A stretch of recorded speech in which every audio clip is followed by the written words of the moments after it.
Hello and welcome everybody to the Teamfight Tactics Fates Regional Qualifiers presented by giantslayer TV. I am Doa. With me are Kien and Khroen, analysts extraordinary, and we have so much awesome Teamfight Tactics to watch this weekend. I'm pumped. How are you guys? Kien, how you feeling?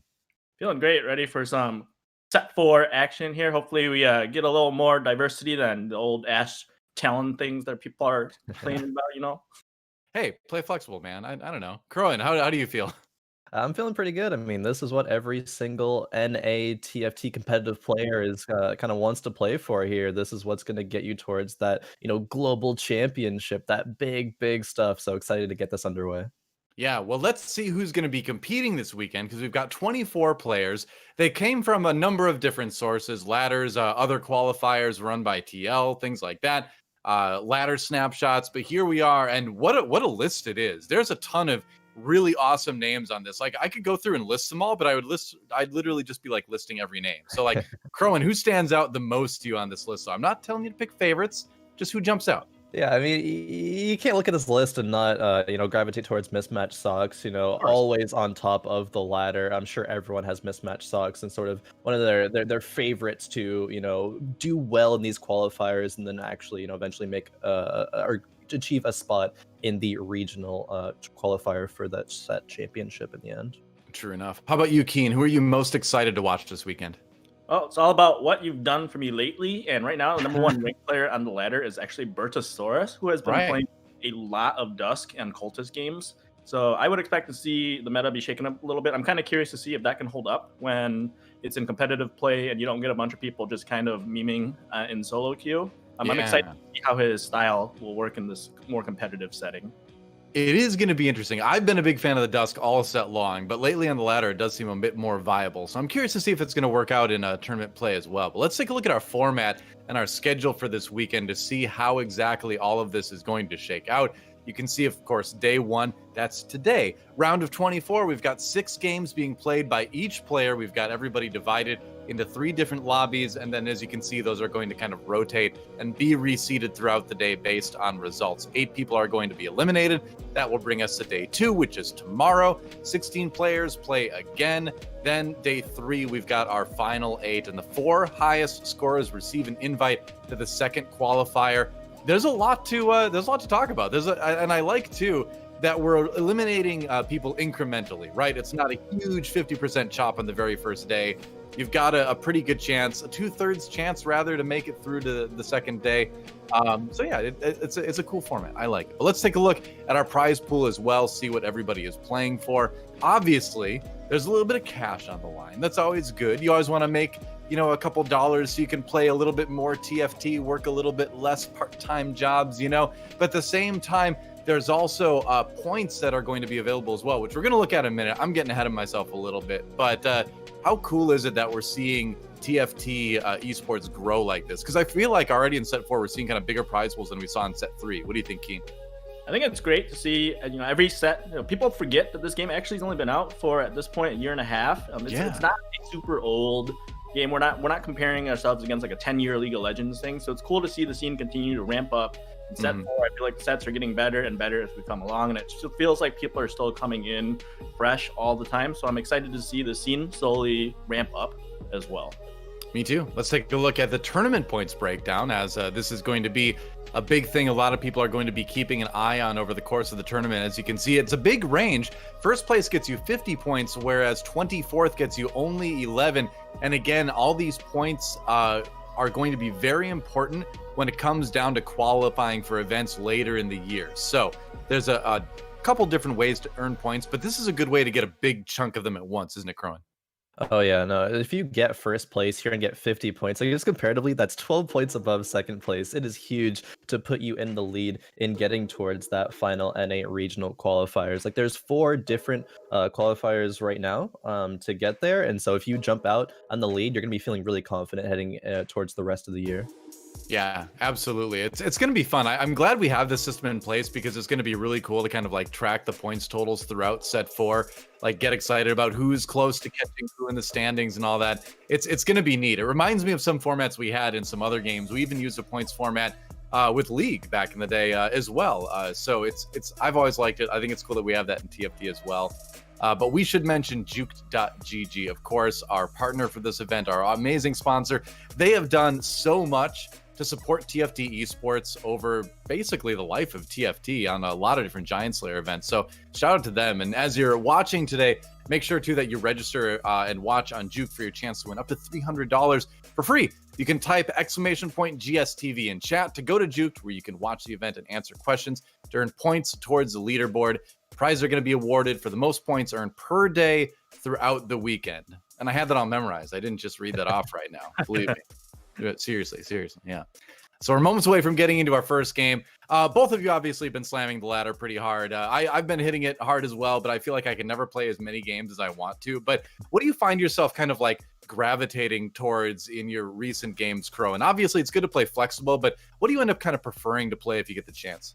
Yeah, I think while I do try to, take a page out of, say, notably Mismatch Socks' book and just, no, you don't have to play just the meta, you can play flexible. But I do kind of gravitate towards the Ashe sometimes. It's a very, very good, one of the best carries at the 4 cost that you can get in the game. Some people still do, roll down that 4-1, hit that chosen Ashe, and it's like, all right, that's my direction, that's where I'm going. And, if I hit that, I'm like, all right, cool, I'm feeling confident about it. Fair enough. Well, here we go into our very first lobby on board with Mismatch Socks. Pretty normal carousel to start things off. Like, part of my brain still wants to be like, okay, what galaxy is it? But we're way past that now. That time is over. But I've actually been liking Tier Start for a couple different reasons. I think it's a bit underrated right now. What do you think, Kien? Agree? Disagree? I think a lot of people don't hate the tier start. I do think it's a little underrated. There's a lot of great early game items you can slam. I feel like that's kind of the meta right now, is worry less about what you are going to find at level 7 and just try and save as much health early as possible. And with tier, you can slam Ludens, you can slam blue buff. I slam Shiv, honestly, even. There's just and then Chalice is also a great early slam. It's a pretty flexible early item. You don't really hate having a tier early. So I agree with you. Big fan of it. Yeah. All right.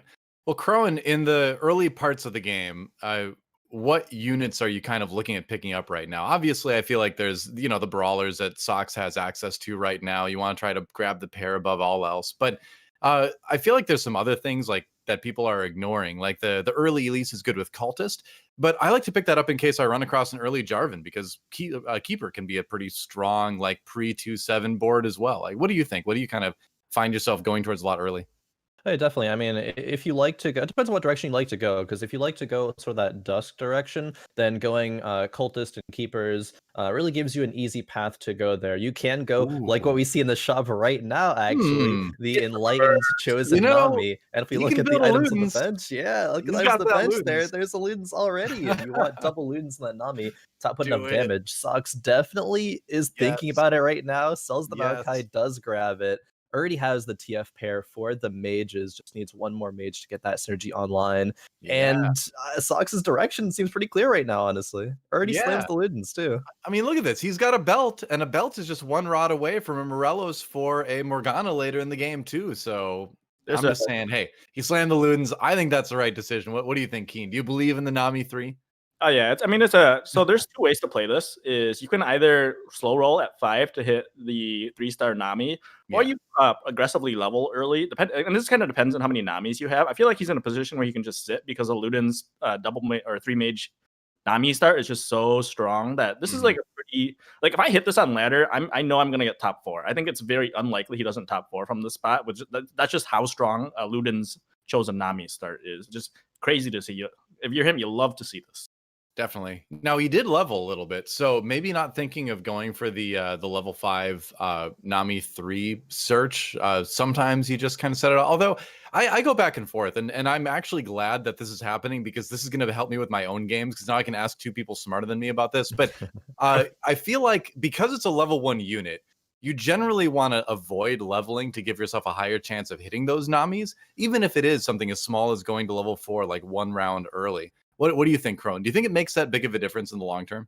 Well, the thing is, if Mismatch Sox didn't level up here, actually he probably would have lost that round. So Sox Fair is enough. trying to play for an HP advantage here. As Keen mentioned just a bit ago, you don't need to roll on 5 there. You can aggressively level depending on how many Namis you have. And Sox only had the Chosen. There is an extra one in the shop right now, but he's not even gravitating towards buying that. Maybe if he wins, he'll buy it. But it's just going to be something that gets him through the mid game to then maybe go fast 8 or even level 9, depending on how much HP and how strong he is at that point, to get some of those legendary units in that are so strong.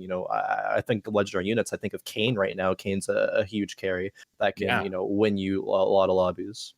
Yeah, Nami's a great item for it. And so I was talking to somebody else about this the other day. Actually, you can actually fast 9 with the start. Like, you really just need Luden's Echo. The difference between a Nami 2 and a Nami 3 isn't really that massive because so much of the damage is coming from the Luden's thing, where basically if you CC somebody, it's an extra 300 damage. So that's where all the damage is actually coming from. It's not the base ratios on whether she's level 3 or not. So this is actually really viable to just push straight to 8 to 9. And Sox is also the kind of player who, as far as I can remember, has never been a slow roll, a reroll type of player. Because you can kind of get really unlucky if you play that type of style. Whereas now you have a 2 Nami, you're guaranteed to have good health. You're guaranteed to be able to go 8 and then kind of flex out if you want to. And I think this just fits his style a lot better. I think that's actually a really good point to bring out that, like, Sox specifically probably isn't one of the players to kind of lean towards sitting there and slow rolling at level 5 for that 3-star 1 cost. I think that's probably the best evidence just historically of why he'll probably sit on this Nami too. But it's funny that you bring up the damage with that too, because I had a game the other day where I just happened to have like a dusk spat, and I tried to go. I had like 6 enlightened, 4 dusk. It was a weird spatula game, but the damage increase for Nami 3, even at the 4 dusk buff, didn't seem like a whole lot. It really is like the Ludens that makes this work above all else. Yeah, I mean, definitely just Ludens. But I will also say though that if I'm in this position, I would have gone for the 3-star Nami. I'm not saying it's better. I'm just saying I like rolling for the 3-star Nami. It's more fun. So it is. At the end of the day, it is one of the more fun comps, I think, to play right now. Whenever I get like a chosen Nami, I'm always hyped to get to do that. Because like you said earlier, you're generally always going to top 4. And it is possible to, win a comp too if you end up rolling pretty high with things like the Morgana or get a couple good talent items later on. It sounds like we're going to swap over to a different view as we see that Mismatch Sox is off to a strong start in game number 1. I believe we're going to go and check out Asian Gamer's perspective in just a moment. And now he just came off of a win, I believe, for the TL qualifier to get into this. If I'm correct on that, correct me if I'm not. But definitely a player that has had some good results in the past in tournaments and is sticking around looking for that big win in set 3 or set 4 rather. Oh yeah, definitely. It's very interesting looking at this board here, the Frozen Heart Slam. Now that's not an item that many players are actually willing to make early, but the committal was there regardless, and it isn't even going to net a full win streak. As you see at the top there, there was win, loss, win. Right. Hasn't made 10 gold econ yet, but has still leveled on par with kind of the rest of the lobby here. Has that Dazzler chosen Lysandra, which I actually think is really, really good. If I see that early, I'm definitely tempted to run it to get that win streak off. But looking at the other side here at Saint, level 5 but only 4 units on the board here, maybe just wanting to get some better roll odds for those 3 costs or whatnot. Getting a Kindred too. Kindred's a really, really good carry for the early game. Not going to be good enough here to beat Asian Gamers comp though. Yeah, I wonder what happened, because Saint didn't even have 10 gold waiting on his bench there. So must have had like just less than that. Yeah, must have had 9 gold and was praying for the win there, but didn't get the win, so just bought out the shop anyways. We see a bunch of units flood that bench there at the end. A little greedy and didn't end up paying off for him. Hey, Saint likes to play greedy, so it's not super surprising coming from him. He could be loss streaking as well. Like maybe he had a couple small losses before that, and he figured that board wasn't going to lose too badly with the Kindred and the early Warwick hit. So could just be trying to chain loss streak. So it's good to see a little bit of. I think a little bit of greediness doesn't hurt here or there.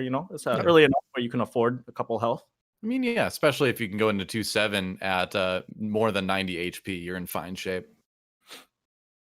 So here we have him playing against Aegon. Aegon, a late addition to the tournament, subbing in over, I believe it was 1109 who couldn't make it, but we always love us some Aegon tournament play. So here we are again. Aegon's one of my favorite players to watch, actually. Aegon's playstyle throughout the sets has changed so much. I know if you remember Aegon playing the open fort Oh playstyle literally yeah. every single game, but then somehow just going level 7, rolling down, and just like being super strong at that point. Aegon's a very intelligent player.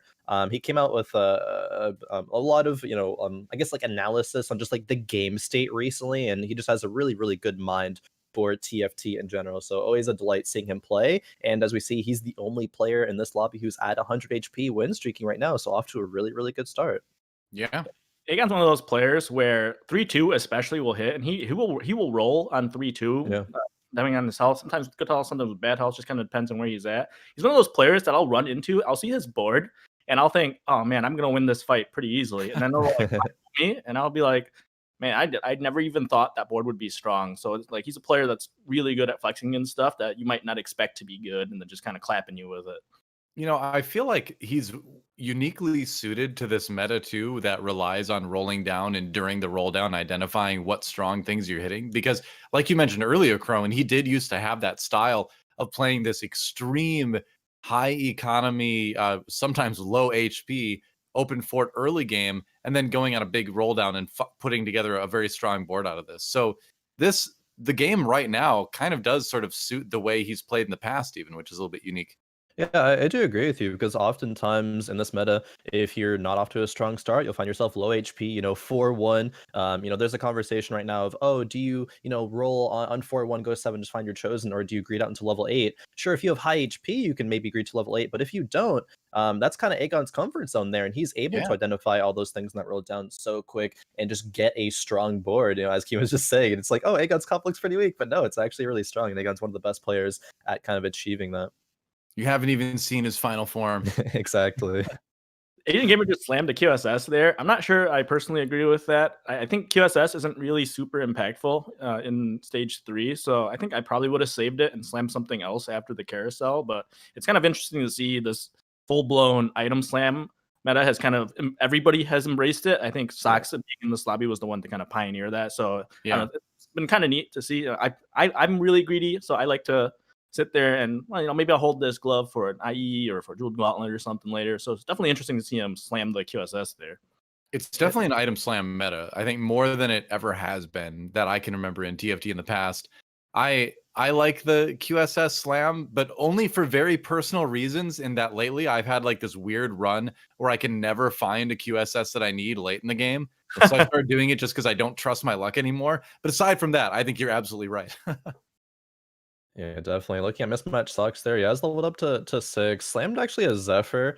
Pretty decent item, but again, this is the kind of item slam meta here. Asian Gamer talking about that QSS. I personally probably wouldn't have done that as well. It's good on a carry if you're running into like Adept or anything with CC later on, then it is good into the Nami. Not quite good enough here in this matchup, however, as Asian Gamer will take the loss here. But I think the item slam and the choice to level up to 6 there just means that they want to preserve as much HP as possible to be able to when we get to 4-1 then decide, okay, do I now need to start rolling down, or can I greed out just a little bit more there? If you have these items that are really flexible in the early game, and you get later on and you don't have like the best in slot items, your power at that point is definitely going to fall off a lot. So depending on what Asian Gamer wants to go or ends up going in this composition, needs to find some better suited items for those carries later on. He's got go ahead. I know you stream a lot, so I'm kind of curious because we saw Sox slam the Zephyr. I know personally, I get real lazy, and one of the reasons, pretty much the only reason I don't slam Zephyr is because I don't want to scout.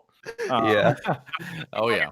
Position where you're not kind of like I should build Zephyr, but I don't feel like scouting, or I should build Shroud, but I don't feel like scouting. Like you catch yourself in that situation. Yeah, sometimes for sure. Depends on how hard I'm sweating, how hard I'm trying for sure. But the players are definitely all going to be trying super hard in these games, as it is the culmination of TFT competitive for this set here. So Sox definitely has his try hard pants on, slams the Zephyr, knows what because you can the way the matchups work is you can face what 3 players you're going to face, because you cannot face the last 4 that you have. So Sox is definitely keeping track of what 3 players he can face and tailoring that Zephyr positioning to being what's best in those 3 matchups. You know, I was looking at Robin Song's chosen Katarina, and I was wondering if it was Fortune or Warlord. I think it was Warlord because he had a Tom Kench and a Jinx in there as well. So Yeah. he already had Fortune, but that is I wonder if he's just gonna go Warlords. Like I feel like people have been finding more and more success with that lately, doing the Katarina Pike augment kind of like build, and with a chosen Katarina, I'd say you can definitely top forward something like that. Yeah, I think Cat's really good, actually. I think Cat's one of the most underrated carries, actually. It Totally. requires a lot of, as we were talking about, sweating Man, shut in up. terms of scouting and figuring out where the best corner to jump in. Because with Cat, it's one of those things where you can't really go into the middle because you won't hit the right carries. But if you go on the wrong side of the board, then she does nothing. So you really got to be good about scouting if you're going to play Cat. With these items, I don't think he'll commit to the Cat carry, and it's an assassin Cat chosen. Oh, okay, there it is. Yeah. So I'd be surprised if he ended up sticking with it, but it's definitely a really strong mid-game carry, and it's a type of unit you can kind of use to push to 8 instead of having to roll at 7. Like you don't need to re-roll this at level 7 because you're probably going to be strong enough to just roll straight to 8. With the Zeeks, I didn't notice the Zeeks on the Katarina earlier yet. You probably want to move the items later with that. It kind of almost reminds me a little bit of the backline part of Mech Infiltrator back in the day, where you really had to scout well to make sure your Kai'Sa was landing in the right place in the backline.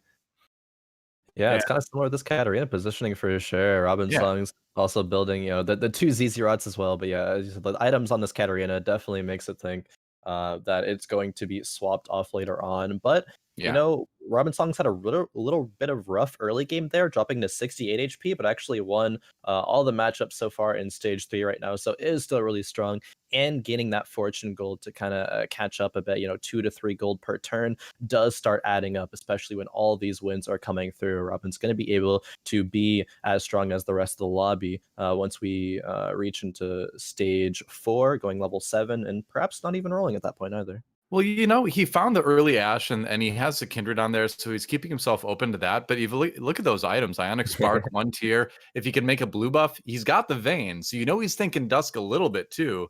Yeah. That Riven, that's like 2 out of the 3 great Rivens if you can somehow, or Riven items, if you can somehow find a Bramble Vest to go along with that, Yeah. The ZZ Rat's obviously a great item, and I think that if in a situation where I could build like 7 ZZ Rats in a game, I would probably take it. Mostly for but it's a lot of extra HP, man. Yeah, but it's going to be real hard to play Ash or Kindred with these items. So like he's going to have to high roll a couple, like a sword at least here, or like at least maybe the last whisper you can get away with it. But yeah, like he's really hoping for swords or bows. Otherwise, it's probably going to be, like you said, kind of a Dusk angle here. I'd be definitely looking at Dusk coming out of this, but we've reached the round that everybody gets excited for. It's a neutral round right before 4-1, so we're going to see a lot of boards really develop in the next round as people roll down and try to either finish a composition they've got started or hashtag just hit. We'll see. Hashtag just hit. Yeah. See it. Cue the hype music. You were showing us the LL Cool J Shark song right before. Oh yeah, man. Deepest, bluest. My hat is like a shark fin. You put that song on right now, and you start pressing D. Get chosen. This is the time. I don't want to get DMCA'd, man. You got to be careful about that these days, Hey, it's a Bramble Vest. It is. Yeah, Robin kind of high rolled items here. If this roll down is able to find a Riven or anything of the sort there, Dusk definitely looks like a good angle here for that. There's already the Ionic Spark, and a chosen Adept Shen. You can't pass that up. It's just too good at this stage of the game. I know. Like, I feel like you're still kind of looking for that Riven, and there it is. Like, you're still kind of thinking Dusk, but this Shen is going to be able to get you through a next part of the game as you get your Dusk board set up, I think. Yeah, you just sit on this. And Riven's he's itemizing it. Yeah. I can't believe he got 2 Chain Vests. That's amazing. He's high rolling.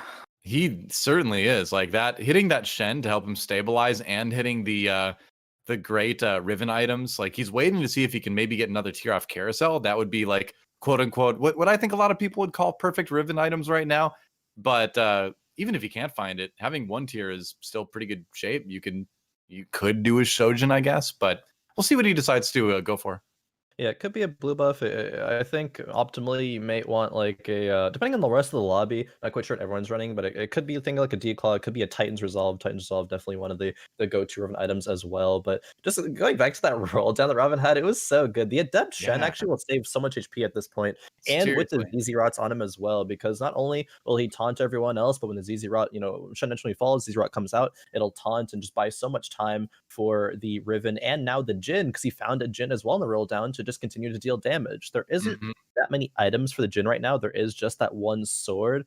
But if this next carousel phase is good to Robin, able to find a blue buff or maybe even an IE or something of the sort, maybe a GA for the Jhin, then he'll be in a really, really good spot. So let me ask you this then, because I'm curious, because there is kind of like a couple different schools of thought on Riven items as we see him play against Sox here. A lot of people just like to go pure defensive. Like maybe they'd even add, like you said, Dragon's Claw, or maybe even like a Sunfire Cape or something like that on Riven. But I've always preferred the blue buff because then she just casts without having to auto attack more than once. What do you think? Like what would you prioritize there? I'll throw it to Khroen because he was kind of mentioning that earlier, but I'm curious about your opinions too, on it, Kien. Yeah, on the Riven itemization. Yeah. Yeah, I mean, it does depend a bit on the lobby. Say there's like randomly people running like Ari or stuff, then you might want like a D claw. We did see Socks Mhm. there have an Ari. We do see another Ari actually as Robinson's scouts around the lobby. I Ooh, think it was from ninjas too. Aegon. It was Yeah. double jeweled gauntlet there. So you might want to think about something like that though. But if you're running a bunch of dust, say you have like 4 or 6 dusk, Riven has enough AP already just built in from the dust, not have to build any more. You can just go those tanky items, and so she'll do kind of it all there. She'll do damage, she'll survive for a long time. Oftentimes Riven is one of the last units alive on your board, and she's just cleaning up everything there. Exactly. Yeah, one of the big Riven players in ladder, a guy named DQA, and at one point I actually checked his match history. He played 94 out of 100 games, had a Riven in his final comp. Definitely a Riven one trick. I saw him answer this before, which was, what are perfect items on Riven? And his answer was, there are no perfect items on Riven because Riven gets leftover items. And I think when you play these dust comps, I think a lot of people kind of get trapped a little bit in aiming for perfect Riven items. Like, you really need a different carry. Riven's obviously very strong and can 1v9 in the right situations. But Right. you're looking for, you need some Jhin items or you need Kane items, or the two other carries that you really generally pair with this. And so if I actually get a blue buff, I don't know if I would slam it on Riven immediately. I would probably save it and see if I can get the blue buff on Kane, if I can hit a Kane instead on the level 8 roll down. Of course, if you have a chosen Riven, that's all you have.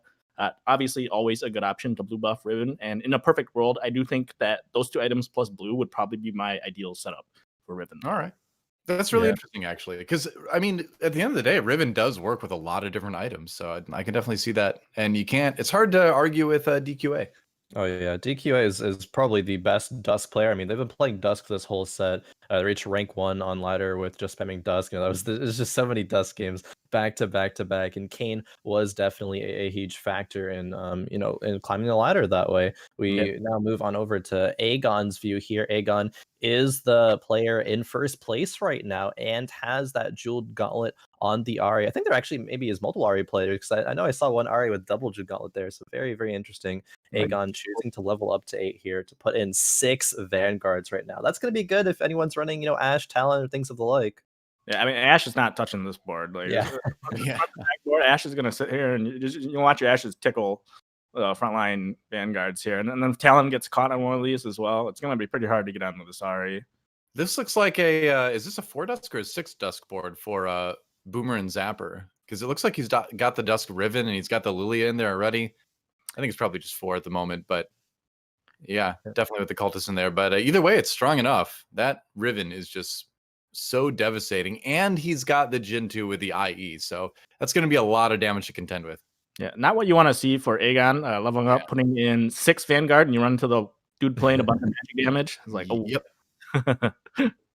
Well, that's what I'm wondering, because as we looked through it, like I think there was like 1 Ash player, but I don't see a whole lot of AD comps in this lobby, just from the brief, glimpses we've gotten going through it. Yeah, surprisingly not as many. There's a couple of Dusk players, a couple of Ari players. There's even a Ninja player in this game as well. So people really playing flexible in this game right now.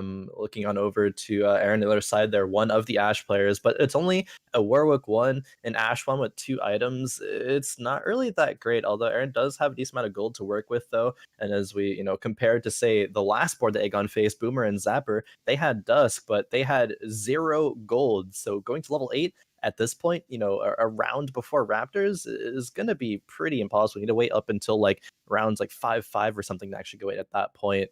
Aegon is in a really good spot, I would say, still, even with losing the previous round before that one, but now winning this. having the opportunity to build more items off of these Raptors will probably get a couple of components here. So we'll see what those end up on. Yeah, he's very strong. Like, and from this situation, he can just sit. He'll probably roll and try and hit Sedge 2 here. And then if you hit Sedge 2, you can just kind of sit. I personally don't really like Ari that much, mostly because I have bad art. Like you were like Noah was talking a little earlier about the QSS RNG. My RNG bad is always with Ari. Ari just loves to throw the Spirit Bomb into some random corner for me. Of PTSD playing Ari. So how this pans out for Aegon though. Or just not critting. You have the one jewel gauntlet, and it's like, okay, if I crit, I win the fight, and it just happens to not crit. That happens a bunch. I wonder if it will be a Giant Slayer slam on the Ari. I think definitely is the consideration there. There is a lot of Aris now on the bench as well, up to 5 total Aris. So we could see an Ari3 eventually. There is the roll down happening. Trying to look for some upgrades right now. There is still the Cassiopeia one and the Sejuani one. And if those are 2-starred, then Aegon would be in a much more comfortable position. The awkward part for him is that he didn't find the Guardian Angel, and he didn't find the other part of the QSS. So one of those 2 defensive items would have been really good for the Ari, and it just didn't come through. So we'll see what he can do with it. RFC makes sense. The RFC, yeah. I mean, from what he's got, it's kind of one of the better items. I actually think RFC's best in slot on Kien. It's like super good. It just improves his targeting. I'm not really sure how it like literally works, but when you play it, it feels so much better. Watching Kien dash from one end of the board to the other, it's like whatever magic happens with the RFC. I am a big fan of. I was just gonna bring that up actually. The Cade targeting. I was like, oh, I hope somebody else has a better explanation of that than me, because when you play it feels so good. There, he's able to like dash across the whole board. It always feels like gets on those priority targets. There has that that kind of mana rending there as well, and just a bunch of damage. It's good that Aegon found it there, because just after a few rounds, we'll be able to pick either red or blue Kien. I see most people pick red Kien nowadays. Like the healing is so good when we think about the improved targeting as well. There's still a bunch of damage, and Kien will just kind of live forever there. But Kien, I'm curious your thoughts on red versus blue Kien in this meta right now. It kind of depends on what your team needs. So in this situation, I actually think he needs a little bit more damage, and I would probably here because even if the Kien dies, you really want it to snipe one unit in the back. I think you go red when you have like a 6 dust comp, because then he has a lot of natural damage built in. True. But in this situation, his damage is super low. If you go blue, he has a shot of he has a chance of 1-shotting, 2-shotting backline carries that he otherwise wouldn't have it. And that's really all you're looking for. You're not really looking for this Kien to be a carry. You're looking for it to just execute a couple units in the backline. That also kind of removes some of the random Ari targeting in terms of this unit's now dead, so Ari's not going to ult this corner. So I think blue feels a little bit better here. It is unfortunate, though. I was kind of curious. What do you think of the Bloodthirster on Ari? I mean, I think it's one of those situations where you just got to slam an item, right? And it's like, well, hey, maybe if that tiny little bit of healing she gets from auto attacking can help her get a full channel cast off, so much the better. But it's definitely not something you want to put on there in any other situation for sure. I have played AD Ari on League of Legends though, so also there's yeah, sure, why not? I played AP Ash, back in the day. Yep. It's possible. It's not a team fight tactics kind of thing, but the problem there with these Ari comps is sometimes you run to a good talent and it's just 7-0, 8-0, you lose 20 health. And I mean, so he was in a really good spot, but now he's right in the thick of you see the health right now, and he's actually the one that authored that huge article a couple weeks ago talking about player health and how everybody's kind of healthy. So now he's right in the middle of this. You got 27 health in 7th, and what is that, 38 in 1st? So I mean, first or 7th still feels pretty like possible for everybody in that thicket right here. A lot of games in the meta right now feel like they get really close. Okay, Aegon does go for another Jewel Gauntlet for his Ari. All right. But yeah, I'm still kind of getting used to being at like 5-4 and still having 8 players alive in a lobby, because that's not something you saw very often in set 3. But here we are. I mean, Asian Gamer's on the edge of being eliminated, but still, we're deep in the game right now.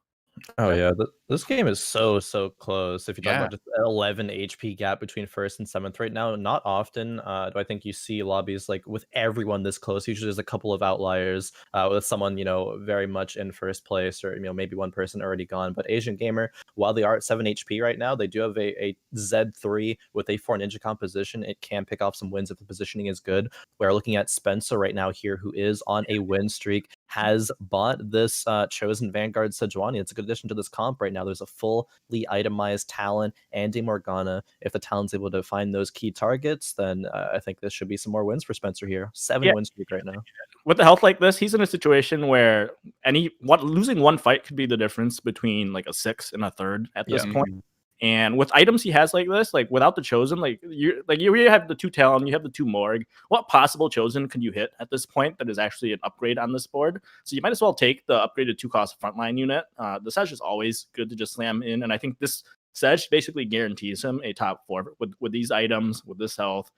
If I'm Spencer, I'm looking at trying to win this game right now. It feels good to be in this spot. It's a safe play. And, maybe he's got such low gold, but, if you're on a win streak like this, you're kind of thinking a little bit to yourself, all right, well, is there actually any chance I could hit 9? Like, even it seems like a long shot, but if you can, you drop the Sejuani and you look for that Chosen 5 cost, maybe even. So yeah, for sure. He's got some paths. And what else is he really going to be rolling for right now anyway? Yeah, if you're rolling right now, maybe it's for like the Yone 2. Yone would be a really, really good addition to this comp. A really, really good unit. But if a lobby is this close, generally you just want it to be as strong as you can level 8 and not want to greed to go all the way to level 9, unless you're like so confidently stronger than everybody else in the lobby. Sax has 3 other Yones as well. So you're just right. You're trying to I would honestly consider selling the Yone pair now. And start building up gold, because you can I think you can hit 9 after the stage 6 carousel if you drop the Yone pair right now. Yeah, that's what I was kind of thinking, is that like, how does he really make his board stronger? And it seems like level 9 is probably going to be the best bet at some point. And when you're on a win streak, you can build that gold up really quickly. Yeah, we have our first eliminations of this game as well. Boomer and Zapper in 8th place, and Aaron in 7th place right now. So finally, some eliminations are coming through as we reach that Nexus minion and going to stage 6 here. Asian Gamer has held on 7 HP, Ninjas, and a Dream right now.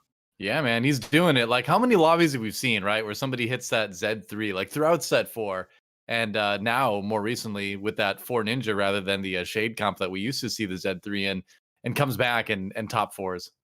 Yeah, it's not unprecedented. It's just scary though, because you're at the point where one bad RNG, and the RNG could just basically be, does Talon jump to Zed while Zed is in shade, or does true?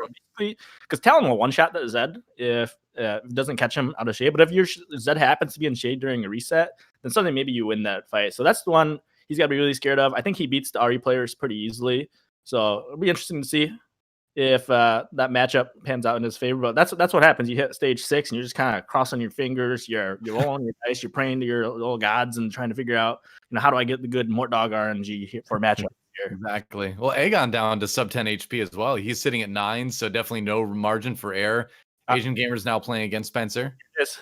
So I mean, just watch where the Talon jumps on the first time and it doesn't go to Zed. Yeah. Oh, it does now. All right. Zed turns around. Yep, he's able to get out of it. Shades OP. It helps a little bit, man. Dropping that aggro. Oh, Joe's having none of it though. Out. And that's it.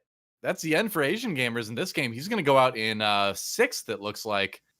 Yeah, because Aegon won his round, so that's a 6th place finish for Asian Gamers. And it was, I in his situation, being down at like 8th with like 7 HP for so long, I think you're just happy to escape with a 6 at this point. 6 ain't bad considering the way the knockouts work, right? It's top 16.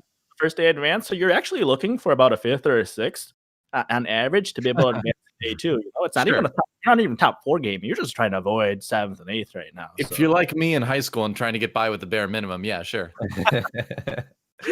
Yeah, no, it is very interesting because we think about the format. There will be 24 players going to today, but then 16 of those moving on to tomorrow. So it's not even cut down the middle in half. These players have a bit more breathing room to advance forward into tomorrow. Asian Gamers shouldn't be too disappointed about that performance, although 6 kind of feels bad. There's still a lot of room to come back here. Spencer still remains to be in a good spot on a 10-round win streak right now. There's a reason why Talon Morgana is still strong in this meta right now, and we're kind of seeing it come to fruition with all these matchups. Does lose one here, actually, to whose clone is that? I'm actually not sure offhand, but either way, still the HP that Spencer had led him to be able to get a top 4 here. Aegon gets eliminated in 5th. It looks like Sox will actually barely hang on, dropping Robin to 6 HP. That was Robin, the Riven we saw earlier, and I mean you're never going to beat the Riven comp with a talent comp like this if the Riven has the Bramble Vest. So he's really hoping that one of the other guys knocks out Robin right here. So I'm pretty sure based on the way the matchup kind of works, that Robin just fought Sox, so there's still a chance he fights Robin here, but he's really hoping to not draw Robin and hopes one of the other guys can kill him, because he can kill Saint and he can kill Sox. Actually, Sock's gonna be hard with the Bramble on the Warwick as well, but like, he's hoping to draw Saint right here and hope one of the other two knock each other out to secure the top 3. He's got a ton of gold for the level he's at right now, so I think he's just trying to survive down to the 1v1 too, and then spend down and see what he can find. So he might actually be eliminated on this fight if the RNG goes poorly for him. But the Morgana was so good. The clumping in the corner back there was Sedge ulti too right now as well. Yep, that Riven though. Can it stay alive? Trap Claw was already activated, so that Riven is very CC prone. Yeah, I think he's what is this? 1, 2, 3? No, he has 2 health left. Yeah, 3 health. 3 health. Yep. Ooh. Wow, 3 people sub 10 right now. Robin Song, Socks, and Spencer on the verge of elimination. But we're gonna go and look at what Saint Vicious is up to. He was on a win streak until this particular round, and yeah, in case you're curious, Live for the Day. It's actually Saint Vicious. This is his ladder ID that he's used for a long time. But you know him, you love him. Back from either from his league days or now as a TFT streamer. You know, it could also be Live for the Day as a reference. That's true. Streamer life, man, live for the whole day. Wow, how about this Yuumi though? Blue buff and double ice cream cone, man. Double chalice to buff up everybody. That is a strong Ari. Cat. Oh, yeah. I mean, you have to take this. At this point, you don't have another chosen. And like, what else are you gonna play? Yeah. You know? Well, Like, Mystic Shen is just great too. I mean, you go up to 5 Mystic, whatever. I mean, 4 Mystic is solid. That's good. I think he's just gonna end up sitting at the 5 Mystic. There's really nothing to drop. Yeah. But, I mean, it's that's fine. Right? It's a 2-star. You just take it. Yeah, it's fine. It Yeah. is a higher AP lobby anyway, just in general. So I think you're gonna be happy with it. Bit Okay, more I don't fun, might be good match here. up against this Riven, but Oh boy, that was a big stun. Oh, can Ari bail him out here? Ari's dead. Yeah, Ari's dead. Got 1 shot off, but it wasn't enough. Yuumi just trying to keep Shen alive forever. 5 units up. I think he's dead. Yeah, I don't think he'd make it out of this one. I think he's 1, 2, 3, 4, 5. Let's see. Might be I'm the always so exact bad at this map. Yeah, it's exactly He's dead. out. 0 HP. Yeah. So Saint out in 3rd, Robin Songs and Spencer 1st and 2nd right now. The question is who's going to take it. We've got a 6 cultist board actually for Robin Songs. That's something that we don't see a whole lot of past the mid game. Spencer went 9, but he's hoping for a 5 cost chosen. Yeah. Get it. So No. I'm looking for Mystic chosen. Yep. I would too. But Yeah. I mean, it's doomed. Like those Riven items are just like you basically build the Riven comp like this, and one of the reasons Riven's is so strong right now is because it farms these Talon matchups. Mm-hmm. So you end up dealing a ton of damage to the Talon players, and you can kind of conserve your own health. And it's also really strong or pretty strong into Ashe matchups. So it's definitely a rough situation. A lot of good CC to go along with these Morgana ultimates, actually. But that Riven's going to be pretty strong. Watching Talon hit a Bramble Vest Riven is sad. If the set got the ulti off there, it would have actually been a lot closer, but this round will just narrowly go over to Robin Songs. Robin Songs will be our game 1 winner here in Lobby A. Yeah, Robin Song's getting the first win of the day here. Well, the first one of the day that we've seen anyway. Remember, there are 2 other lobbies going right now.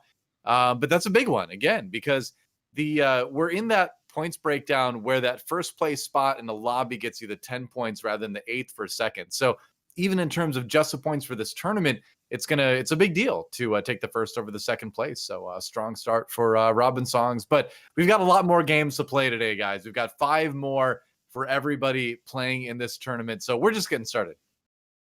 Yeah, definitely exciting first lobby. We got to see a lot of, like we were talking about earlier on, I was saying that Dusk is making a lot of waves right now. We saw the Dusk comp win. We saw Talon being strong all set. And we kind of saw the Ashe comps kind of bottom out a little bit there. Mm-hmm. So we also saw the Ari comp come up. So that's one I didn't even talk about. So be curious to see if we see anything else kind of pop up. 9 Cultists is another one that we haven't mentioned that I would expect to see a little bit throughout the day. But definitely exciting to see some variety of compositions and all of them kind of seeming to come online and be strong at different points in the game in that one.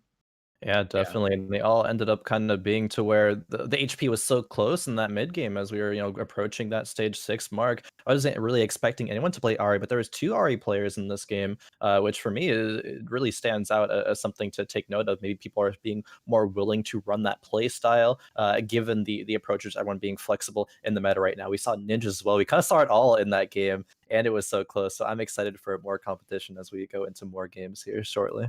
Well, we're gonna take a look at the winter comp in just a moment, but before we get there, it's interesting to see Ari. I feel like just this week maybe starting to come up a little bit more because, and the reason I see it is because I feel like the usage of a guardian angel has dropped off a little bit, which allows Ari to be a little bit more effective. So I don't know if that's going to be a trend that continues, but just in the last few days, I feel like I've started to kind of see that happen. But we're gonna jump over to lobby C, which is still going. And that means we get to check out KCI trying to win it against Yiggles, it looks like. Yeah. And we will see. So here's an Chosen Ash, perfect items against 4. Like Talon's kind of a natural counter if you have good Talon items, but we'll see if the Hunter can proc on this Talon without GA here. This Talon's got 100. New Talon. Yep. Yeah, okay, well, that was fast. And it's going to be KCI. That takes a win in lobby 3. Ping, there you go. 6 ping there from KCI. Love it. Yeah, we are in and we are out there, but okay, we do in that lobby see the kind of expected matchup there, the Talon versus the Ashe at the end, and the Talon having the kind of favored matchup there. There was a set 2 with 3 items as well, but even still, it wasn't quite good enough. Yeah. Well, so now we're going to take a look at the winners comp from lobby A. We will see exactly how that broke down. We saw it earlier, but it was, of course, that Riven comp. But 6 cultists, kind of an interesting adaptation that we don't see quite as often. What do you think about this, Kien? You just kind of play what you hit. I don't personally think this scales super well. I think he ended up getting a lot of favorable matchups. When you end up playing 6 cultists, it kind of doesn't feel as good into like an Ashe matchup, for example. But you saw the Ashe players kind of trickle down, and you saw the other Zed player that might end up beating this comp also get blasted out of the lobby early. So he ended up getting a couple of favorable matchups at the end. He was able to conserve a lot of health in the mid. Like we saw his stage 4 roll where he had to adapt Shen early with perfect items on Riven kind of in that mid game that let him stabilize, just kind of build up that health lead. And I think that kind of let him just persevere into a win. It's definitely still a strong comp at the end. The 6 cultists is never a bad thing to have. But I don't think this is like the ideal final setup. It's just, this is kind of a perfect reflection of play what you hit, right? And this is what he hit and ended up being strong enough to win the lobby. It's interesting to see how strong this front line for him ended up being, where he got the Zeroth portal on Sejuani, and then you've got things like the Gargoyle Stoneplate and another Zeroth portal on Atrox. So it's all adding up to a lot of time being given to the Cassiopeia to get her first ult off, for the Riven to bounce around, for the Jhin to get shots off. 3 Zeroth portals, actually. I didn't even see the one over on Pike. So yeah, just so much delay, which I think helped this board out a lot. Yeah, we talk about the counter to Talon being that Riven the Bramble, but you know what else is a counter to Talon? It's going to be those ZZ rods. And having to get through 3 of them is just too much. Really well played there in that game by Robin Songs, slamming those easy rods early and then being able to transition into the Riven and kind of playing what you hit as well as you're talking about. There's not just the, okay, you go 6 Dusk and that's your comp. Like, you hit 6 Cultists, might as well play it because of the fact that those Ashes and those the counters to this composition were taken out there. So really good identification there by Robin Songs, and that's something that you kind of, I think, like, don't give enough praise to. You got to identify the lobby state and play towards that, and that's beautifully done here. Yeah, I mean, with 3 ZZ Rats and the 6 cultists coming in, you're talking about 10,000 extra health on this board. So it's like if you visualize slapping 10,000 health on that Cassiopeia, that's kind of what you're trying to cut through in order to actually beat this comp. So definitely, I think that's the other. I don't know if it's necessarily a synergy thing, but definitely the 3 ZZ Rats with the Galio coming down is I mean, that's just a lot of crap you gotta deal with. It feels like one of those boss fights where ads just keep coming. It's like we're just trying to get to this Jhin, and all these ads keep getting in the way. And then it's like, well, do you just burn the boss, or do you have to like take down the ads individually? And like Talon's like he wants to go for all the killing blows, so he's going to go for the ads. It seems like, but you got to focus the boss, otherwise the ads are just going to keep coming. The ads have taunts; it makes it even harder. That's true. Yeah, exactly. Yep. Or like, you don't know if it's one of those RPGs when you kill one of the ads, it does something really bad to your party too. So I guess he's nervous there too. But let's take a look at the scores after one lobby is down, or one game is down for all 3 of our lobbies rather. As you can see, it's going to be Robin Song, Setsuko, and KCI as our winners across the 3 boards so far. Spencer's, Nantam, and Yiggles at number 2. So, interestingly enough, you've got some pretty good players. I mean, there's always going to be good players at the bottom of these lobbies. That's just how this tournament is going to be going. But Soju, unfortunately, down at 8th in Lobby C there. We got a lot of games to go yet, though. You already know chat spamming Soju 8th, Kek W right there. Soju, I don't know, but a little infamously being known for a bit of a, I'm going to say bad luck in tournament play. No disagreement from everybody. Fantastic player. Sure. But you already see the 8th on that there, and you kind of start thinking about some past tournament results for him. He makes it too easy for us. I'm sorry, Soju. It just happens. It's so crazy, actually. There's the difference between ladder Soju and tournament Soju. It's just so consistently, good on ladder. But then when tournaments come around, the results aren't there. There is still 5 more games to go, so Soju has some time to turn around. I know he has been playing kind of like all day already. So I've been playing for like 10 hours for this. He's been streaming. I was watching his stream when I was having lunch today too. So it's it's the whole like the balance of, are you getting like in the zone, or are you just like mentally tiring yourself out? Because 6 games on its own, that's a lot of games of TFT play and stay like top form mentally, right? So if you add in another 6 games, maybe if you're streamed beforehand, like that's really mentally taxing. That's a marathon for Soju that he's putting himself through today. What is the most amount of games you have casted in a row, Noah? I feel like I had something go to like maybe 7 games or something like that. That's so exhausting, and then honestly, a long stream day, it's like that's crazy. Yeah, I feel like if it gets past from the casting side, and it's much harder, I think, to be a player and play that many games. But even from the casting side, you get into like game 5, game 6, like we're gonna get to today. Like your brain just starts to go a little bit. It starts to all blend together, and you start saying silly things like "deepest, bluest." My hat is like a shark fin. So he's gotta whip out the PayPal there, start getting more dogs information, and hope for some good more dogs. Last few games here, if he's starting to get tired, that's the one way out of this. Just get high roll 6 cultists or something, and just shut your brain off and just AFK the top 4. Exactly, yeah. So we are going to move over to Lobby C this time around. And I believe the order swaps every 2 lobbies. We shuffle people up a little bit. So this will be the same Lobby C that we saw on the results screen just a moment ago. But we're going to check that out. This is going to be the lobby with Soju and a lot of other good players in it. And as that loads, we'll jump into that. But Khroen, like, I know you're not supposed to really like do this, but I'm going to ask you anyway. Like, do you have any are you brave enough? Do you have the guts to pick an early front runner to possibly win this? I know it's way too early. Whole thing. I mean, oh man, there's so many good players here.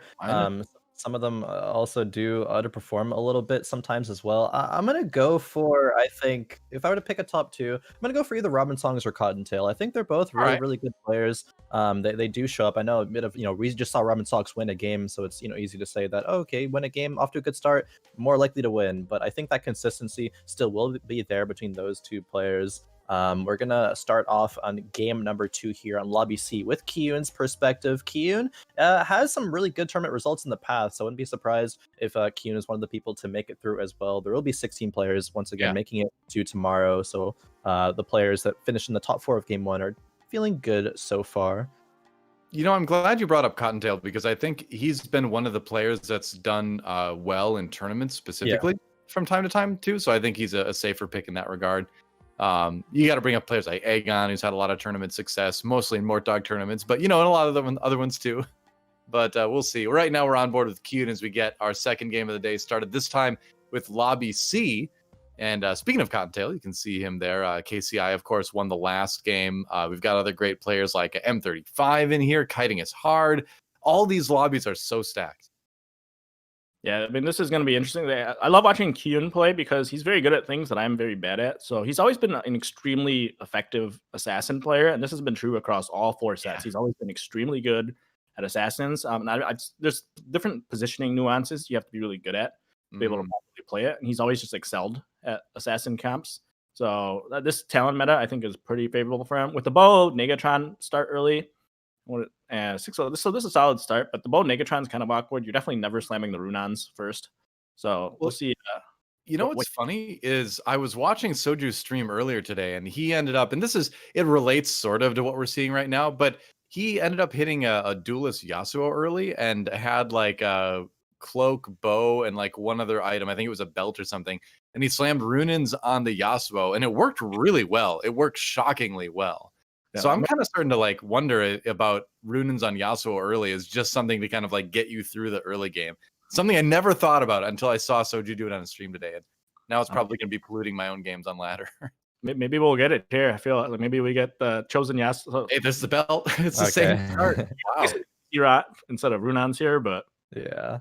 It's more likely going to be Zrod, I think. But I actually was going to bring up another time. I was thinking about Soju, and I think I saw Soju slam Runans early in another scenario as well, not on a Yasuo. And eventually, I forget what he ended up putting on. I think he wanted to put it on a Jin, ended up putting it on a Talon or something, but still like top forward that game. So there is the scenario to slam the Runans. I personally don't like doing it either, but it is something that these players are going to be thinking about right now. Kien does have the opportunity to pick up a sharpshooter in Italy, but is looking like he's opting for to not do that, rather leveling up to 4 and perhaps hoping to hit a better chosen, like a 2 cost or maybe even a 3 cost if he's able to go 5 before picking up chosen.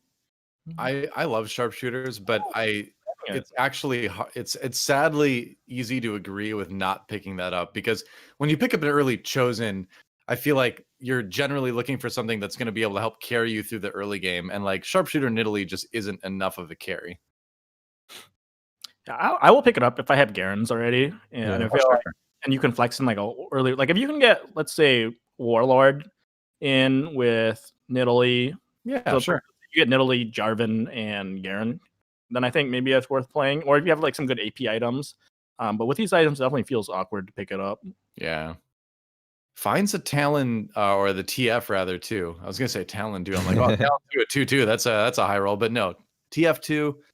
And gonna throw that in. Maybe he can find that cultist soon, which is always going to be a pretty solid early game. Especially, it's a good cover if you don't have a chosen in play. Yeah, I mean, it's just the Galio is just so good early.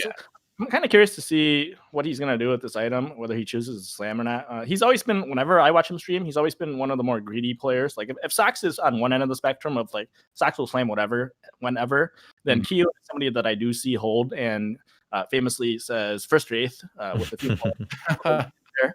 Kind of curious to see if his style will stay consistent here.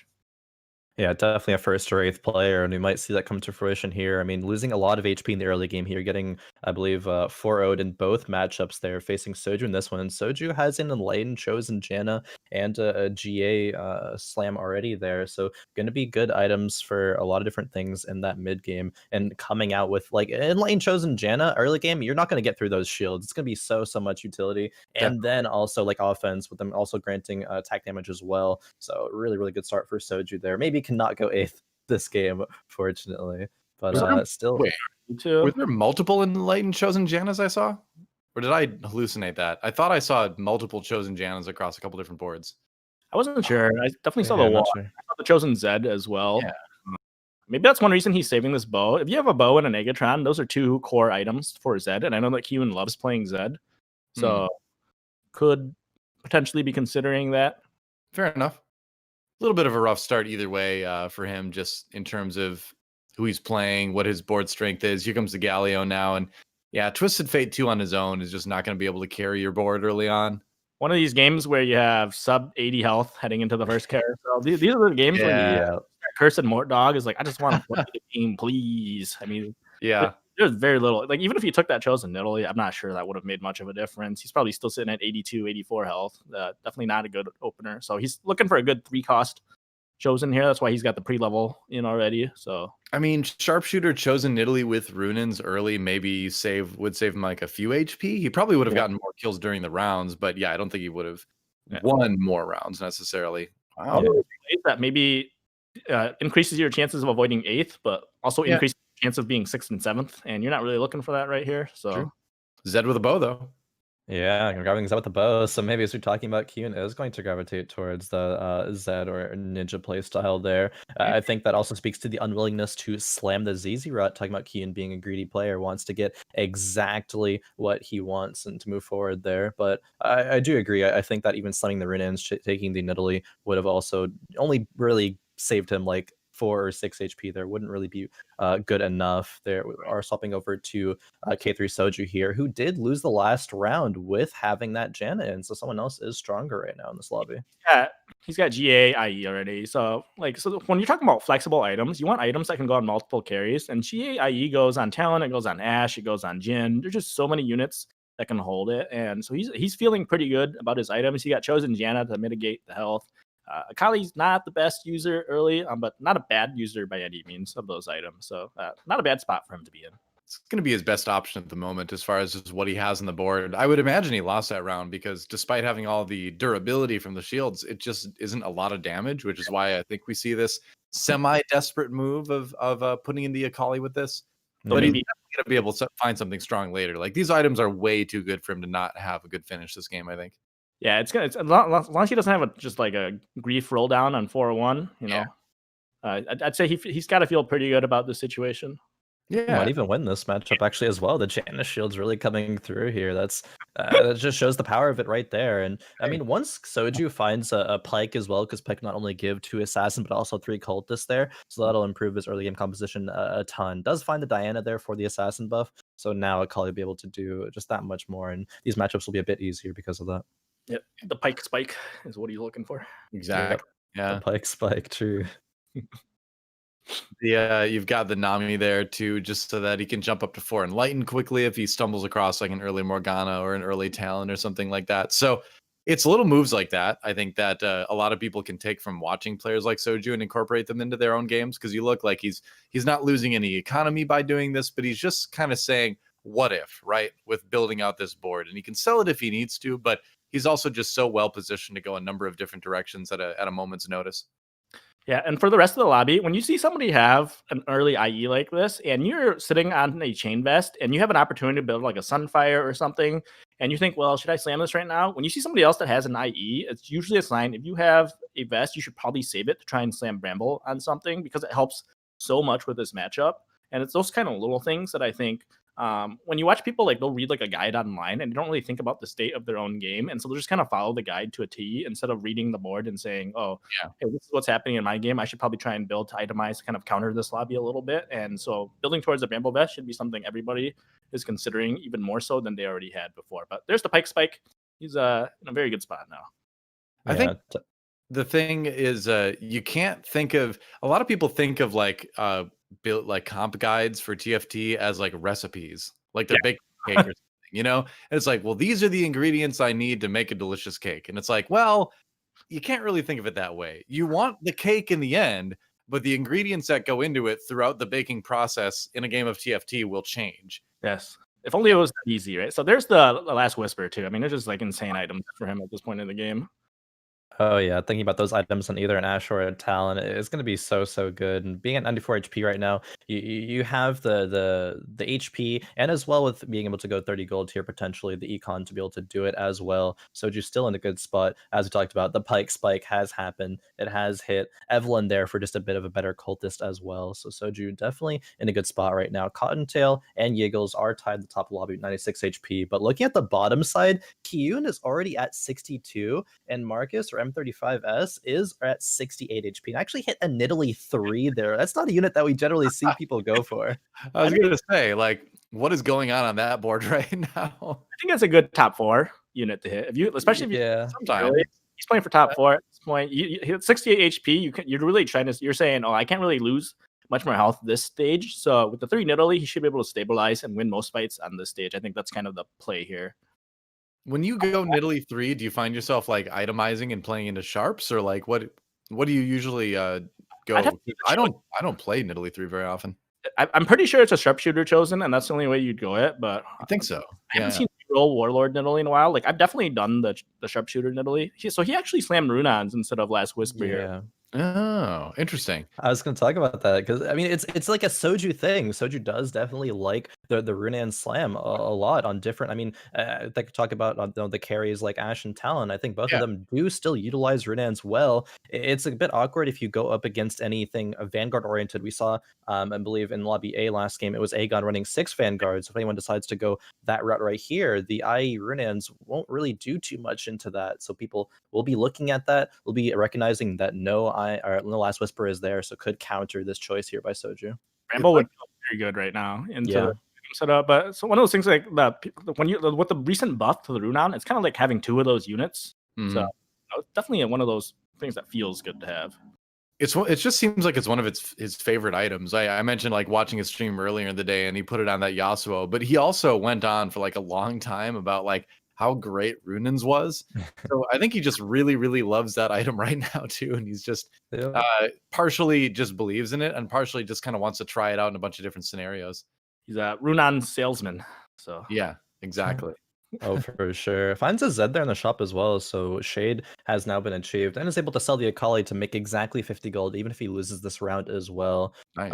Is just playing kind of the strongest board while also having as much econ as possible, because Soju could have leveled up to 6 last round and been a bit stronger, but these losses aren't going to be by that many units right now. The Zed is going to clean up the majority of them, so he's not too worried right now. And we do see there is a sharpshooter in Italy over there, and it has Shojin's plus a rod right now. I guess I'll ask Kien, if you're now itemizing this Nidalee, is it going to be Jeweled Gauntlet, or is there another item that you're thinking of there?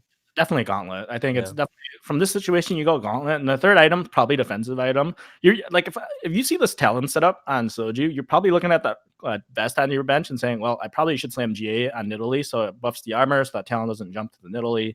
So definitely scary to see those items early and just have the 1 Zed blast the 3 Nidalee, not the that's the kind of thing that makes you start regretting making that 3 Nidalee, watching a 1 Zed just clap it. It's tough because it's like you get Nidalee 3, but then you're in a lot of games you're like, well, I don't really want to put items on this. It's like, well, why do I have a Nidalee 3 anyway then? And you kind of get in this like vicious cycle, you know? Yeah, you're kind of trapped into just you have to use it at that point because you spent all that time getting Nidalee 3. Like even if you didn't aggressively roll for it that much, like rolled a little bit, you still now don't want to sell your 3-star quote unquote carry at this point in the game right now. But it's still losing in these matchups, as you just said, against a level 5 Soju with just a Z1. It must feel it must feel a little bad at that point. It kind of feels like maybe marrying your high school sweetheart. You start to kind of regret a few things, like was this really did I rush into this? Yeah. And sometimes you just go through a rough patch in the mid game, of life, and you find your common ground, it works out, and then you're married for 50 years. But other times, well, we won't talk about that, but we'll see how the Nidalee 3 works out. Looking at their partner and it's like, are you a 3-star Nidalee? Is this what's happening? I woke up and I rolled over and I realized it was a 3-star Nidalee. Well, here we are against Kien. And what do you think about Yeagle's board right now? He's been itemizing the Talon. He's got 5 cultists. If you can hit 6, you're in good shape. But is he a little bit late in hitting 6 this game? I'm not positive on this. I believe Yeagles might be a she based on the hype video I saw. I think with like the little Ah, well, my bad if I got that wrong. With who Yeagles is. This board, I think, is generally... there it is. So there's the 6th cultist. Actually, when I have a cultist chosen, I will often roll on 3-2 to hit the 6th cultist, and then I can just AFK to level 8. So it ended up working out for Yeagles anyway. We did see... the other thing I want to talk about is they just slammed Kien, who has 44 health for Wolves, which is not good. It's not the worst that I've seen, but it's still definitely not good to be at 44 right now. Remember Aphelios? And of course you do. The Aphelios campaign path. Kien played a lot of it. There was a game where he had, I believe, 18 health going into Wolves, trying to play Aphelios. No miracle ending here. He ended up getting 8th. So that was kind of a letdown at the end of the story. No moral there. The moral of the story is if you have 18 health going to Wolves, you are going 8th. There is you're in bad health. You're in bad shape. Yep. Yeah, usually won't get out of that one at this point. But Yeagles now does have the 6 cultists. And I think this is one of a start that Kien just mentioned. You can now have 6 cultists, still 81 HP. So you can kind of sit until level 8 right now. And this could be something like a 9 cultist game. Yeagles, I'm not sure what comp they ran last game. I don't remember. But they did end up getting 2nd place last game. So off to a good start. Is off to a good start here again in game number 2. Has a couple of pairs here of these cultists as well, with the Callista pair and the Jhin pair that they've been sitting on for a while. So I think this is really strong. Like the only thing that worries me is that the glove is on the TF there, so it makes me think that maybe you want to sell that off to put that item on a Jin later. So maybe the cultist will just be a kind of mid-game thing, and you want to rotate out to something else later, maybe like a Riven, because there is a Sunfire already slammed. Sunfire is one of those items that can go on the Riven. It's maybe not always optimal, but as we mentioned last game, you don't want to always go for the quote unquote best in slot Riven items. You want to just give her the excess stuff that you can't use for your Jin or anything. Check that out. He's got like a blue buff opportunity. He's got the GA as well. And so like those can be Riven items, or GA obviously is great on Jin if you're looking at converting this into Dusk a little bit later. Yeah, I'm looking at Kien items personally. You got GA, you got blue buff. I see Kien as well. I see Kien. I could be sitting on Ashe. Kien pops in my shop. I'm thinking about flipping my whole board. I love him so much. He's that good. Yeah, I think this board, as I expected, you just kind of sit. So you're not really going to go fast 8 with this kind of econ. So the way you look at it is, if you are sitting at level 7 and you have 10 experience spot into the next level already, you can go 8 on 4 or 5 after the carousel. But if you're sitting at less than 50 gold, or you can't really push a little farther, you usually just sit like this and you go 8 on 5-1, at which point you have 60, 70 gold to roll through. And I think that's going to be their play this game, is probably a transition to Dusk, like Khroen was saying. Right.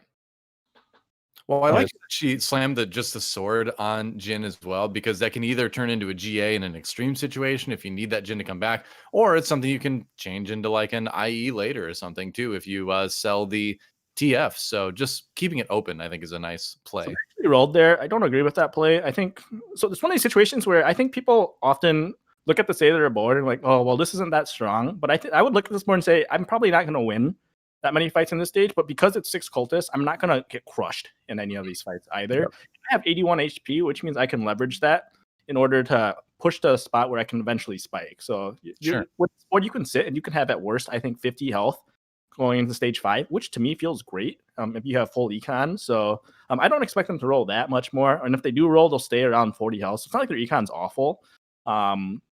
But I definitely would have full set here. But not an awful play to make for sure. Yeah, it is not bad. I think staying above 40 is the important part. Making sure you're 50 on the next round right here is still good. Like, could have even chosen to go to 50 right there with selling the Callista pair, because you have an Aatrox right now as the 6th cultist. But it's something that is interesting to me that Doa mentioned briefly, was putting the sword on the Jin, and I kind of lean towards not liking that as much if we're thinking about wanting to have Jin in our composition with also going a Kien later on. And if you have that GA blue buff on the Kien later on, then you don't want to have to sell your Jin currently right now, unless you high roll and get another sword maybe. But if you look at the components that Eagles has right here, there's already if I can count correctly, there's 11 components right now. Yeah, there's 11 components. So you're not really, you're not guaranteed to get any on the Raptors. I think the idea is they're gonna move that glove and make IE on Jin, and then with the armor there, they're probably looking to build Bramble for Riven. We were talking about how you probably want Bramble in this lobby, right? So I'm glad they sat there though. You can see the 6 cultists. Just what happens on 4-1 is the people who roll, you really don't get that strong on the level 7 roll down. So the 6 cultists is usually enough to keep you in a lot of these fights, and you're gonna see fights pan out exactly like that. So they're looking at, they'll be probably above 60, maybe even 70 health with infinite gold to roll. This is a really good spot to be in to top 4, especially when you look at the lobby health. You got 4 people already sub 50. Yeah, so what's interesting too is that you've got that TF still in there. So when do you make that transition out of cultists? I mean, I guess if you're at the top of the lobby and you're winning, not anytime soon, but you have to be thinking about it, right? Yeah, it's gonna be at that 5-1, I assume. Like we talked, and just transition fully there.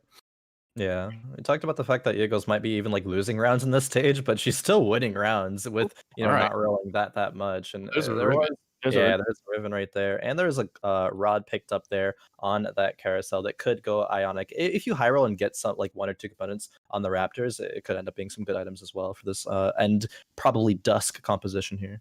Yeah, seems like it's kind of leaning that direction. I mean, if you find a Kien here, you have GA, you have blue buff, and you have jeweled gauntlet. Like, yeah, it's super good. Love Kien, don't you? Man. Like Kien this, Kien that. Church of Kien, baby. That's the. He's good, but he's not. Is he that good? I think he's insane. Like 1 Kien even like with perfect items. Like I've won games that one Kien. Yeah, you might be right. I just don't want to believe it. No, I totally agree. Like Kien wins games. I think Kien is definitely that good. He is going to be the one that's dealing just an insane amount of damage. And if you have the damage already, you can go red Kien for that sustain. Gen 2 is picked up. So now a decision has to be made. Okay, the commit to make the Gen 2 with the sword already on it is there. You know, I think there's still good things you can do with this sword. Like I mentioned earlier, the IE is obviously good, and I still love GA on Jin. Like I agree. Yeah, it's one of the best, I think, hero item combinations in the game, in that he gets popped early so many times in so many rounds and then comes back and does insane damage. That I just think is great. Yeah. It also lets me AFK and not pay attention to scouting as much because Yeah. on Jin, which is really important when you're like solo queuing and you're trying to like watch something or play something else on your other monitor. So GA lets you kind of be lazy. Big fan of that. It feels kind of bad that she's already got the trap claw rather on Jin anyway. Because you generally don't need 2 defensive items. That's kind of the thing that makes you maybe want to lean towards Infinity Edge instead. But I almost consider GA a damage item on Jin because it just enables him to live so much longer and do that much more damage. Yeah, so she's got infinite gold. Sells the TF here for sure. Yeah, this is the time, right? Yeah, okay. So there's the sell. We'll see what she finds in the ensuing roll down here. Because you can still do 6 cultists, can't you? Like she can still put in, Like let's say you hit chosen Aatrox here, you should still hold. Like that's why you got the TF as well. You just go 9 cultists, but you definitely don't go 9 cultists with the TF as your reason. So definitely the 9 angle is still possible. Like the next shop is chosen Aatrox and a Zillion. You 100% play 9. That would be an amazing shop if that happened. That would be sick. Yeah. All right, belt. So a couple options. Here's the roll. Roll down. Yeah. Jin. Yeah. It's a Jin. Well, Lily is exciting. The Riven is exciting. I mean, so you're looking at potential 6 Dusk here. Yeah, that's what I'm thinking now. And if there's some way she can possibly find a spatula, that's a Dusk spat with the rod there. So maybe there's a Thresh. Yeah, I think now's the time to make that Dusk swap, isn't it? Maybe. Yeah. I'm interesting. I think the Keeper buy was really interesting. So there's a build that's been going around, and I was reading about it being very popular on like Brazil and I believe Korea, which is a 6 Keeper build. And so what happened with the Keeper buff, or with Keeper this patch, is they buffed it so that at 6 Keeper it actually lasts for 14 seconds. Right. So that's like almost twice as much as the base and twice as much as a locket. So 6 Keeper is supposed to be extremely strong right now. So I'd be kind of curious to see if she pushes towards that angle, because it's not something I've experimented with very much, but I know something like Bertosaurus has been playing 6 Keeper a lot on ladder, and like I said, it's been gaining a lot of popularity on the ladder. So I'm kind of hoping she leans that way just so we can kind of take a peek at it. Hey, I mean, he's like Brutosaurus is number 1 on the ladder at the moment too, so definitely has been working. But we're gonna swap over to Cottontail's view for a little while, and there he finds that Zillion. I feel like Zillion's one of those units too that you always want to try to include no matter what. Yeah, I agree. Zillion's just so good, especially if you're in a Dusk comp like this. He does have the Kien. And the Kien, I love it. Zillion gives you Cultist in Dusk. He's kind of floating between a couple different things too, because you've also got the Ash too as well. This is very much a play what you hit board, right? Yeah, definitely. Mystic Cassiopeia. This is just a good stuff, quote unquote, good stuff board. Yeah, the Sejuani is kind of awkward. You probably want to move that off for another Hunter at this point with items on your Ash here, but yeah, maybe sell the Ash and play the Jin as well if you start hitting towards that. There's definitely a couple different angles he can do here depending on what he hits next, but he's very close to spiking. If he hits that the 2K in there, like if you hit 2K, I would honestly consider selling the Cassio just to move the Thieves Gloves over. Right. And it might be because right now with the Ash did 1200 damage in that fight. So that Gen 1 with a couple items may actually do comparable damage to the Ash. Conflict Veteran. Yeah. So you may want to do that. Yep. Always good to get the Azir in if you're kind of trending towards that Dusk Cultist composition. Azir is one of those units where if you can go look up your stats on a bunch of different websites and you look up Azir, it's one of those champions that you have a very high win rate on whenever it's flexed into your comp. Azir feels like in sports they always call it the victory cigar when one of the bench players be subbed in. Like And that's kind of what, like, Azir's obviously good and not just a victory cigar, but that's kind of what it always feels like to me. If I'm in a spot where I can flex in Azir, it kind of feels like I'm playing for a first. Yeah, I can see that. Either way, it's still a strong board, and you gotta love the Zeeks on the Ashe as well. This round it's doing a little bit more damage. Yeah, Great. the Cassiopeia actually did work in this fight right now. The Jeweled Gauntlet kind of just destroyed KCI's whole composition there, and the Yeah. Ashe and the River was kind of there to clean up. Cassiopeia actually did top damage in that fight and taking out KCI. KCI going from first to then 8th place right there. So both spectrums there. The first or 8th gameplay right there. You love to see it. Yeah, we talked about Kien with the first or 8th, but apparently it's KCI actually that has it. Kien, though, not too far behind. He's on the verge of going out in 7th, unless he starts to turn things around in a big way. A few K names in this lobby. You got Kien, KCI, kiting. You know, maybe something about the K names is maybe. Soju? Yeah. Maybe. A lot of them. Well, Trap Claw is appealing in a lot of ways as well. I'm surprised static Shiv there. I feel like Shiv's such low value compared to the other 3 items at this point in the game. Like Dragon Claw actually feels really strong when you're at the end of the game here. Yeah, especially versus like this Cassio Riven right here that we see from Cottontail. Of course, the Ashe does do a lot of AD damage, but this comp does do a lot of AP as well there. D-Claw would definitely get a lot of value depending if you have the item slot available. Trap Claw from Cottontail, though, does go on the Ashe, so it's going to protect against a bunch of things right there. There's a Zephyr that rolled from Thieves' Glove, so depending on how much Cottontail's sweating right now, you got to scatter around and get the most value out of that. Yeah, exactly. That's the thing that you always notice at the very beginning of the next round. You're like, oh no, I didn't play around it. So see if he does. I mean, the Thieves' Gloves, Zephyrs always catch me because you get to the point where you memorize who has the Zephyrs, and those are the people you end up scouting. Yep. Especially after Carousel round, where a lot of people roll, that you just end up missing this. He didn't really end up positioning it to try and snipe anything anyway, but still get something off. He hits the Aurelia way over there, so that is something at least. I believe that's an Ashe 1 still, so this should be a lost fight for Kien. Yeah, the Cassiopeia didn't have the greatest first ult, but it's just way too much damage coming in. And Kien, is this enough to eliminate him? Probably not quite, maybe. Oh, it is. Wow. It is going to be lethal. I think overkill by 2 damage. Oh no, actually, it looks like it's exact there. Yeah. Yeah. Soju next on the docket. Soju, we were talking about earlier in the game with the perfect items. I'm kind of curious to see what happened. Like, did he end up going Talon or did he go Ashe with those items? I'm gonna check in a bit later. I know I saw Soju actually roll down a little bit on level 7 there, but then saw him get, I think it was get a 2-star Yone as you saw on the side there just a bit ago. So he has spiked right now a little bit, even though you see 20 HP and it's like, okay, he's kind of next in the docket. We're a bit concerned for his play right now. Hitting a Yone 2 does mean you're pretty strong, so maybe has stabilized because of that here. Yeah, the 2-star Yone is just one of those 5 costs where when you hit this 2-star, suddenly it starts to have that carry potential, especially if you have an item or 2 on it. But playing against Marcus right now is Cottontail. Oh, that cast hole, the second one. Oh, the first one was unlucky positioning, but that second hole just destroyed this matchup.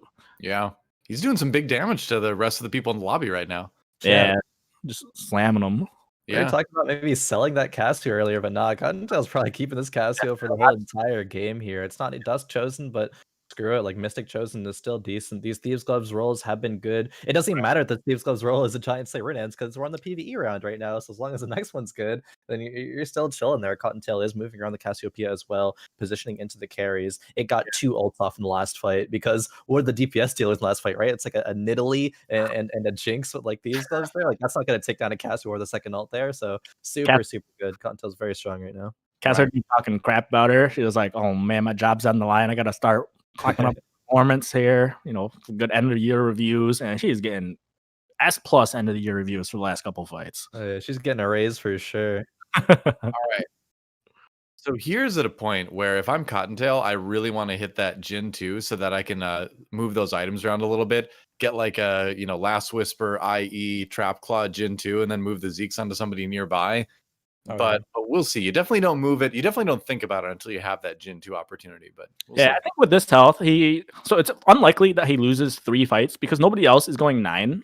So I believe he should look at his board and be like, I could probably win 2 out of 3 fights, or even if I lose, it won't be that much, and then he can level up after the carousel and still have like I think 30-40 gold left to roll. Maybe not that much. It's a lot to level, but he'll still have some gold left to roll after the carousel. I think that's kind of the play at this point. Good shape either way. Look at the Z3 though for kiting is hard. Doing a lot of damage, but not doing quite enough damage. Too much too much tank, too Bit much of armor. He's also level 9, so Mess is in a really strong spot here. Bit of a caster curse there, you know. Kiting was on like a 7 or 8 win streak for that round, but finally losing one there. Is saving up the econ to go to level 9 there. Has now hit the Shen 2 for a bit of extra front line. So still in a good spot. Has probably 2 lives left now at 25 HP. Can probably get top 4 right that. If he takes one more loss though, definitely is going to level to 9, put in an extra unit, whatever he's able to find there at that point. And that's kind of going to be the capped comp at that point. People are finding their upgrades right now, getting to be really strong. This lobby's getting down to the wire. The HP numbers really, really close. A couple people could be eliminated in just one fight. This is a really interesting positioning. So the way I've watched a lot of this is when you have too many people alive and they're in the corners, what you want your Zed to do is, I think a lot of people will think an assassin will be like, oh, I want him to jump on the backline unit. But with Zed, what happens is if he jumps on like in front of an Ashe or in front of a Jhin, sometimes he just gets targeted and like a 4-shot Jhin just one-shots it. You actually want it on the opposite side of where the carry is so that he can start ramping up and collecting AD stacks. And you want him to be the last one to die. So you don't actually want him in front of the threats. All right, a couple more people drop. It looks like, yeah, well, down to 4 HP is cutting his hard. And then Marcus / M35 / Mess is out in 6th this time around. It's the top 4. You take those. Oh, yeah, I'd be pretty psyched with this. Asura out as well there, but yeah, losing that round, so does level up to 9 here. And this one you want to just put anything that you find in right now. It could be the Ezreal. It's 3 Morganas in the shop. I mean, they don't really do too much right here in this. You don't have Dazzler to work with. I mean, you do have Ezreal and could now sell the Yuumi for Dazzler. So no Mystic though, but I think that's okay. I think the Dazzler trade-off is worth it right now. Ezreal's really good with this kind because Ezreal can cut across and gives Zed that big attack speed boost, which is real big here. So here's Soju, ended up going towards Talon. Unfortunately, it's a Talon 1 and I believe a Morg 1. Yeah, that way. That said, field day in the back line, but is it going to be enough? Pyke should be able to get back there again too. So, yeah, Thieves Gloves down, and Soju is still in at just 2 HP. And did Yiggles win her round? Still playing against the number 1 person in the lobby. She loses, but still, it's looking like another strong finish for Yiggles in this lobby. Yeah, I mean that's 2 Dusk players at the top again. So like Dusk, there's a Dusk spat on the carousel. You know, Soju and Kiting aren't going to want it with their comp. So one of those 2 are going to get a pretty big Dusk spike here. I couldn't tell whose side it was on, but they should finish top 2 in the lobby. I don't see either of them losing to the other 2 players. Maybe if Soju hits here, but Soju is kind of in the unfortunate spot of playing a Talon Morgana comp without hitting either Talon or Morgana. These things happen. Another Kien as we swap over to Soju to take a look at what he's doing. He's got 2 HP. Okay, so he hit the Talon. I think it's still like he just fought the Zed player. I just don't feel like he can beat the Rivens. Both of them, I believe, had Bramble Vest. So he does have really insane items on a Yone too. So if he gets a good Yone ult, that is the one way to kind of cut through the Riven. Is Yone is very good at beating down the Riven with armor shred and also Yone just being super strong. He's also got the the Shroud draw here, which is huge. There is the Trap Claws, though, on both of these Dusk players. So if he only hits the Trap Claw, he might be able to be taken out right there. And yeah, we'll get stunned here because of them. Yep. Trap Claws starting to come up. I feel like I've been seeing a few more in my lobbies recently. How about you? It's always been good. I don't know if I've seen more or less. I feel like it's always something you like having. It seems a bit underrated right now. Either way, Yiggles looks like she is in a decent place. That Jhin. Yeah. It just you were never gonna beat this comp, especially with I think it was 4 keeper, right? Like you're jumping in and Talon is hitting the keeper. 6 keeper. It's 6 keeper. Wow. That's huge. I can't remember the last time. I don't know if I've ever seen a 6 keeper board in a tournament before. Yeah, that's what I was mentioning earlier when she picked up the cannon. This being really popular right now. I mean, it's 14 seconds of shielding. You're talking like 1,500 shields on some of the units that are kind of clustered around the middle there. It's just so much shielding, and especially against Talon players being popular, you just like by the time that the keeper shield wears off, half of your team is already dead, and it's like it's really hard to come back from that. Insane ult though, but see, it doesn't even touch the shielders. If you look at the shielding on that, that's like they're all double health at least just from the shielding. That's crazy.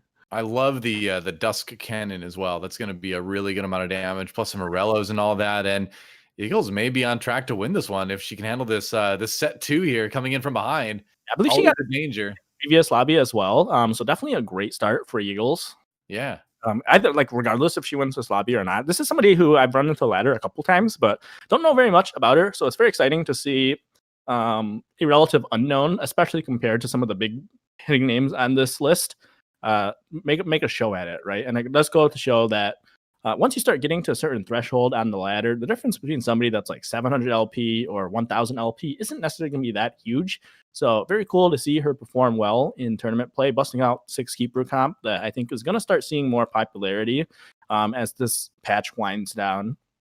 Yeah, I think it just goes to show the experience these players have, knowing that even though Six Keeper isn't super popular right now, understanding that was the scenario to go at, because a lot of people would have not chosen that Cannon and would have wanted to greed for a quote unquote better chosen. But Cannon still is a really good chosen here. The Dusk Spat especially as well, being able to get 4 dust with it, that was super clutch to get that on that carousel, and it was on Yiggle's side, I would assume. Otherwise, Cottontail would have picked that up. So kind of everything, fortunately, going Yiggle's way right now. I think that Yiggles could end up with a lobby win this game, but it is going up against a scary Cottontail comp though, with now a Kien 2, the Casio as well.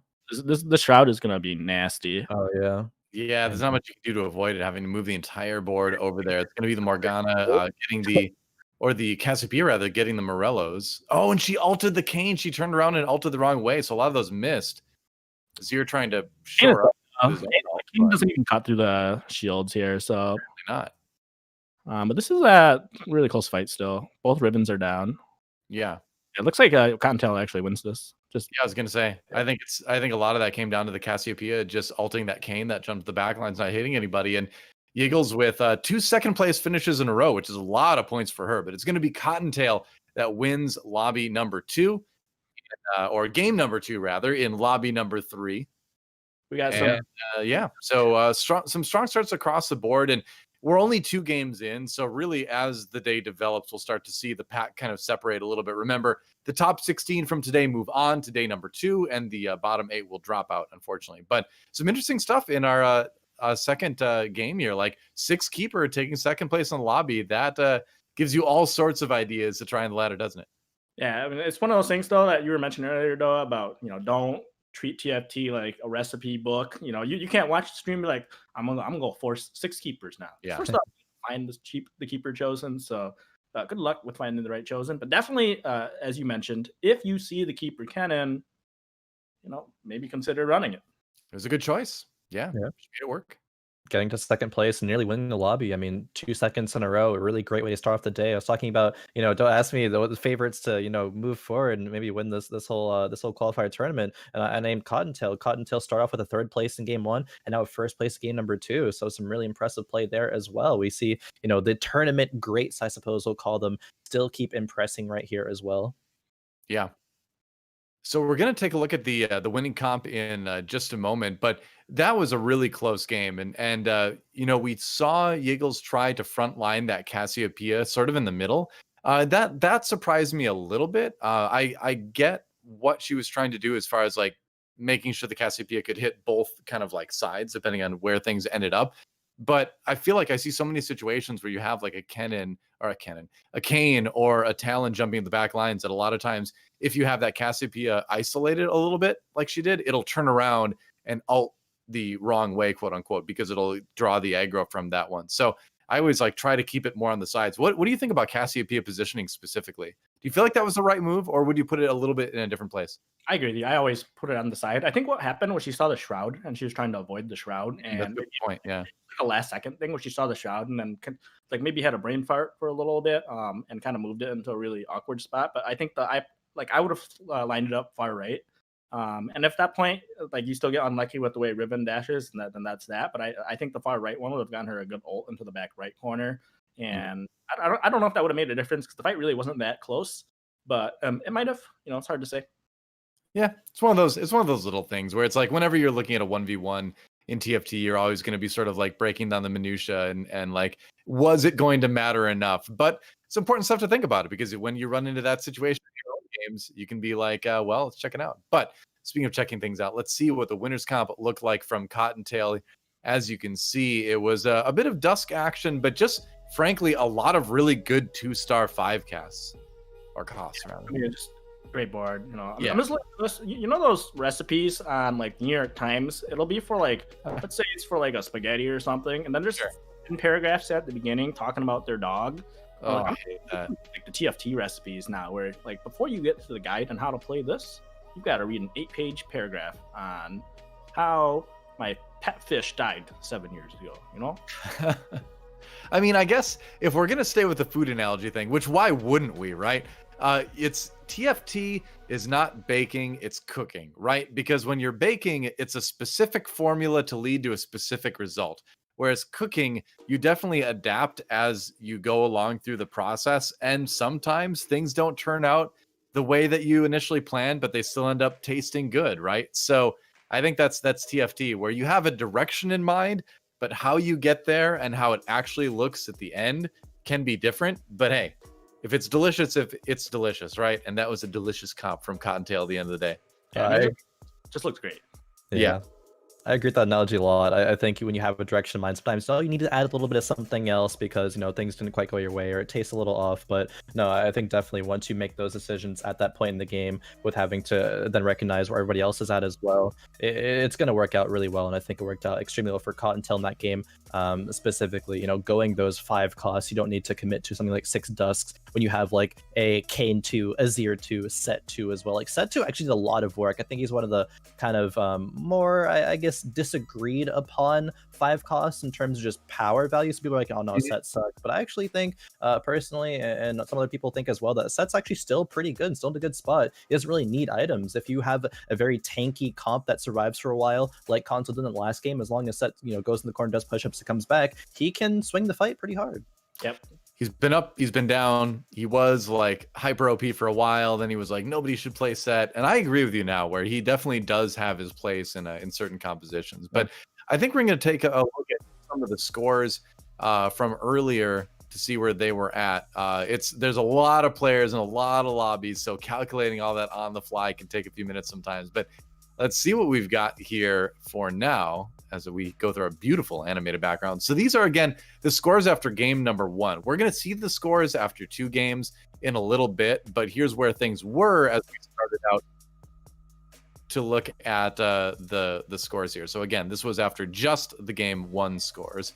But these are the game 2 scores rather, but again, not the total scores. Yeah. It's counted. Yeah. Mismatch Socks winning Lobby A there. Boomer and Zephyr second place over Lobby B. Twitch, Non-Tom there getting first, and Goobums in second. Very interesting. Aegon over in 7th place in that last game from Lobby A. Maybe a bit surprising there as well. Robin Songs, down in 6th as well. So, I mean, there's a lot of competition. Like every single player is a strong player in this tournament right now. So I kind of expect to see some upsets. Yeah, Goobums is an interesting player. I think he's very good. He's one of the people who he posted a guide on how to play the original Divine Ash Flex back when it was starting to get a lot of popularity. Yeah. I think he's been a very strong player that I run into a lot. I'm always impressed by how he plays in games. Vertosaurus being right up there, current number 1 ranked player. Like I said, I'm still expecting big things from him. Hopefully we get a game that we're casting him in soon so we can take a closer look. New Bowel is another name that I've seen pop up a lot on ladder lately as being one of the players really making their way up. So there's definitely a lot of people still trying to secure their spot for the second day. But, once we see the full standings, it'll be interesting to see how things shake up. Yeah, for sure. And we will see those after our break, which leads us to the next little thing we're going to do. We're going to take a break for a few minutes. And when we come back, we will see game number 3. So we're 1/3 of the day done. 2 out of 6 games out of the way. The scores will start to separate. The top players will begin to emerge as we move into the next phase. But until then, enjoy a couple minutes to go, grab a coffee, depending on what time it is where you are. You may not want to drink coffee if you're East Coast. You don't want to be up all night, but go grab a snack. Join us again in a couple minutes as we continue things with the Giant Slayer TV TFT Fates regional qualifiers. Don't go anywhere. We'll be right back after this. Do you know when the next TFT event is? I do, because I use Juked. If you're a TFT Esports fan like me, you'll love Juked because they've got everything you need to stay in the know, such as schedules, streams and live scores, pick'ems and leaderboards, and news and original content. Sign up now at juke.gg/TFT and get everything you need to know to follow TFT Esports. Juked, your home for TFT Esports.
Welcome back, guys, to Teamfight Tactics Fates Regional Qualifier presented by Giant Slayer TV. I am Doe. With me are Khroen and Kien.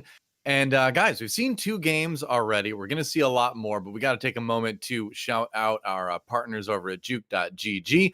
You can type !GSTV in chat to go over to Juked, where you can watch the event if you're not watching it there already, and have answer questions, have a chance to earn points, earn prizes, earn some cash. Pretty awesome stuff, and we love them as a partner. You can also type !scores in chat as well to go to a page they have with all the current scores, which we'll be taking a look at in just a moment to see where everybody's at in these lobbies. But again, 2 games down, 4 more games to go. So there's still a lot of TFT to be played, but we're starting to see a little bit who's emerging as kind of the early front runners as we kind of get those calculated. But Khroen, what's been standing out to you the most in the games that we've seen so far?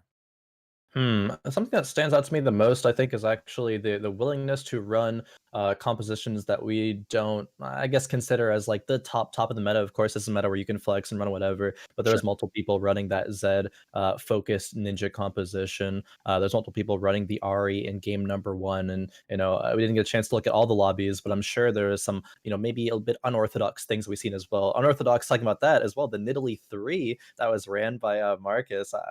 Believe that ended up in 6th place in that game. 4, yeah. Yeah, it was a bot 4 with that Nidalee, unfortunately, at the end. So didn't end up working out for M35 right there. And that it's interesting though that players are willing to take risks such as that, because you don't look at Nidalee composition. It's like, oh yeah, that's going to be really, really good for me. It's like, okay, I found this. It's what I've hit. I'm going to decide to play flexible there and risk it depending. There was like a bramble vest that got slammed into that Nidalee on the end. So not even perfect items, I would say anyway.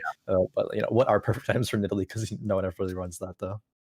Who knows? Like Kien, you can't have like 4 people playing Enlightened, right? In every lobby. You can't have like 4 Morgana Talon players, or Ashe. You can't have 3 people playing Ashe. So at a certain point, despite these kind of being accepted as like the great comps right now, you have to be flexible, right? Do you think we're going to see more keepers that we saw Yiggles play in game number 2, or is that kind of like a one-time deal? Because I feel like it's pretty solid, and you yourself were talking about how it's been coming up a little bit. Yeah, you say this, Doa, but let's rewind the clock a couple weeks to War Week, when we had 8 people playing the same comp. Well, that was because of Warwick 1 was just like that good with items. You didn't need more than 1 to make it work, Never underestimate NA players and their willingness to just slam. Is all I'll say about that one. I'm hoping we see a bit more of the 1-cost carries being 3-star, the Dianas, the Lissandras, the Namis of the world. I think we should see a couple of them before the day ends, but that's the thing that it's only been a couple of games, but I noticed we have not seen those comps kind of come into play just yet. Right, not in the games we've seen at least. I believe we're ready to take a look at the scores now, if I heard our producer correctly, and I think we are. Yeah. All right. Ooh, those beautiful motion graphics. They look awesome today, by the way. But check that out. So there we go. 17 points for Non-Tom, the highest results after 2 games already. But players like Cottontail, Mismatch Socks, very close behind. Setsuko as well. Yiggles, of course, we saw a very good finish for her in 2 games. Bertosaurus, top of the NA ladder right now and doing well. And so on from there. It's Aaron, Ward, some of the players at the very bottom that really kind of need to catch up. But we do have 4 games to go, so they've got a chance. Yeah, notably at the bottom there, towards those last 8 names, Aegon and Kien, Marcus, names that I come into today, and I'm like, okay, I do expect those players to move on into the top 16, but Sure. Again, all these players are really strong, and it's only 2 games. There's still 4 more games to go until we set things off here, but Non-Tom, Cottontail, Socks at the top for sure. Expect those names to be there, so they are not disappointing so far. Yeah, Non-Tom actually a week ago messaged me and asked me, wait, there are tournaments happening? Because he didn't even realize he had the set for it, because he doesn't have Twitter and he doesn't really check the website for updates. So I had to direct him towards. So he was playing this game without realizing that the snapshots were happening on ladder and whatnot for tournaments. So good to see that, at the end of the day, not knowing things will happen doesn't affect whether you are good or not at Teamfight Tactics. So Doesn't matter if you're a TFT machine, Yeah, as long as you could just hit, Yeah, exactly. I'm wondering, is it new bowel or is it no bowl? Oh, I like that. Could be either one. I think no bowl. No bowl. Yeah. Just likes plates. What can you say? Well, we're getting ready. I'll be here all weekend, guys. We're getting ready for game number 3. And I really like this meta. I'm gonna be honest. I know it's definitely taken some criticism from the community and certain pros for being like a 4-1 lottery, right, and all that. But I've always liked the playing flexible sort of style. And while it may not be flexible in terms of where you roll to find what you're gonna be using, you do get to play flexibly in terms of like what items you decide to slam early on, what you decide to build as you roll down. And it does take a lot of thinking on the fly to, do well in this meta, which I can appreciate. And no meta is going to favor every single style of play. I think that's one of the things we're going to find out more and more as time goes on with TFT is that some pros have come out and say, hey, I like reroll metas. I liked playing, Protector Celestial. I liked playing Space Jam, Other players are going to say, no, I prefer it when there's no reroll, where you do things, more akin to what we see in 4-1. So I don't think you can please everybody all the time with every meta, but I think it's just important to be a player that can play, flexibly. And we do see players like Grand Vice, for instance, always near the top of the ladder, no matter what the meta is. And ultimately that style of play is going to kind of help you, succeed, it seems like. I will say that Noah was not, in fact, paid to say that by Mortdog. No. I was not. That is my own personal opinion. I'm not the greatest TFT player in the world. I've been Masters in the past, but I've not been Challenger. But still, I just like a little variety. I like a little spice, Not to say Mortdog wouldn't PayPal you to say nice things about the game on stream. So well, he hasn't yet. So, Mort, I'm just saying, my email,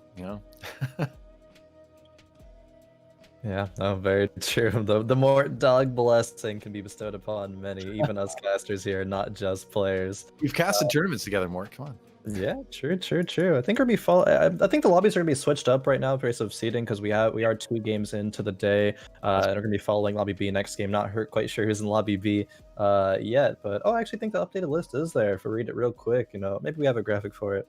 Not too sure, but Sox is in that lobby notably, and he is towards the top right now. So excited to see him play some more. He was a player who had the opportunity to go Nami 3 later or earlier on in the day. He ended up only going Nami 2 and then selling it later on, moving those items. So we talked about not having seen some things that we would expect. Diana 3 or Diana 4 we haven't seen the committal to Nami 3 either.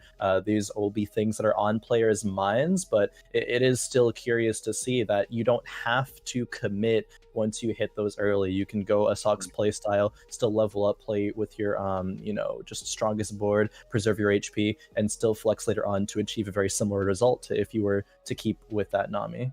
Yeah, so it's just a lot more flexible, because it's one of those things where, let's say you're playing the Nami or the Diana Chosen, there are very few different ways to play it. You get to 5 and you slow roll and you either hit or you don't hit. There's no real flexibility in the comp. There's no flexibility in the play style. It's one of those games, you hit it like stage 4, you're in good shape. You don't hit it until like 4, 5, 4, 6, probably going 6 or 7. So one of those things where I think especially for players like Sox, more generally, I think it's bad practice if you're trying to become a better player to over focus on those slow roll comps because they don't teach you how to, as Noah was saying, be flexible with like flexing different units and comps. They're very rigid comps, but they're very strong. I think they're good tools to have in your arsenal, and you should know how to play them. But definitely, I would not become reliant on them. Yeah. So I've got the list of players we're going to be seeing in lobby B, and you guys, you can type !scores in chat, and that'll bring up a page that has that info as well. But for those of you who don't have that in front of you, it's going to be I Like Hobos, Trajan, Asura, Aegon, Robinsong, Spencer, Setsuko, Mismatch Sox, and that's it. I almost read the last line, but the last line was waiting for players. So that's what we're doing, not the name of a player. That was already 8. But yeah, we're waiting for everybody to get in the lobby, and as soon as it's loaded, we'll jump in there as well. And like I said, even though it creates maybe a little bit longer between games here and there, I like that we're doing this. I like that we're shuffling things up. I just think it's the most kind of like fair way to make sure that the cream gets a chance to rise to the top, out of this group of players.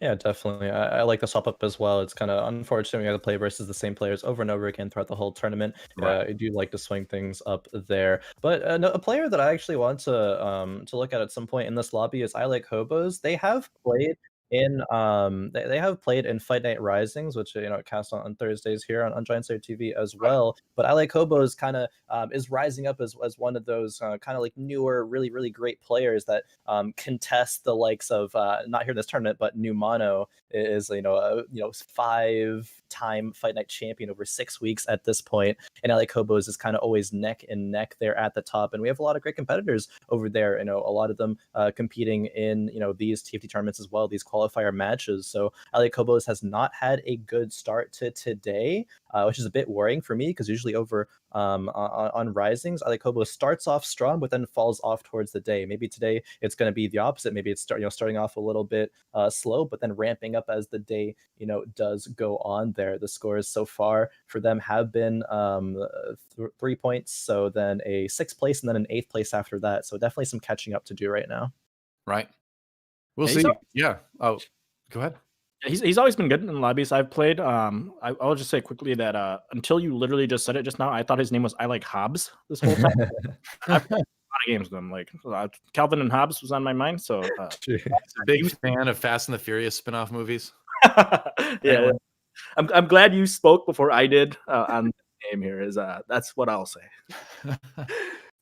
True. Oh well.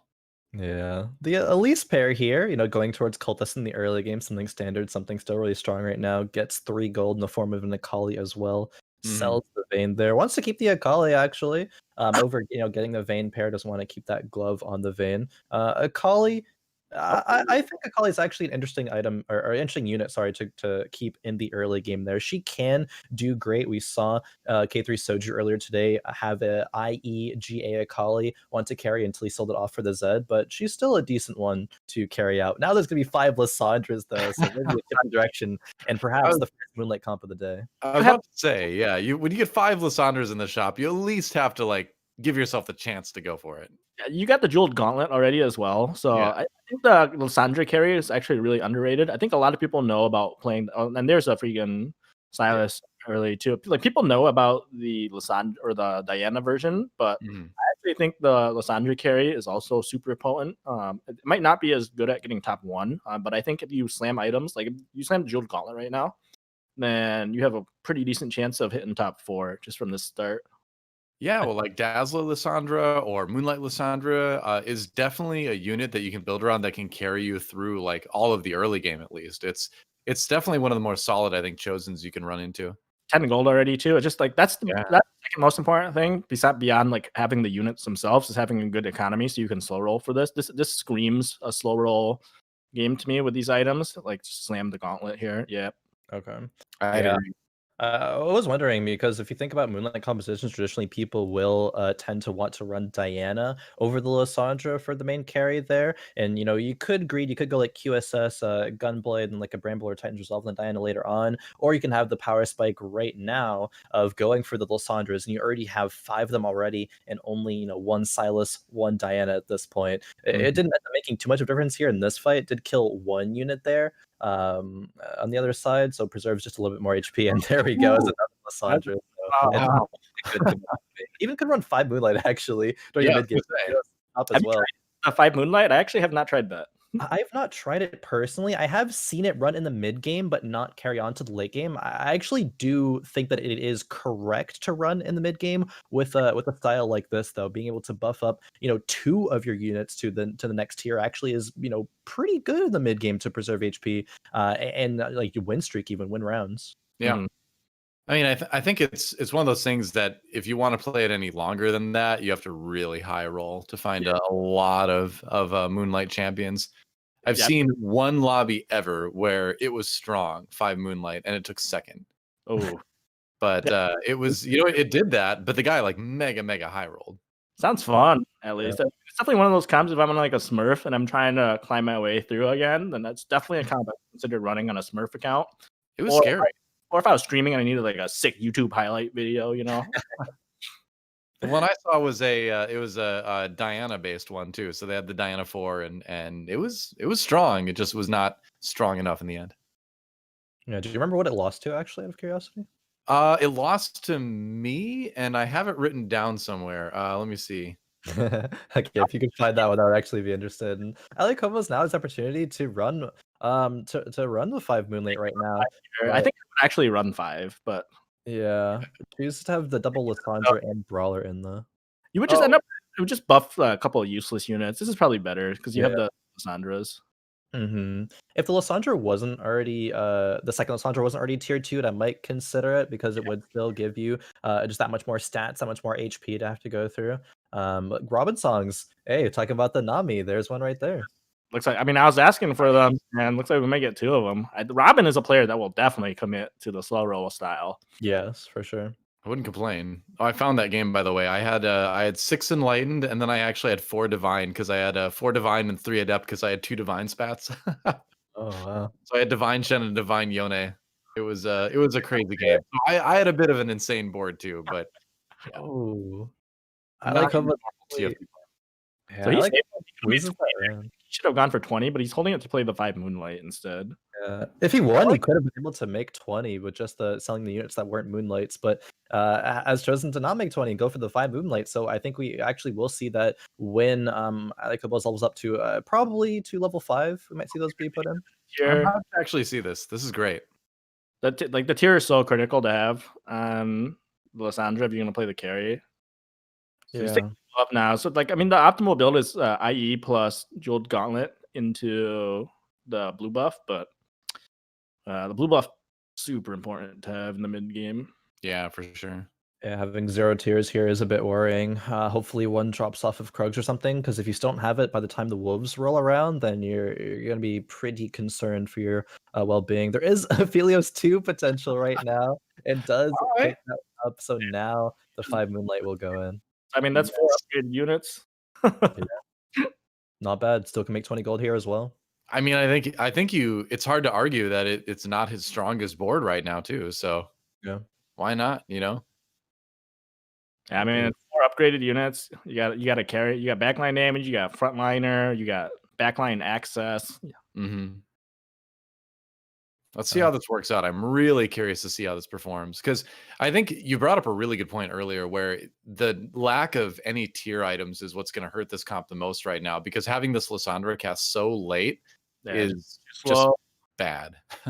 Especially this comp where it's a chosen Janna, you're just not going to kill anything. You just take 10 share. This feels bad. I kill one thing, fortunately, so 8 damage. But yeah, still talking about that chosen Janna in the early game. It's just much too powerful for Alikobo to deal with without that blue buff at this point in the game. So I'm gonna be dropping down to low HP, and you have to be worried when you're playing a Moonlight composition. You drop so low. Like, at what point do you commit to roll down for all those 4 stars? Look, if he commits to, oh no, he's bailing. He quit on it. But I was gonna say, if he committed to 5 Moonlight, I would go into his stream. I would gift him a sub. Could somebody let him know?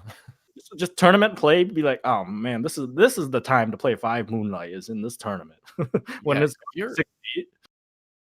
if you're brave enough to do 5 Moonlight in a tournament, that is he should have turn. This is way better. Now he has a 3-star Lissandra. Yeah, I do like this a lot better for sure. Could sell here as well to 30 gold, but you have to sell the Silas's. You have to commit to just staying 3 Moonlight and not going to 5 at all. Yeah.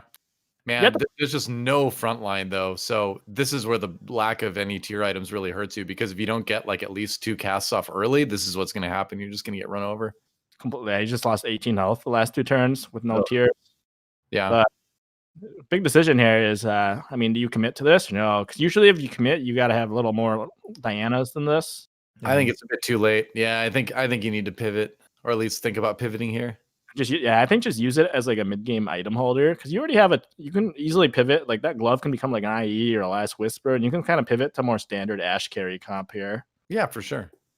Yeah, I almost feel like from watching Alikobo's play the past few weeks, I think though that Alikobo's tends to commit to things like this more often than not, and I wonder if it'll be the kind of the same this game as well. I'd actually be surprised to see a pivot happen here, but I do kind of agree with you both. I think that a pivot might end up having to be the most optimal case. Like, there's still 0 tiers right now at this point as well.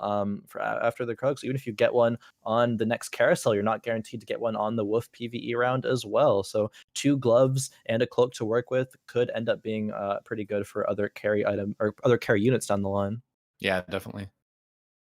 Yeah, it looks like Seems like he wants to commit to it. Yeah. Like you're saying. Not leveling here, I think kind of speaks committing. I want to get that Lysandra 3 and then Lysandra 4. Okay, does level up actually to play the 5 Moonlights once again, but we will be moving over to Trajan over here with 4 duelists right now with a Chosen Fiora and actually a Warmog slammed to the Yasuo because 3 belts out of 5 items. That's a bit unfortunate, I think. Hey, I mean, if you've got an excess of belts, at least you want an exile, you know, so you can get that bigger shield. So it's kind of making the best of a rough situation, but Yeah, so many belts. Definitely got more dogged here. I'm curious, how do you two feel about the Chosen Fiora? I think it's one of those things where you can, you know, maybe maintain HP with it in the early and mid game, but definitely not something you keep for very long. Yeah, I agree. When the Fiora actually got changed to her chosen, made her reduced mana instead, then we kind of saw a little bit of meta where there was some Fiora threes with like blue buffs or like Shojins who would just keep her posting and actually would get, you know, a top 4 placement. But I don't think we're going to see anything like that in this game. The items aren't there for it. I think it is just, as Doa said, just a mid game thing. You want to pivot out later on in the game. He's got committing though. He's got 7 Fioras. So Yep. I don't know. I mean, so Not leveling, yeah. I guess the one thing that is good here is that people generally don't build as many Giant Slayers nowadays, and Warmogs was kind of a bad items when Giant Slayer was in the meta because it would just put you over the threshold guaranteed, and you would be dealing so much more damage to that Warmog's holder. So that probably won't end up being the case in the meta where people are going for those IEs, last whispers, things like that. The thing is, though, you're not strong with just Warmogs. You don't have any DPS items, so you're going to be taking a lot of damage in this mid game. Early game was okay, but on a 4-loss streak right now, 71 HP towards the bottom side of the lobby here is kind of worrying, I think, for Trajan. I agree. I think especially in this, I'm kind of curious why he's not slamming the Runons. It's such a good item on Callista, and you're already committing to this duelist. So I'm kind of curious what he's trying to save that for. Maybe RFC instead, but Potentially Rageblade, another item that Callistas do use. But yeah, I think RFC is a really good one. If she's not moving, then she's getting a lot more value during the whole fight there. Not hitting too much though. Has the Shen, which is still really good in the early game for a couple adept. I think that goes a lot farther away than many people might realize, but still no tier 3 Fiora and 5 Yasuo is away from tier 3 there. Long way to go. I mean, you're kind of with the Shen there and the Irelia as well. You're kind of thinking, all right, well, maybe I can get that kind of like duelist, you know, working in the end with a Yone. Maybe find like Divine Spat for the Yone if you're being very optimistic. But I don't know. Maybe you make that swap too, and you know, say, hey, maybe I can just change some of these items over and, you know, go for something like Ash with the Adept package. You know. Oh, even wins this. Oh, maybe doesn't win the round. It's gonna be close though. I That think the already win knows. might come through. or Oh well. Okay. Wow, that was so close. It's like 50 HP left on that Callista. Yeah. Wow. All right. Well, that works. Hey, a win's a win. Still not leveling though, and if he doesn't find the Fiora soon, it might be time to pivot. but even if he does find the Fiora, I'm just sitting here like, what does it do? Yeah. We were memeing about the 3-star Nidalee earlier, and I'm like, is 3-star Fiora even worse? Like, I think she's better than Nidalee. I think 3-star Fiora is better than Nidalee, but not by much. It depends on the items, I think, as well, though. If she's literally 0 items there just as a Fiora 3, it's like, okay, I'm building that because I'm going duelist, but in the end, it's going to fall off really hard. It's not going to do much. It might net me, you know, a couple of round wins during the end of stage 3, but we're already nearing the end of stage 3, and it's not being had. And we know that some players will be rolling down on 4-1, reaching their power spike at that point. And if you're a Fiora 3, even, like, she's not going to do enough. Yeah. All right. There's the Ash. What do you do? Another Shen. Okay, so we're here. Power spike, Fiora 3. he's Wow. rolling. Do you All right. roll down past 50 here? I almost think yes, maybe roll to 40 to try to find it, like you're one off. I agree. I think you can even go a little bit farther than that. Okay, found some upgrades here. I like this. I mean, that was Yasuo. just now. Yeah, that was a good roll down to 40. Yeah. RFC is a good item too. So Like this is a really early Shen 2 and the Callista 2 with the RFC.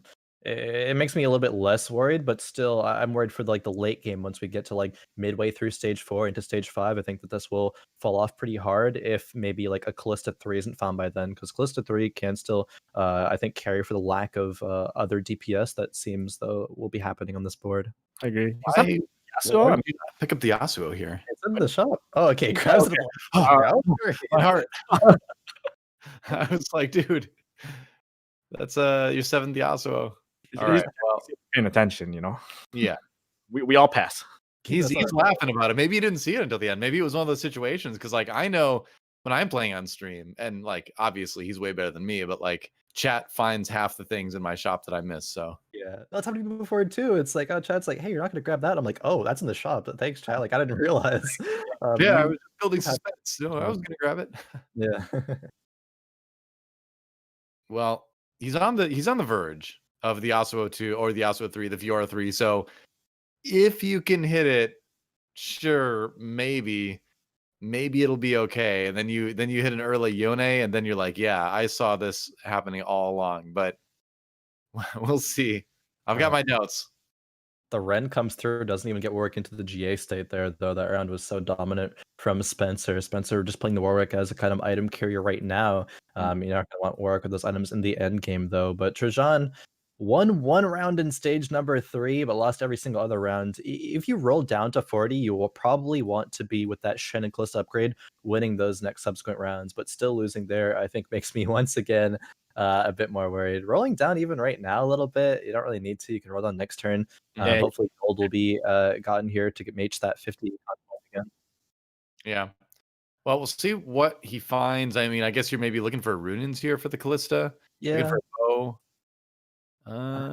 Gold. Death Cap Callista, is that the play right now? Like not bad on Callista. Yeah, I mean it does increase the percentage for the spears. There's a Fiora 3. So if you can hit the Yasuo 3, maybe you're sort of justified. Got 6 duelist in. That's gonna be strong. I do like the death cap on Callista. I think that's probably the best use of those items. Otherwise, I'm not opposed to Ionic Spark. I it does use up the death cap here. Oh, yeah. I think I using this cloak like this. Because that cloak could be a QSS for the Yasuo, which I think later on is kind of key if Yasuo's going to be one of your main carries there. Right. I would have built a Zephyr too. I think Zephyr cheese is actually really would help a lot here. You've got a chance for a Morellos, which like maybe sure you can put the Morellos on Yone eventually. I think that's something that far away out. But yeah, exactly. You have to hit like a very early one, and he's not even level 7. So I think this game feels a little doomed for him, if I have to be honest. A bit. I'm not confident that this will spike back, but I hope he proves me wrong. Yeah, same. If we look at 40 HP from Trajan, we got to look also at Asura being 20 HP at the bottom of the lobby there as well. Like that's really worrying to be 20 on 4-2. We're going over to Setsuno here though, who hits and lightened Chosen Morgana, and this is really good actually. The double chalice plus Morello's potential. Oh yeah, you definitely slammed the Morellos here, right? Yeah. He was hesitating, and I'm like, I don't know, man. I think you got to slam it. So agreed for sure. You got GA and an extra sword too. You can hit a Talon now. So just get off of Ahri. You don't play Ahri from this spot. Definitely. There is an unfortunate death cap, I guess, that you can't really put on anything else until you get like a Kien or something later on, though. The Ahri will be a good holder for it right now, but still even losing not the best, but there are worse items you could have on Talon. That's what you call a good loss. Look at this. I like Hobos. He's got the Diana 4 online. Yeah. It's a 3 Moonlight build with 4 Assassin, it looks like, just to look at those synergies. The natural counter to Diana 4 is Fiora 3. Forever. She can't play the game. She can't get those ults off and does lose that matchup right there. True. This board is very awkward for Setsuko. Yeah. That Garen is just like, what am I doing here right now? Like, I would drop this Ahri and play the Ashe, honestly. I don't think the Ahri's doing anything for you right here, whereas I think Ashe would actually deal a bit of damage. Yeah, she did 2.3 key damage in that last fight there. Got 1 ulti off, I believe. But yeah, I agree. It didn't do that much in general. Ashe might be able to get more damage up, but I think Ashe needs a bit more frontline to work with her as well, though, here. So it's kind of awkward on all fronts. The Morgana has to be the main carry. That's a really good ult to As a start big- things off, though. I mean, it's just a Morgana 1v9 type of Yeah. situation. I think Morgana should be strong enough to carry for a while, though, at least. A lot of Ari's damage is kind of like misleading, though, because it counts a lot of the overkill damage, so it's hard to know how much it's actually doing. Like, that showed 1,000 there, but it was actually only like, what, 100, right? Yeah, 100 from the Z0, definitely. I agree. I think Setsuko is going to pass up on this Ashe, though, it feels like, unless they win the round, maybe sell the Nidalee for the Ashe. Could still have 20 gold at that point as well, but gonna pass over it, though. So just definitely a commit, probably to the Ari at this point. I mean, Hey, well, how about a cane? Mm-hmm. take the cane. It's got the bow on it. What do you turn the bow into? Big town right there, wherever that board was. Yeah, that's true. Bow, RFC. There it is. If you get another bow, it is. Yeah, talking about that earlier as well. Setsuko, yep, going for the cane. Okay, this is really good now. You can now get rid of this Ari, not have to feel bad about it, and just say, okay, Kien is going to be my secondary carry. Eventually primary carry. You feel great. Yeah, definitely. Way better. He's going to get a lot more damage done with that cane than that Ari, I think, at this point. Yeah, Morgana's like that star athlete that finally gets a little bit of help. We got the big trade coming in for the cane here. Yeah, exactly. Yeah, you did good so far, Ari, and it looks like actually Ari might find some more play in here as well. Just kind of be warming up Kane on the field here. Want to get him perhaps transformed into probably red Kane, I would assume. And I would then be concerned about that spirit buff, which is the only thing you'd really lose from dropping the Ari. I personally don't value spirit at all, but I've seen other people value it. So I mean, how do you two feel about spirit? Well, on this board, I don't think it does really anything for you. But there's other obviously Spirit Hunter builds that still have niche places, I guess. But it gets Ari off to her second cast a bit easier. But the problem is, if you don't even get one cast off, then Spirit's actually useless in this in this case here. So yeah. I think I value it maybe a bit more than a bit more than 0. I think Spirit can do pretty well if you have the RE2, you have the front line to supplement, so she can get multiple casts off there. The worry here is that you just don't have that though. So he finds a Talon, and you'd imagine this is why the items have not gone onto the cane already, is because you want to put at least a GA onto a Talon possibly, but looks like a bit of indecision. Just look at the way that little legend is moving around. That is a sign of someone thinking hard right now, I think. Definitely thinking. I don't know. I feel like to play 100%, sell the Ari and move those items to Kane. I don't know if I would play the Talon this game because you already have the Enlightened on the Morgana. Yep. You can run 4 Enlightened. You add Janna and you add Aurelia to go up to 4. I don't think you need to play Talon this game. Yeah, definitely 100% agree there. The commit hasn't happened though, and because of that, some more losses come through for Setsuna. You're going to lose Tyler Kobos and that Diana 4 as well. It just griefed the econ a little bit too. If he committed a little earlier, he's probably sitting over 40, or he's definitely sitting over 40 at this point, maybe even 50 if he was more decisive. But it seems like a little indecision for sure here. Yeah, what the cane brings that board, and maybe in that particular round, if you have a cane in there over the Ari, maybe you're sniping the Lux before she can cast, that kind of thing, and that matters. It makes a difference in the long term. I mean, Kane saves health is one of the other big things. If you have good items on Kane, if you have GA death cap on Kane, Kane's pretty much guaranteed to kill 2, maybe 3 units in the back line. And at this point in the game, that's 6, 7 health. And you keep stacking that up. That's 6 health one turn, 6 health the next turn. You're talking 15, 20 health going into stage 5 that could be saved throughout that stage. And that's a huge difference when you start seeing those lobbies in stage 6 that 7 people are still alive, So here's a question for you: Is a Shen 1 better than a Garen 2 in this board? I kind of like the Shen personally, but what do you think? I hate Garen at this point. I would definitely. All right, there's Cell. Gets rid of the Ari. All right, so here's where the Kane decisions come in. Definitely GA Kane here. The decisions have to be mostly, do I greed 1 turn before going to 8 or do I not? And I think the greeding 1 turn is correct here. I agree with that. Yeah, you have 2 Morganas on the bench as well, but Morgana 3 is so far off. The Garen is still seeing play here. Okay, the Shen does go in, but the Aurelia is not quite in yet. Okay, does get it. I wanted to see those 2 in, so I'm glad that we actually did get that. We have the 2 Adept in here, which is really, really good against Talon. Talon got disarmed there as well, so he's actually AFK right now, not playing the game. It still will eventually go to Talon play, though. Unit in the back already immediately. And it's going to be 2 more. He should kill these 2 as well. Mm. Yep. We're at the point in the game too where even 2 adept is pretty nice, just because you can slow down like an Ashe or early on or something like that. Still does lose the round, and it's just one of those awkward boards where you have a lot of good stuff, where it's like these are some of the most frustrating games where it's like you look at your board and like I've got a lot of good stuff, but it's just not coming together. We'll check in with them later as we move over to Mismatch Socks. 80 scouting, crushing it. So, I mean, this is free top 4 with him when you look at the lobby health. Asura, you mentioned earlier, was at 20 health. I think you called it early at 20 health. He hasn't lost since. So yeah, has won at least 5 rounds in a row right now. It's actually you just look at the lobby HP in general and say it kind of paints a picture here. Robin Songs and Sox were at the top of both. Robin Songs has lost a little bit of HP. Sox has not. Sox is going actually fast now. He's already purchased some XP to go there. Asura went streaking, and Trajan, we kind of called it, looked a little doomed, and 2 HP right now is on a bit of a loss streak. Might actually go out and Nate this game as well.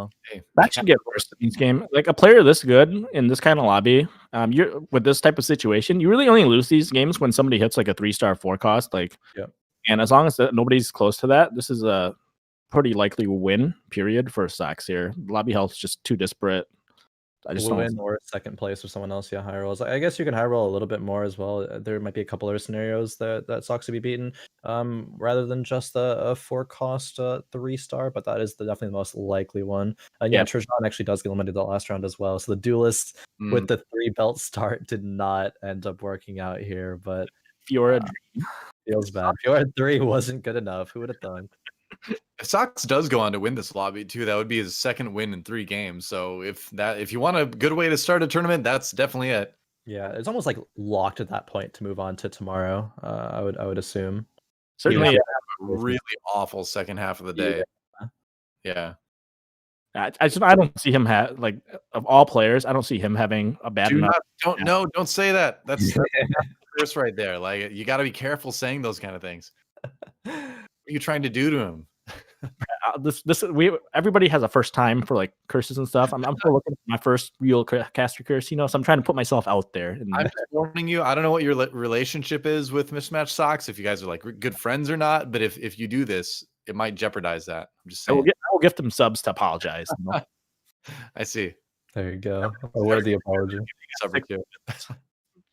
Maybe that was the scary board. I don't know if any Nikos. Sox got on here. Asura dropped in 7th place as well. So while they went streak for so long, if you drop to 20 so early, a couple bad fights just means the end of it. Yeah, 2 bad fights.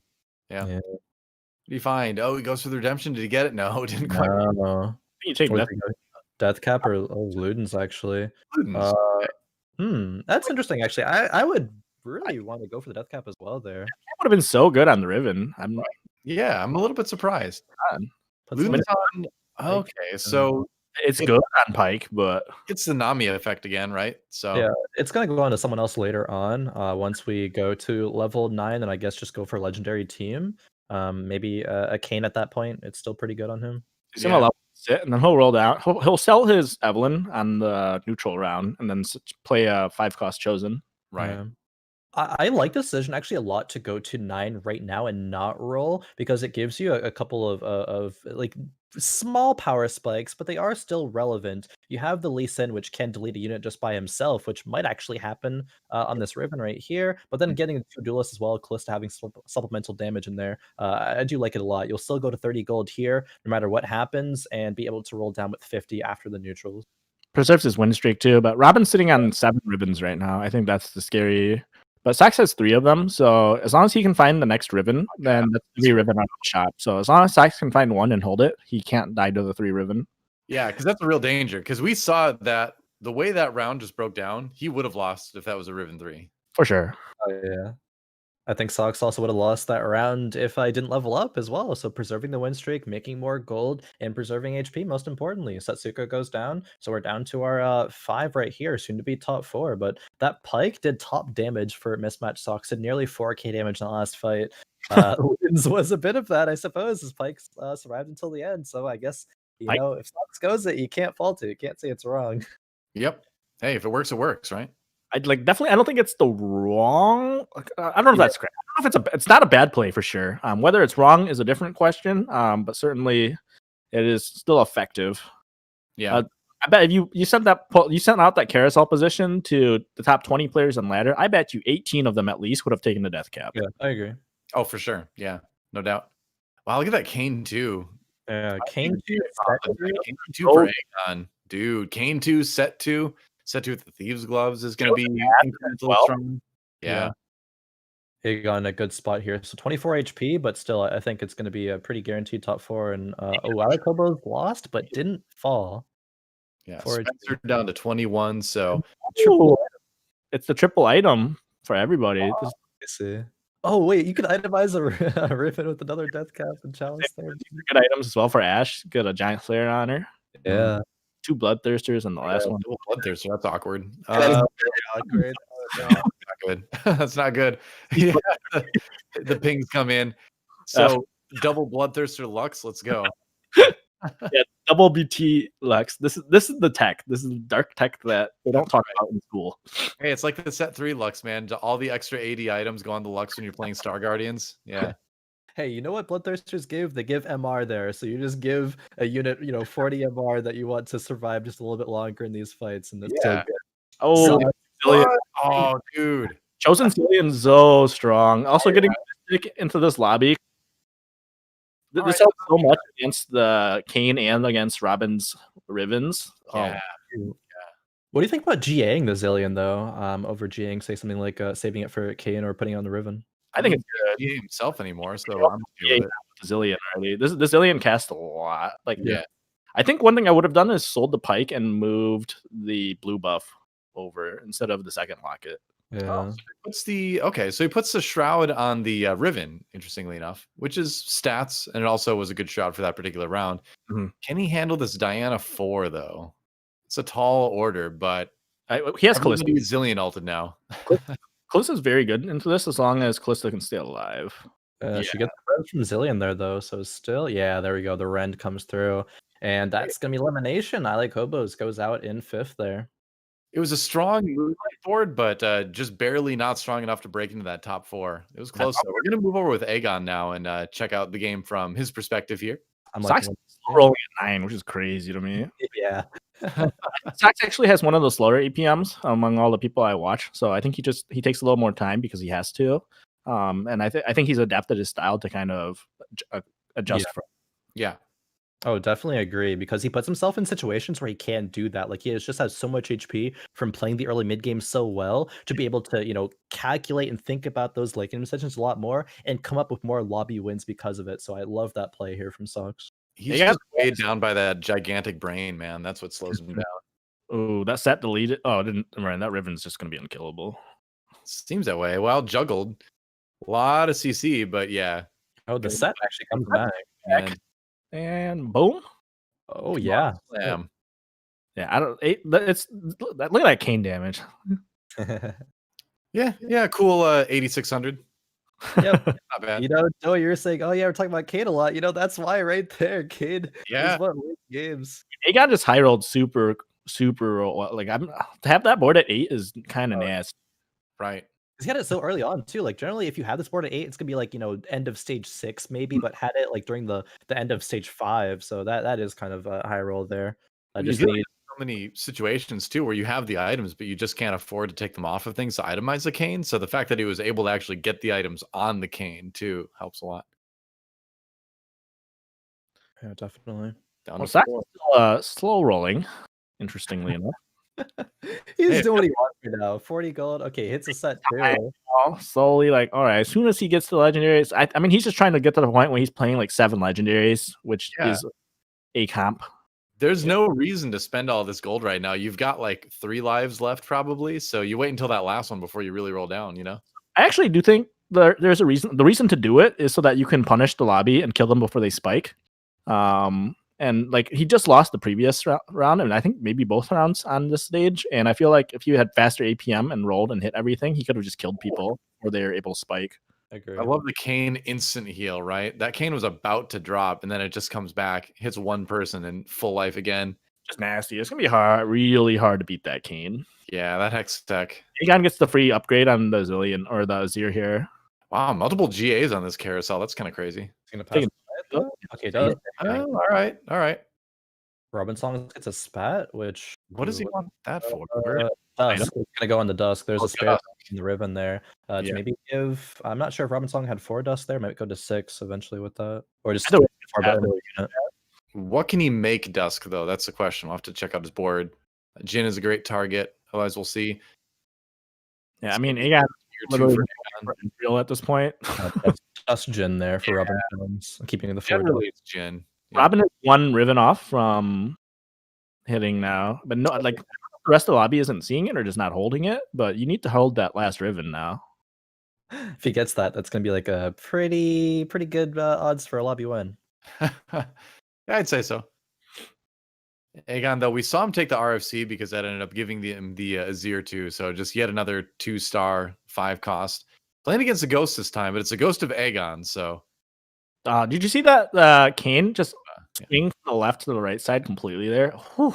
That's the RFC in action. Without that, the Kien just kind of slowly just walks over, takes his time, listens to his music. But with the RFC, it just zips right across the map and pops people. what kind of music do you think he's listening to? Oh, good question. Definitely, I'm gonna stick with it. It's got to be that LL Cool J Shark song. Deepest bluest. His hat is like a shark fin. His hat is kind of like a shark fin, actually. He needed to hold that Riven. That was the last one. Sox killed Robin Songs in that last fight. Yeah, we're down to 2. So we don't need to be- So sad if I'm Robin. He was 1 away from hitting it. Ooh, 2 with a blue buff. Okay, let's go. I was gonna say Sox had that pike in for until stage 6-5. Finally moved it. At so many 5-star units, this Lee Sin's gonna be a crank as well. I'm curious. Like, I don't know if I would have put blue on Lilia instead of Lee Sin. Like, I think I would have done a lot of CC though on that Lilia. Like, I don't think Lilia is the best 5 cost, but if you can get this situation with Lilia, I feel like you can do well. But we'll see. Maybe you need the CC into the Kane though. I think these sleeps are doing a lot of value in this fight. And there's a lot of ways to proc it for the extra damage as well on this team. There's just a lot of AoEs. Exactly. Too strong. Yeah. I think you're just straight dead here. 1 HP. I think it feels like he's going to be dead in the next round, but we'll find out. There's no way he comes back here. Yeah, if there is any way, what can Aegon do right now? It's like high roll it, find the Ezreal too, but even then, it's going to be. I mean, not really even that would do it. He just has 5 costs at the end of the day. His next shop is 5 ashes, and then he sells something, buys all 5 of them, and then rolls and finds the 9th hash. That's the answer. There you go. More pick up the phone. It's Kien here. I need a favor. You cracked the code, man. All right. Honestly, even then, it would still maybe not go. It's actually still maybe beat the 3 ash, right? Yeah. Doesn't find anything. Nope. Actually, there. Just has the Onyx Spark to then put on what, the Warwick, I guess. Yeah, it's got to be the Warwick, right? Yeah. On there, but it's looking rough. Positioning wise, is there anything you can even do? The double locket on the Zillion is just nightmare. I think it has to be a Kane killing the Lilia and something else earlier on, and then the Kane just like farms 1v9s. It like has to be just a Kane 1v9 here. Isn't Lilia going to be one of the lowest HP targets though, starting off? So I think Zillion would alter right away anyway. Plus the double locket shield. Yeah, it's so hard. It's so hard to get rid of that Lilia, even if you want to. I mean, this is doomed. The chosen Zillion is just so strong. Kane, take the wheel. He's trying. He got in there. Okay, but the whole clump gets GA'd. No chance. Look at all these units that still have the Zillion ult, just swinging them out the little Zillion. Kane is sitting here is like, I need some help. Literally anybody, do something. He's trying, but as soon as the CC comes through, gets eliminated, and it is a mismatch Sox lobby win here for game number 3. Second one in a row for mismatch Sox, actually. Second win in a row. That's 2 firsts for him out of the first 3 games. So great start for mismatch Sox. And yeah, that's already a point total. He's going to be at 26, I believe. And that already puts him in a situation where it's going to be hard to imagine him not moving on to day 2. He'd have to have like the worst 3 games ever and have a lot of other people do really well. But can't complain about that. If you're a Sox fan, it's a great start. I think there's going to be 8 players today who don't even get to 26 after 6 games, and Sox has gotten there after 3 games. So it's such an insane start. I'm pretty sure, I'm confident saying he's going to go to day number 2. right now. But man, just the way that Sox played that game is something that a lot of players could learn from. When you're playing that cultist mid game, it's what lets you go to things like level 8 and level 9 and completely pivot your comp out there for legendaries. Like if you want to look at a game that will like if you have a good early start for cultists and then will like guaranteed almost win you a lobby, like that is the key like textbook game for what we just saw right there. Yeah. Right. It's like what I was saying earlier, is people I think are too afraid to leverage their health to go up to level 9 quicker, because I think they're afraid to be able to like, oh, if I'm sitting at 40 health, and I think Sox played that game out perfectly. He was fine losing a few rounds, even though he didn't. He just knew he was strong enough where even if he lost, it wouldn't be by that much health. And he got to the point where, I mean, if you can slam in 5 upgrade to legendaries at the end, gonna be pretty hard to beat you. Oh yeah. Day two, I think like the other two things that really pushed him over the top were getting the double locket on the Nexus minion, and then also hitting the Zillion Chosen. Yeah. Like if you would have hit a Chosen Zillion, I think it would have been really hard to take on that Kane, because you wouldn't have had the Zillion alts. Without the lockets, you wouldn't have had the shields. So it was it was definitely a lot of great play, but it was a couple like little things too in the late game that he hit that kind of put him over the edge to take a first instead of a second. That was like on the first roll as well. They're finding that Zillion after selling the Chosen after that neutral round roll down. So just everything kind of lined up there with the really good calculated play. We take when you have money at level 9, that much money, that much health. Yeah. I mean, that's why I was saying that. That's why I said he would win the lobby like pretty early in stage 5. You just know from those positions that, especially for a player that's that good, he'll make the right plays, right? Yeah. With that much gold. Yeah, well, let's take a look at the winning comp again. We've been talking about it a little bit already, but getting it to actually see it is something else. So there it is. Obviously, it's just like 5 cost fever. He had one unit on the board that was not a 5 cost, and that was the Riven. 2 Lee Sin 2s there at the end. I remember saying the Lee Sin 2 and Lee Sin 1, but I actually found both of them there upgrade at the end. Like this is such an insane board. Yeah, that's like the Sith Lord Lee Sin. That's the Master and the Apprentice, showing the way. There's always 2. Yeah. I mean, that's it. If you're wondering how to play Teamfight Taxis, this is the kind of board you should always play. I think every game. Just exactly. Yeah. 8 legendary units, and you're in a good spot to win the game. I think it's a pretty simple composition. All 5 costs. It's so easy. Just hit. Yeah. Just play exactly like Mismatch Sox, and you'll do really well. Yeah, those of you who are stuck in lower elos should be asking yourself, am I playing enough legendaries every game? And probably not. Yeah, it's like you die before wolves. Well, clearly you weren't playing enough legendaries. Obviously. Oh man, but no. The scores here soon. It does take a minute to get all that stuff calculated. But, it doesn't in this case. We got it ready. All right, let's check it out. Let's look at the scores after 3 games out of 6 down. And we have, of course, this is the score for game 3 specifically here. Yeah. So we have Marcus winning lobby A, Cottontail coming in second place there. Obviously, Sox and Aegon 1 and 2 in lobby B. And Kiting is hard and no Bull or New Bell in lobby C.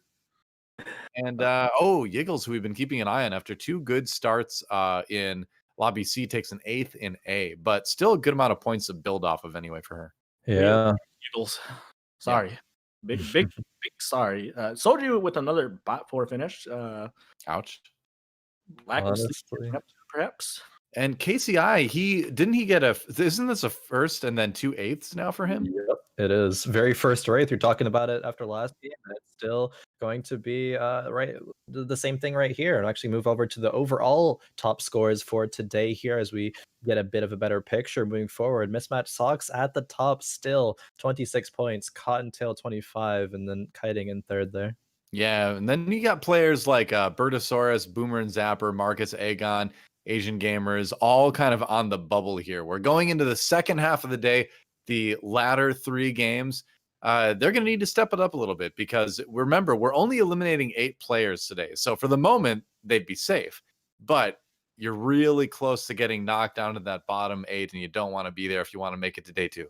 Yeah, Soju and Saint are kind of sweating over there. I'd say those are the 2 big names, and I would be surprised to see both of them, or even one of them, let alone both of them, remain on the right side over there at the end of the day. Yeah, KCI, Soju, Saint, you'd expect players like that to move on to day 2, but ultimately, at the end of the day, gotta send 8 home, or not home, but just out of the tournament. I guess they're probably already home, given it's 2020. But that's a good place to be sometimes if you want to just chill out and play a lot of TFT. It is. It's a perfect place to do so. All these people have been doing it for months now, and that's why they're here today. They've been grinding, they've been getting good, and we see all that culmination coming to fruition right here in these games. And we've seen some impressive stuff so far. Like, I'm thoroughly enjoying all the action we've seen here today. Like, these are the best of the best, and we are seeing why with this play. Yeah. We're moving into a Lobby B game, and I'll read off the list of players we've got for that. It's going to be Kiting is Hard, Goobums, KCI, Saint Vicious, Boomer and Zapper, and Soju. And we're going to start things off with Kiting is Hard here in Lobby B for our 4th game of the day. The Mad Dash and an interesting carousel. Swords, rods, and bows, it looks like, across the board. Yeah, Kiting is Hard coming off of a lobby win towards the top. It was the 3rd in overall sittings right now, opting to take a rod instead of that sword or bow that was also offered in the carousel. Kiting also looking at the standings, making sure to see where he needs to place to get to top 16 for today. It's good as a competitor. You want to know where you're at in terms of the lobby, because in tournaments, like, it's not ladder, right? You have to approach it a bit differently. It's a marathon and not a sprint, right? It's not just one game at a time. It is the culmination of 6 games and those point totals. So good to keep track of that. Yeah.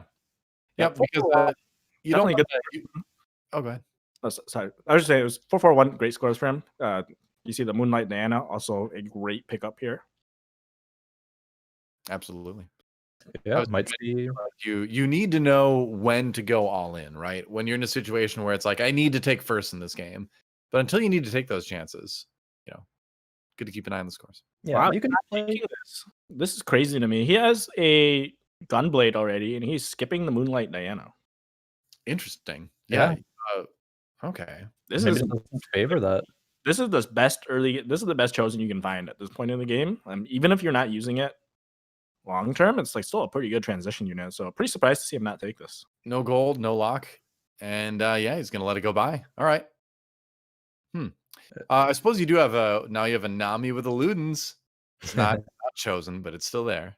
No, I think though having the chosen is pretty essential for running that Nami carry, because it does give a reduced mana, which is so key. It's gonna fall off a bit harder if you don't have that. I have seen people try to go for that without the chosen Nami, and it's just a bit too difficult unless you like super high roll or something. But Kiting is gonna be thinking about it. Hasn't picked up the Diana chosen, so there will be more chosens presented. Hopefully, for his sake, will be a Nami, but we'll see what he ends up hitting. Give me Wukong. Wukong Vanguard chosen. So you might as well grab it because it's something. So I don't like the Wukong chosen, so it's definitely interesting to see. Like, this is obviously a very high level player, so it's like I like watching people who will do different things for me. Like, also selling the Tahm Kench is something like Sax would never do. Sax would always take the Tahm Kench and the Annie and try and play towards Fortune. Right. So definitely interesting to see people just kind of have different leanings in terms of what they want to do. So does a Ludens proc off of the? Does the extra damage proc off of the blind? It does. Teemo? It is considered crowd control, isn't it? Yeah. So it's actually very good on Teemo early game. This does a lot of damage. Yeah, it's a good point. I've not done this myself, but I am not surprised that it works. Yeah, that is a lot of damage. Wow.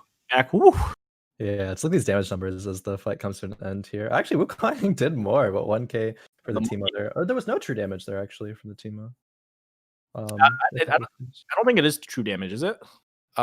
It's true damage against shields, but magic damage against CC. Right. Yeah. I might be wrong on that. I'm trying to remember without actually looking at it. But that may be the case. We're experts here.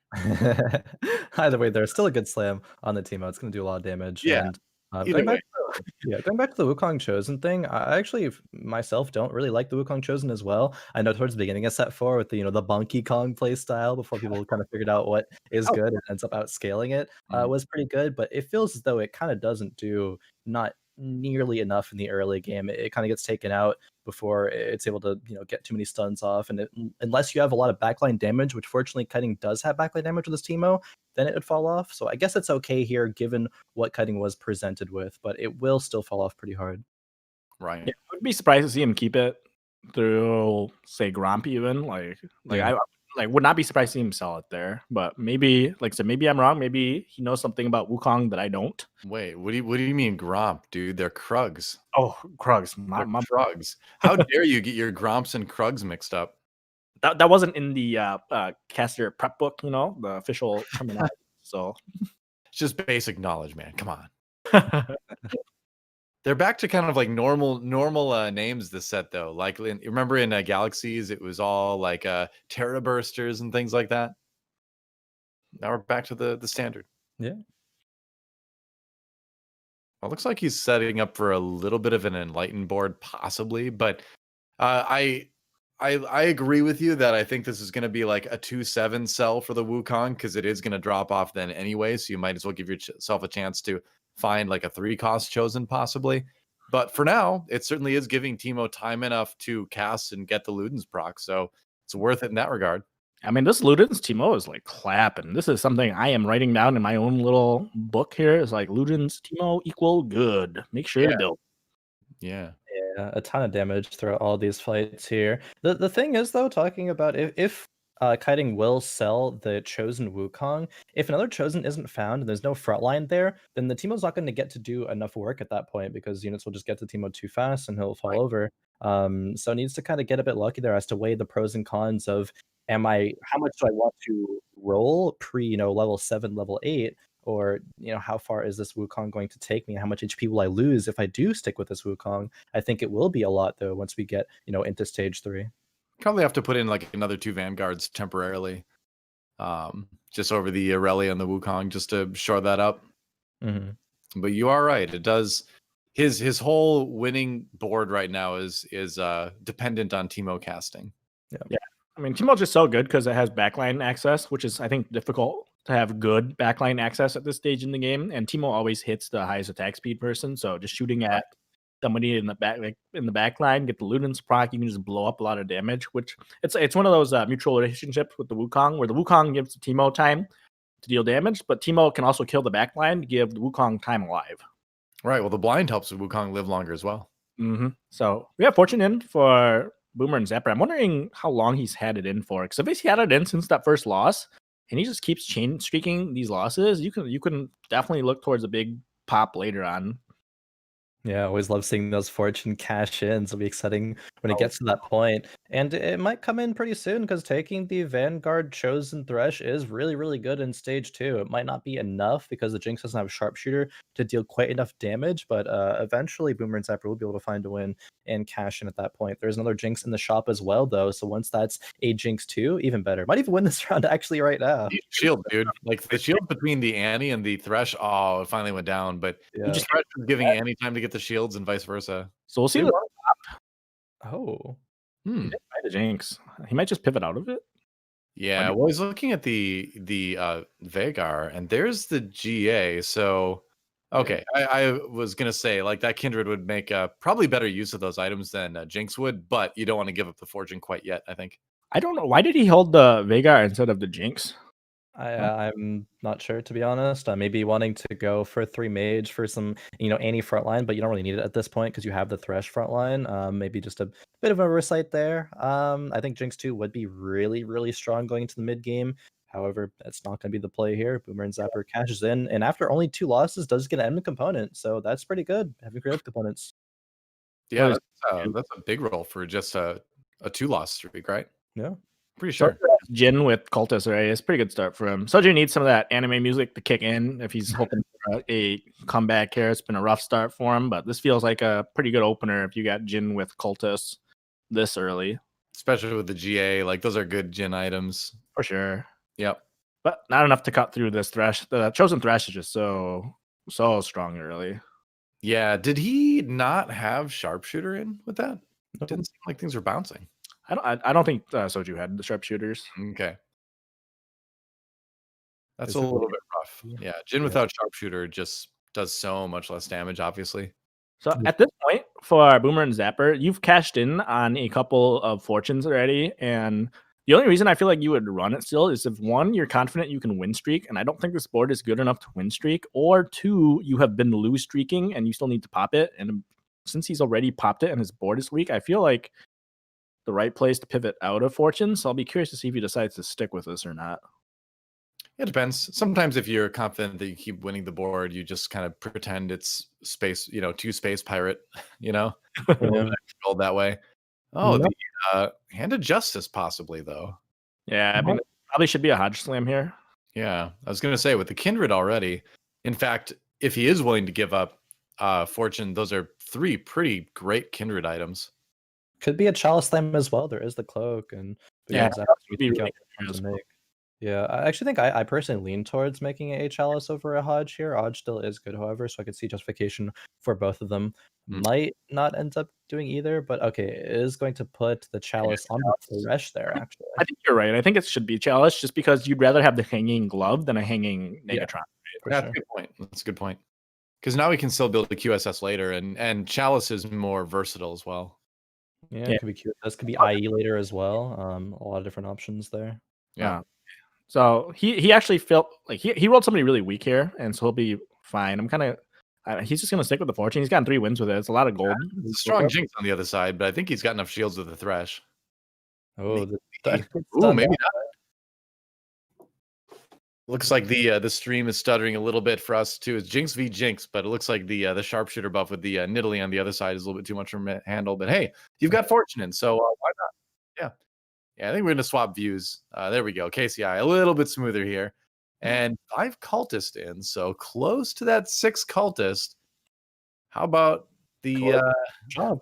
6 cultists could be here. I mean, 6 cultists. Like I literally AFK if I hit 6 cultists. He's so close. Wait, there's no way you don't put the Callisto in here, right? Yeah, that would be 6, wouldn't it? Yeah. Does it with just a second left in the round, but no, this is gonna be way stronger. Oh, I mean, he had Mage, so he was thinking about holding it because this is a chosen Mage TF and not a cultist chosen. Yeah, right. So I can see the hesitation, but this is definitely still the right play. I mean, the Galio is going to do way more than like a TF with a double cast is going to do with those items, probably. Saint's sitting at 40 some health. Saint could be sub 40, like in his 30s by the time he hits this carousel. Yikes. And he was already one of the people that was in the bottom 8. So this is certainly rough for him. Yeah, and it looked like he didn't really have any chosens rolling either when KCI clicked on him for just a moment there. He had like a mix of like Spirit and a bunch of other buffs I saw. Didn't get a really fast look at it. Goes for a really early 7, actually, if you just notice down on the sidebar. But we'll see if you can chain that into surviving. These shops are nasty. Get an Aatrox, get in a Riven here. Yeah. This is so good. Taking out the cultist, actually wanting to put in 2 keeper and 3 mage. I'm still gonna lean towards thinking the 6 cultist is stronger, but this is the option these guys come with. Just instead of this, I don't think this board is better. Will be good enough though to beat Asian Gamer on the other side. We got what 6 warlords? It looks like here. If that Garen is a chosen warlord, it's warlords, but no Katarina. No, so you're kind of lacking all the damage that you need with warlords there. Yeah. KCI is still super strong here, though. I mean, we were talking earlier about him being first or 8th so far, and this is setting up to be potentially a first with this kind of start. Yeah, quite possible. Yeah, got good to move over onto the Jin later if he decides to, or should I say when he decides to sell that Twisted Fate. Yeah, it's mage chosen, so definitely not going to keep that even if they wanted to go for 9 cultists. You can't do that without a cultist chosen at that point. But KCI is still sitting pretty at 100 HP at this point on the stage 3 carousel. Yeah, like, his board is still extremely strong. Even if, like, personally, I would have played 6 cultists, but like this is still one of the boards that you'd see in any lobby, and it'd still be one of the strongest boards at this stage in the game. So it's not like he pivoted to a weak board, right? Because you run into that situation too, where it's like you have to have a lot of 1-stars in to maintain the 6 cultists, and then like does it drop too fast to where the Galio just gets burst down? We're gonna move over to Saint Vicious's point of view, though. Obviously, he's using that ID live for the day, which he uses on ladder a lot. We all know him as Saint Vicious, of course. He hits the 750 gold. Vanguard Sejuani. Yeah, he's got a lot of gold to roll down. Yeah. On 3-5, being 50 gold level 7 is pretty good if you're needing to stabilize there. What the heck? How, like, he's so rich. Yeah. Well, did he pop Fortune before this? I don't know. I don't believe so. I think it was just a matter of just the good old fashioned open 4 econ, you know? This must have been like a 20 gold opener or something. This is, I mean, I have not seen somebody have 50 gold at 3-5 since like last set. Yeah, with level 7. That is pretty nuts, though. Going up against the new Baul, and it's going to be the Sejuani Chosen helps a lot because you're definitely going to get that ult. And you're definitely going to get time for your sharpshooters to go off a bit here. Yeah, but new Baul is also level 7, so unfortunately, Saint's advantage was a little nullified there. And it's really hard to cut through the brawlers in the mid game here. Yeah. And Sedge, you really, if you're gonna have a chosen Sedge, the Sedge needs to ult at least twice, and it just popped. So just the one ult's not quite enough when you're looking for value out of your chosen unit. Yeah, with no items on that Sejuani, it's gonna be tough to get the value out of it that you need. It's another Jhin though, so he's hitting some good stuff. Cassiopeia. Selling a Sedge there. I would be surprised to see him keep it, honestly, but I don't think I would have sold it here. I think I probably would have just sold it next turn. So, I mean, does he take this and start trying to play Cultist? At 32 HP, I would be really tempted. You got to do something right at this point. But I mean, he's looking for Ashe or Talon. There it is. Yeah, he's going for the Talon. He's going for Enlightened. First, or fast swaps here. All right. Do you slam the BT though because you're so low? I don't slam the BT here. I think at this point you just wait another turn. But this dude's also level 7. So Saint went 7 like very quickly and found 2 other people who also randomly went 7. Like you'll have a lot of games where like literally nobody goes 7 before stage 4, and here you have 3 people and Saint fought 2 of them. It's just really unlucky matchup RNG for him. Yeah, that is odd. That is odd to begin with. Like you said, that more people went to 7 so early, but then that he would hit all those people too is unfortunate. Yeah, I feel like I probably would have taken that Cultist Aatrox because he had an Elise already, and you just need to find 1 TF and 1 Pike, and you can start looking towards a 9 Cultist angle, and maybe that's the way you snap back. But he's trying to play the Jhin as well. So yeah, you had a lot of Cultist avenues there. I feel like from this position though, trying to pivot all the way into a talent with so many 1-star units is kind of just too much of desperation. Like on this roll down after Wolves, you need to hit exactly like Morgana or Talon Chosen to star the other one, and also hit Irelia 2 with at least 1 Shen. Like so many things have to go right for this to stabilize with only being at 23 HP on Wolves right now. It kind of, in my opinion, looks like an 8th for St. Vicious here, but we'll see the roll down in just a moment. GA here, which is big. He can also make an Assassin spat, so he doesn't have to play the Pike. I think those are 2 really big options. If he finds Chosen Shen, I think that's also a fine option. Yeah, sure. Dusk, okay. Does find the Riven. Oh, there's a Dusk Riven. Okay, so you got to play Dusk now, right? Back to the Jhin, but the Jin's there's like 1 Jhin on the board. Oh man, really make the swaps fast enough. I don't think. Oh, it's kind of hard. He's busy. Oh no, this is so hard to watch. No, oh no, it's a lot. It's a rough spot to be in. I mean, really. What do you do for the Riven right now, right? You put maybe USS on her. Thieves Gloves. Wow, that's some desperation, I think. All right. I mean, he rolled a Gargoyle Stone Plate, so at least going to be some durability. It is the Riven 2 with 4 Dusk. But he's going to lose again here. Maybe. I don't know. That's Zed. That's Zed. The Shade will proc, and yeah. Yep, so close. If he would have rolled a blue buff, he would have won.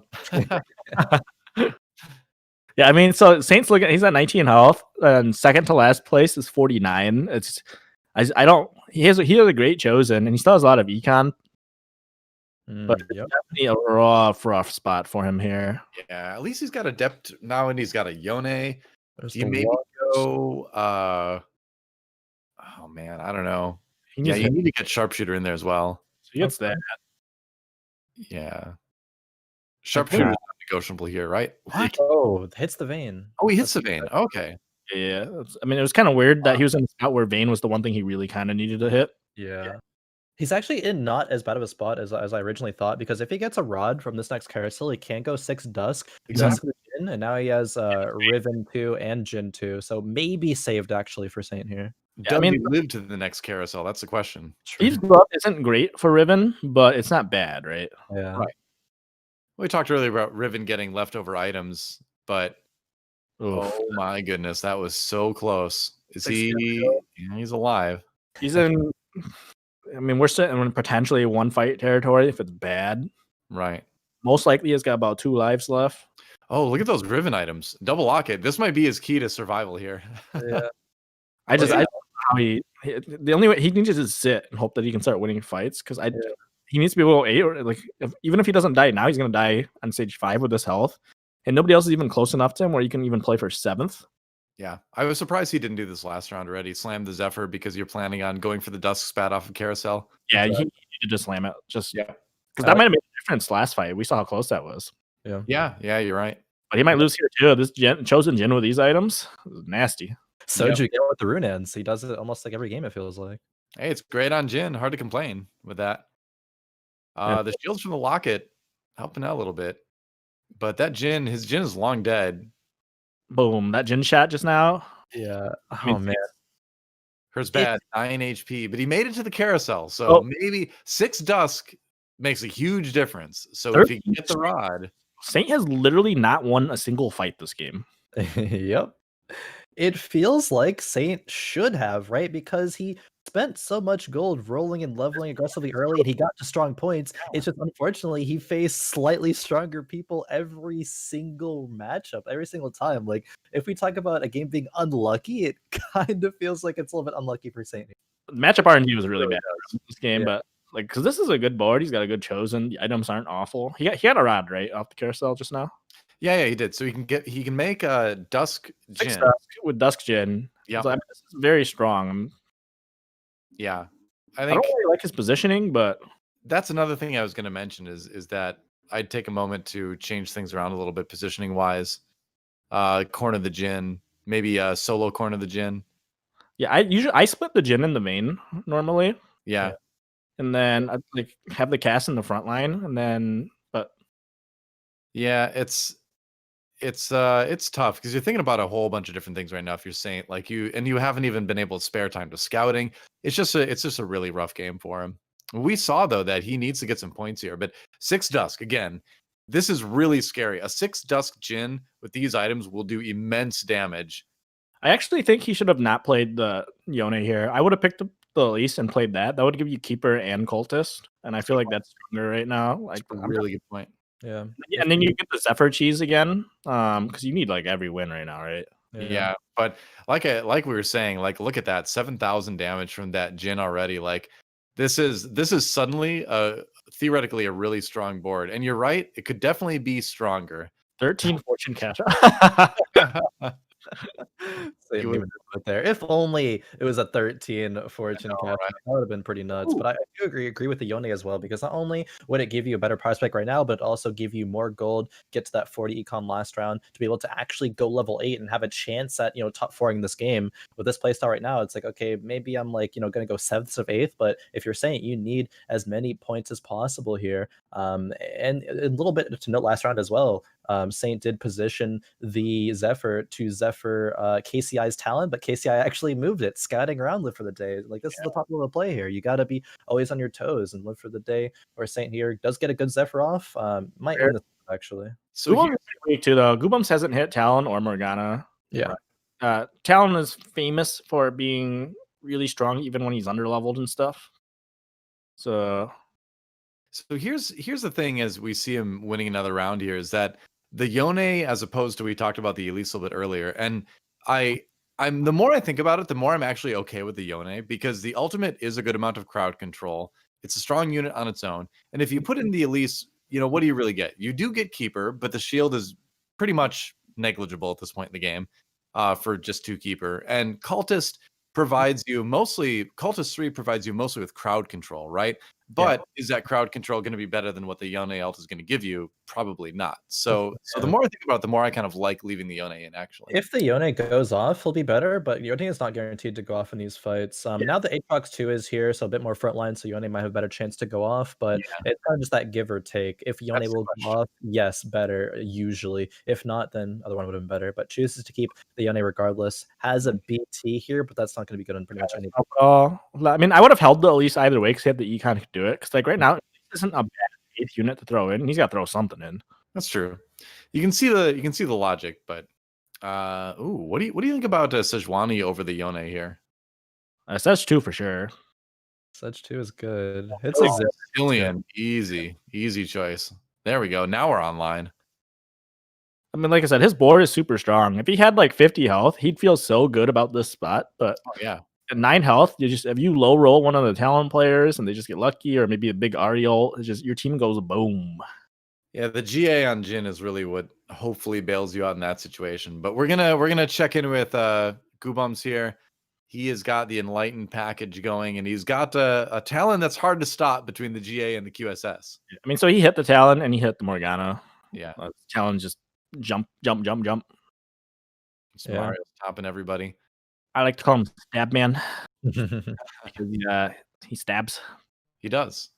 He kind of slashes a little bit. Oh, okay. KCI taking a page out of Soju's book with the Runan's Talon and actually ends up netting the win there. Yeah. Maybe sometimes it is more valuable to run Runans than say like a Last Whisper or any other spare damage item there as well. Runans kind of does a lot of work when it's a huge, Talon crit there, and the 100% of that attack damage goes over to a secondary target. We saw the effectiveness of it right there. KCI is at 80 HP. It does seem strong. I'm kind of reevaluating in my mind the power that Runans is. Oh, I'm telling you, man. Soju's stream this morning, I felt like I was watching this guy have an epiphany. Wait, Ruin's just good on everything. Maybe it is. Yeah. Pure testing every single unit. Look at this. So the Riven position, you see that Riven just didn't even move. Yeah. You got to be really careful when you're playing Riven comps. I think that's a sign of somebody who's not super comfortable playing Riven. Like, you would never see DQA actually corner it like that on accident. Yeah. I've done that myself in solo queue games. I'm like, oh, I can never do that again because we're going to get stuck there. And you kind of learn after that lesson. Hopefully Boomer and Zapper does realize that. Goobums still loses though, because Goobums can't even go 8 at this point. Riven is pretty forgiving here. And look at Saint down at the bottom. He's on that win streak at 9th. Saint get back into the 7th, because I mean Goobums is in a real bad spot too. Like, his board's pretty strong, but he's level 7, and the rest of the lobby actually is quite strong here. Mm-hmm. Like this, he doesn't have a chosen yet, right? I don't think I didn't see your board. Scout yourself. I don't think there's a chosen. He doesn't have a chosen. So I don't know if he beats this. Yeah, Z3 time. And the Z3 only has the RFC, but still. Okay, Talon at least has the QSS, because if he didn't have QSS there, Talon would have gotten like double CC'd. Doesn't matter. He may just be getting dumpstered here by these ninjas. That double Zeeks too. That Zed is already going to be attacking really fast, and that's going to do it. So 8th place for Goobums, unfortunately. But Saint loses, but he is exactly at 0. Oh, Saint out in 7th. I mean, if you're Saint Vicious, you take that 7th. Yeah. Earlier on a 13 loss streak to open this game to end in 7th, you take those. It's weird to say 7th is a high roll, but honestly, 7th is a high roll there for Saint. Yeah. Saint's gonna go right in his logs. Like, actually, my best game today was the game I got 7th. Just really, really lucky. Yeah. Just not 8th. But these players towards the top of the lobby in HP, they have really, really strong comps. There's multiple people right now with legendary units that are 2-starred right now. This was a strong lobby. When she was just peeking around, I was like, man, if this was one of my solo queue games, I would just be so sad. Mm-hmm. Yo, Morgana 3 in the cards for KCI possibly. And after 2 8ths, he may be going back in the first direction. So wouldn't be funny if he went first, 8th, first. 6 Talons. So KCI has a Kien randomly in. I was talking about earlier that I just slam in Kien, and I think KCI is another one of those Kien believers where you just pop into whatever board. I like it. So he'll eventually roll for the 3 Talon. I think with Goobums dying, I don't remember there being another Talon. Maybe it was Soju playing it. No, he was. No, I think it might be a solo Talon at this point, and you just go for 3 Talon. You hit the 3 Talon, you win the game. Yeah. A lot of Talon 3 lose, but it's gonna be way more likely to win in the game at this point. Yeah, I've seen it lose to like 3 Riven. So like Yone 2 is strong, but Mage Yone 2, he doesn't like double cast his big CC ultimate or anything like that. Yeah, I don't, because he has to go back and because as soon as he has the first ultimate, he has to do the little dashes. So I'm kind of does he just do the double dashes twice? That's a really weird interaction. I feel like that was just in one of those Mythbuster videos. I think I recall. Well, he definitely doesn't do the big CC ult twice. I think he might do the little dash twice, but he might not do anything. It might just fizzle on him. Goodbye, Canes. Yeah, KCI is saying Azillion's going to be better right now. 6 Morganas as well. So, I mean, you 100% just roll down after the neutrals, right? And try and 3-star one or the other. Yeah, either one that you hit, it'll be really, really good. Like Morgana 3 does so much damage, Talon 3 is so much damage. They're both win conditions. I would honestly You'll consider have Chalice on Yone, by the way. and I think that's the reason he picked up the Zillion is so he can have Mystic if he plays Janna plus Zillion. Sure. And then you roll and you try to find the chosen Janna or the chosen Morgana or chosen Talon, and that's the free 3-star. Yeah. Fair enough. Free 3-star. Oh boy. All right, 50 gold gonna be, you know, a little bit above 60 gold next round. That's a lot to roll down with. It would See if be it a hits. greedy place. There's the Shen. See, I would consider picking this up and selling the Shen. Like in Yeah. solo queue, I would do it 100% sure. In tournament play, I think it might be kind of griefing. Mm. Wait, is Yeah. that a 1 morg or a 2 morg? I can't really tell. Is it what, sorry? What? Is that Morgana 1-star or 2-star? It is 2-star on the bench. It's 2-star. Right? Okay. Yeah. Yep. Pretty sure. Yeah.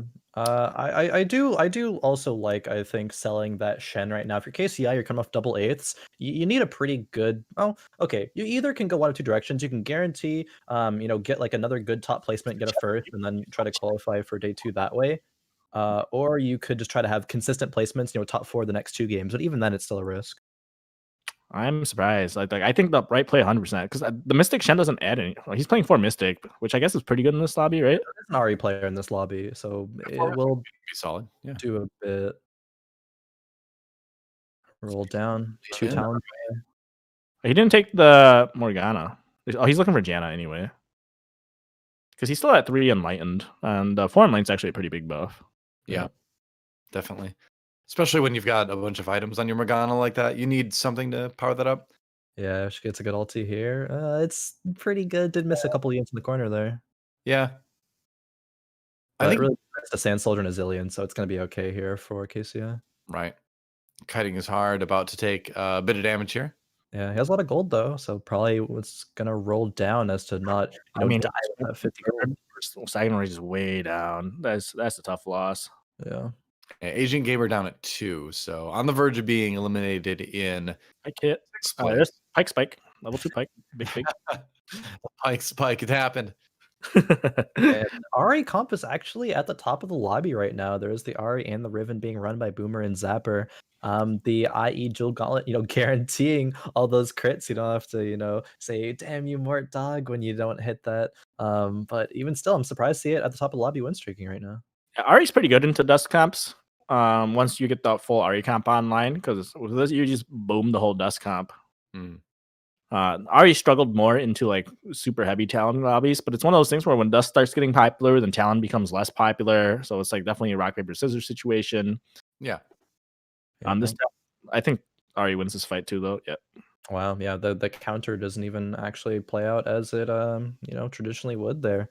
You have in the fight, then it can come down to RNG with where Ari throws her first ult. Like it's basically, can you pop the Talon ult before Talon pops the Ari ult? And that's RNG. Hey, wow, kiting is hard out in 5th actually. Soju in 6th.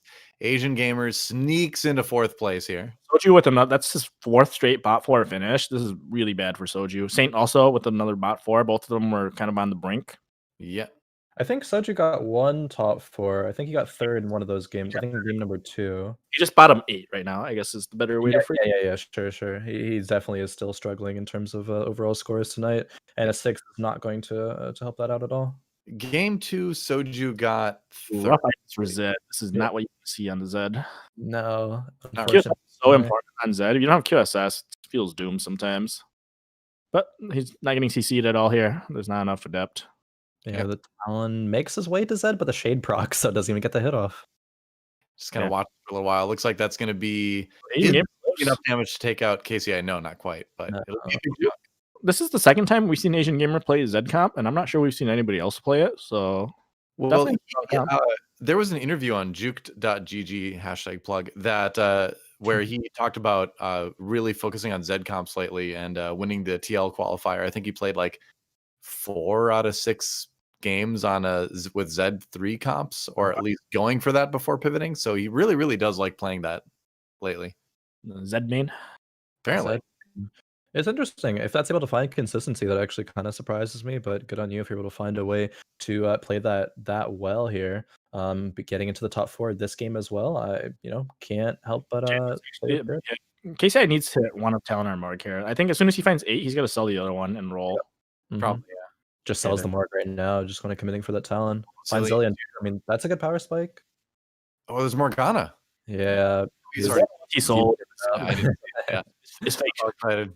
See, I still think he made a misplay by not selling the Shen, like 100%. I don't think the 4 Mystic matters that much. Yeah, no. This matchup, it's pretty useless, actually. Like, his win condition in this game was 3 Talon or 3 Morg, and I feel like he didn't play entirely towards that, so he may get punished. We haven't seen New Ball's board a lot, but we can see he's running the Ana comp. Ooh, so Talon's down, but Morgana is up. Ash has the BT. She's trying to lifesteal through it all and thinks she might actually be able to do it. I don't know what can get through. I think Ash might have enough. Yeah, it's close. So close. Oh, the Lux. This Lux. Oh, Lux clutch. Wow. That was amazing. That's Zillion 2 magic right there is what that is. Yeah, Zillion 2 diff, actually. Yeah. Right there. Still 2 Talons away, though, at this point. It's so unfortunate for KCI. Yeah. Like, happen when you sell those extra Morgs, that more Morgs will show up in the shop, but it definitely still feels bad when you're like, man, now I'm seeing all these Morgs, even if it's probably the same one coming back over and over. Of course, yeah. You just tell yourself, okay, it's not the Morg that would have given me Morg 3. That's just soul. Yeah. Bit of repositioning here. The Shroud's still good, though, into Sorry comp, and that's huge. Yeah. Very nice. The Yone too, though, with Jewel Gauntlet Warmog's mage spat there. Oh, man. Yeah, I mean, this like one of the few units that actually likes having Warmogs. Oh, the Talon getting clapped again. Talon got Zillion ulted, though. Yeah, I was going to say, Zillion ult again. Like, this slowly whittling down the Yone, he gets it. And yeah, man, Zillion 2. Zillion 2 may actually be the strongest unit in the game. Wins. Have you ever seen 4 people still alive going to stage 7? Because this is the first one. Never for a long time.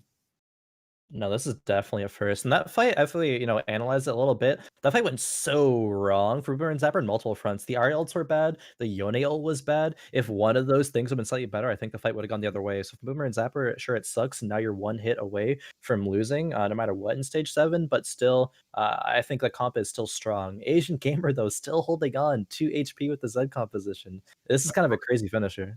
I mean, it's right on the wire. You're going to see 2 people eliminated here because I think it's 15 base damage no matter what. So 2 people need to die on stage 7. Yeah.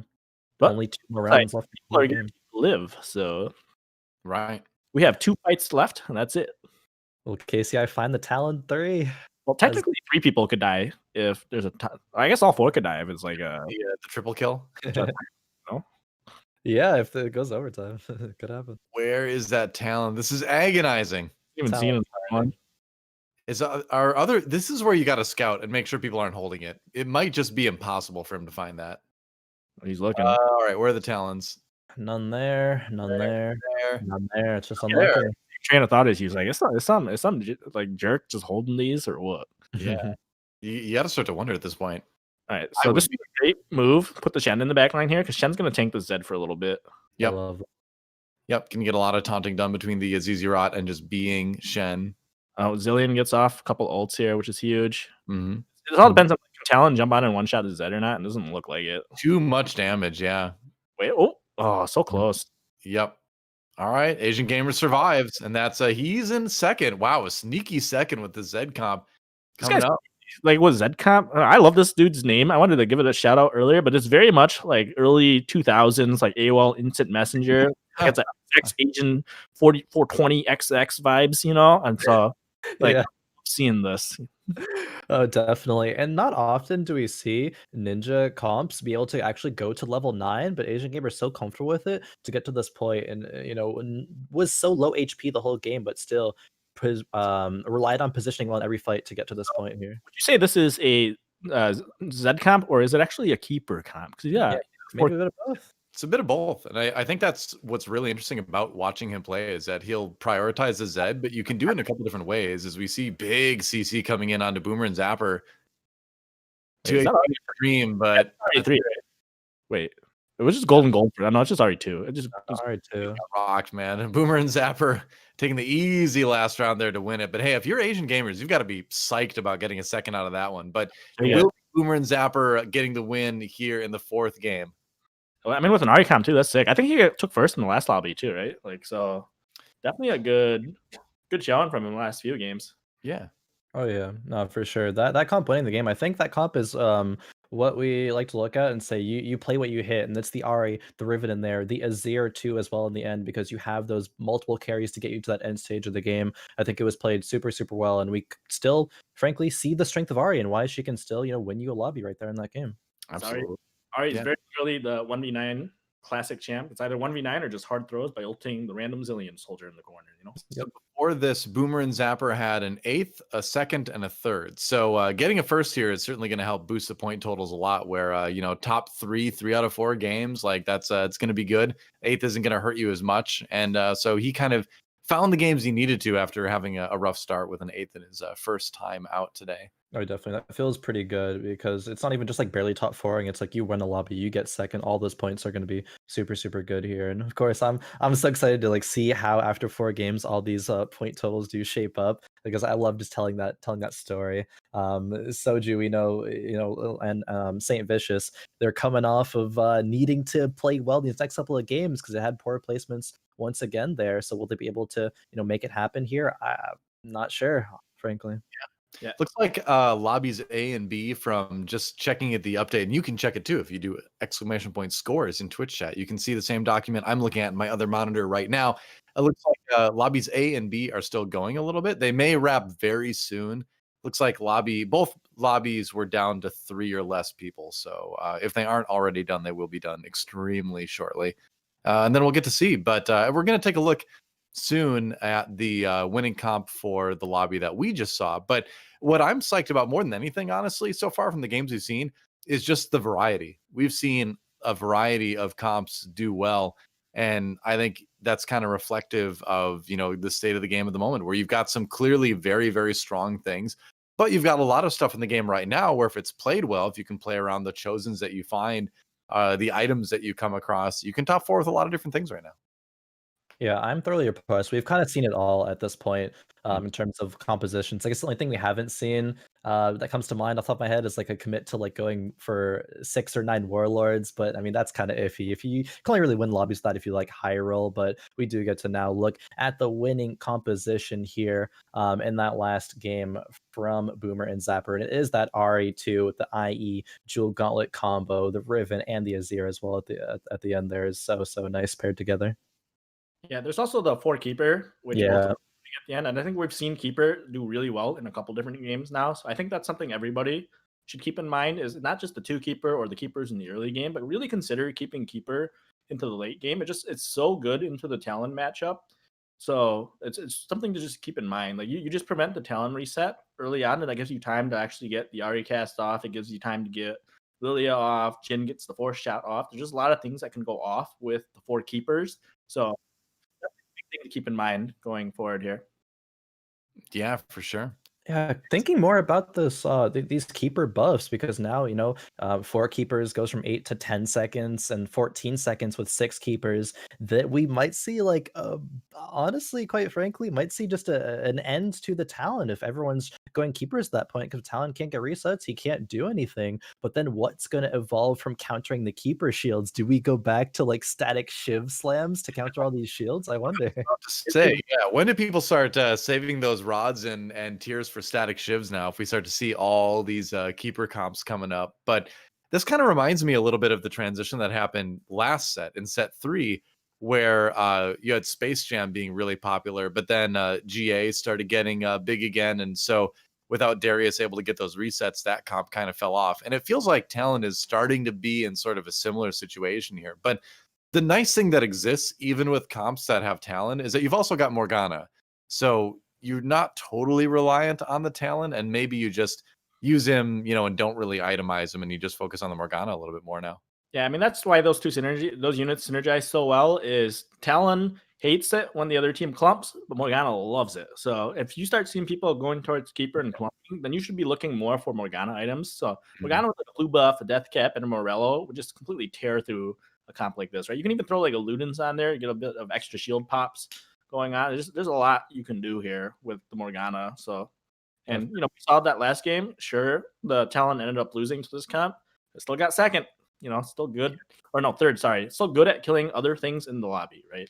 Yeah, definitely. That's a good point to bring up about the Morgana and the Talon, that kind of synergy there. They cover each other's weaknesses, which is so important, and you can focus on one over the other depending on how the lobby is looking like. And even like in that game that we saw with the Talon and Morgana, there was an option to tier 3 both of them. Unfortunately, neither of them was tier 3, but that's still a win condition in of itself at that point.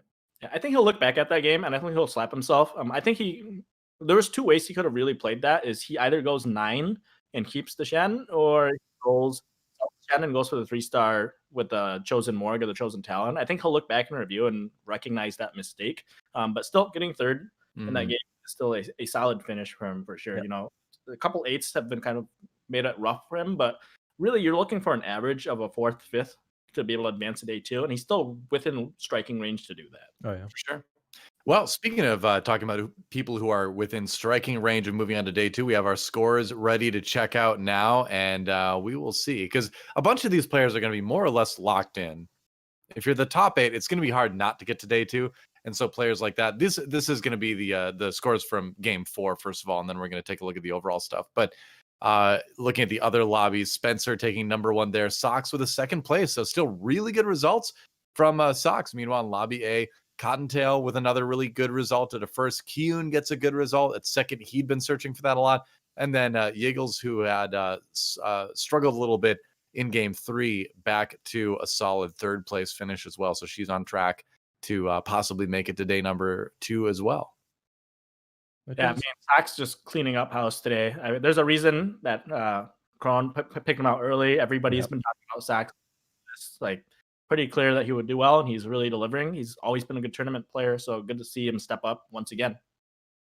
Yep, absolutely. So I believe we have the next one to look at. Yeah. So as you can see, we've got the cutoff now, 2 games remaining. And if you're on the right side of the screen, that's where you need to be kind of concerned. Meanwhile, if you're on the left side of the screen, you're feeling pretty good. So it's really players like Bertosaurus, Saint Vicious, Aaron, Asura, Soju, I Like Hobos, Ward, and Trajan, who really need to pick it up a little bit. Players like Goobums, KCI, Aegon on the bubble. Even players like Marcus need to be a little bit concerned here.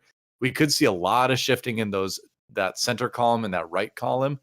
So the last 2 games are going to be pretty intense, I think. Yeah, we got 2 more games to go. We talk about the insane game, or the same day, excuse me, that Mismatch Sox has had. Cottontail is still beating Sox out in points. Cottontail is one of those players who I know performs really well in tournaments. Cottontail scores today were 3rd, 1st, 2nd, and then another 1st last game as well. Like that is really, really impressive. He was only 1 point behind Sox before game 4, and now he's 1 point ahead. So it really is a battle between those two to come out at number 1 in day 1. Yeah, I was, definitely rough for the guys on the right. Saint Vicious, I believe he probably open forwarded last game to be able to hit 50 gold on 3-5. So maybe it's a metaphor for his whole day. Open forward at the beginning of the day, and he's hoping for the power spike with the last 2 games remaining. Now he's gonna hit that chosen. He's gonna make a big comeback. Thinking the same thing, and Soju, at least whatever happens, can go to sleep after this. So it's a win-win situation.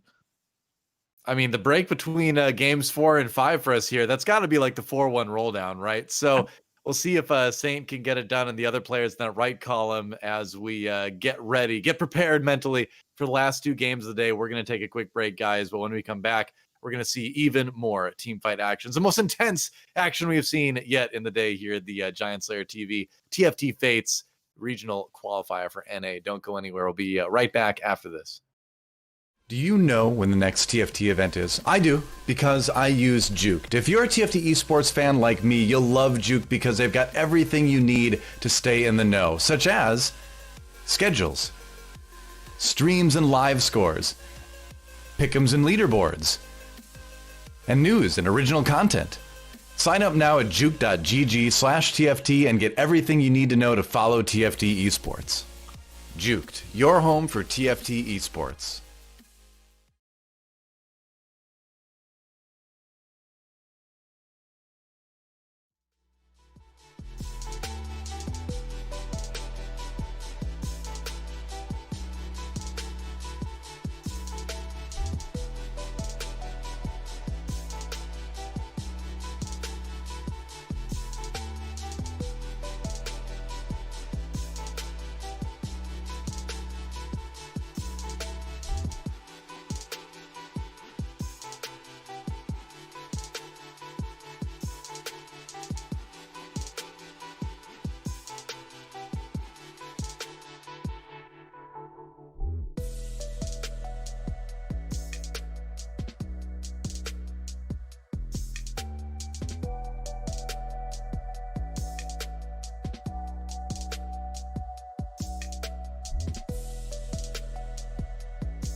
Welcome back, everybody, to the Giant Slayer TV, TFT, NA Regional Qualifiers. I am Doe. With me are Khroen and Kien. And guess what? 2 games remaining. This is where it gets dramatic. This is where it gets intense because some players are going to be going home after the next 2 games, and 16 are going to be moving on. And there's a lot of players right on the edge. So we'll see who makes it through. It's going to be exciting. But I don't know. I don't want to talk. I just want to get in the games.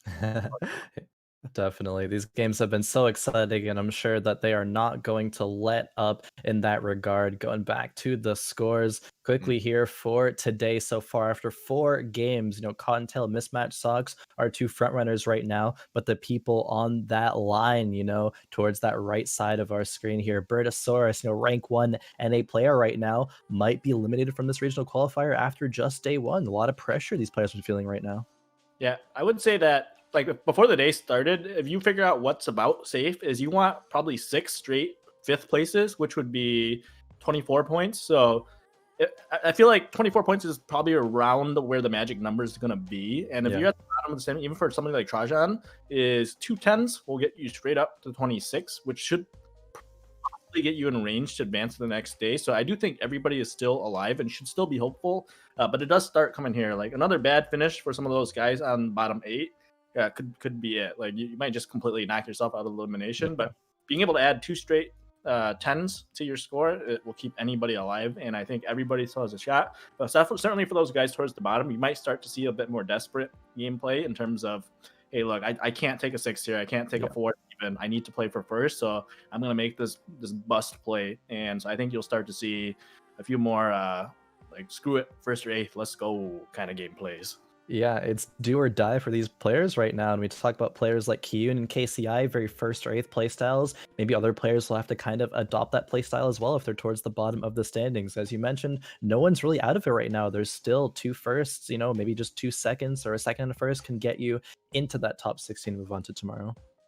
Very true. And one last time, we want to shout out Juke.gg for being an awesome sponsor for the tournament. And as you're watching, you can make sure you go register, have a chance to get yourself an opportunity to win up to $300 for free. You can type !GSTV in chat to go to Juked, where you can watch the event, answer questions, earn points on the leaderboard. Prizes are going to be awarded for the most points earned per day throughout the weekend. So definitely go do that. Have some fun. It's also a great place to find all the streams in case you want to watch a specific player to study their play style, which, as we all know, is a way to improve at TFT. I think that's one of the best ways to improve, is to find a streamer, you like their style, watch how they play, and try to emulate that. And Juked has those all nicely loaded out for you, or laid out for you, I guess. You can load them up yourself. You know what I'm talking about. We're getting into game 5. The brains are turning off, but we're on board with non-Tom as we look at Lobby C. And so this is going to include non-Tom Asian gamers, Robin Songs, Kien, Marcus, Goobums, KCI, and Aegon as we get started here. Yeah, this is a pretty good lobby. Non-Tom, you see the scores the top right of the screen, 2-1, 5, then 8. We've gotten progressively worse as the day's been getting on. Start off strong. Maybe, it took some time for that break to recharge, and hopefully some more good placements here. Double Katarina roll from that neutrals. It is bait. Yeah, it is. You can't tell yourself it's anything else. You just got to sell it. That's bait. Absolutely. Sure. Unless if you get a Garen. Oh my goodness. Oh my goodness. Okay, maybe not bait. This is actually playable right now. Yeah, maybe selling 1 Katarina to pick up a Garen, because you're gonna need that Garen for a frontline warlord. But we, was talking a little bit before a break about, we haven't seen any warlords. That's the only thing that, like, maybe if you high roll, you can do it. Maybe this is that high roll warlords, kind of spot we were looking for. Maybe he hits gold here. So never mind. Oh man, there you go. Oh, dude, I would have locked, honestly, for the Garen. Yeah, I agree. Because you've got a Wukong in the shop too, so you're gonna be able to pick up 2 Vanguards. So I think that was one of the rare situations where you lock, but looking pretty good. So I would say out of the Warlord Chosens, Nidalee is probably one of the worst ones to go with, but certainly can produce a strong 6 Warlord mid game at least to carry through high HP to 4-1. Yeah, I actually have run Warlord Chosens. You get the 6 Warlord, and a lot of people don't realize you can run it kind of like with the 6 Cultist, where I think the power spike's actually comparable. Yeah, obviously for a Cultist.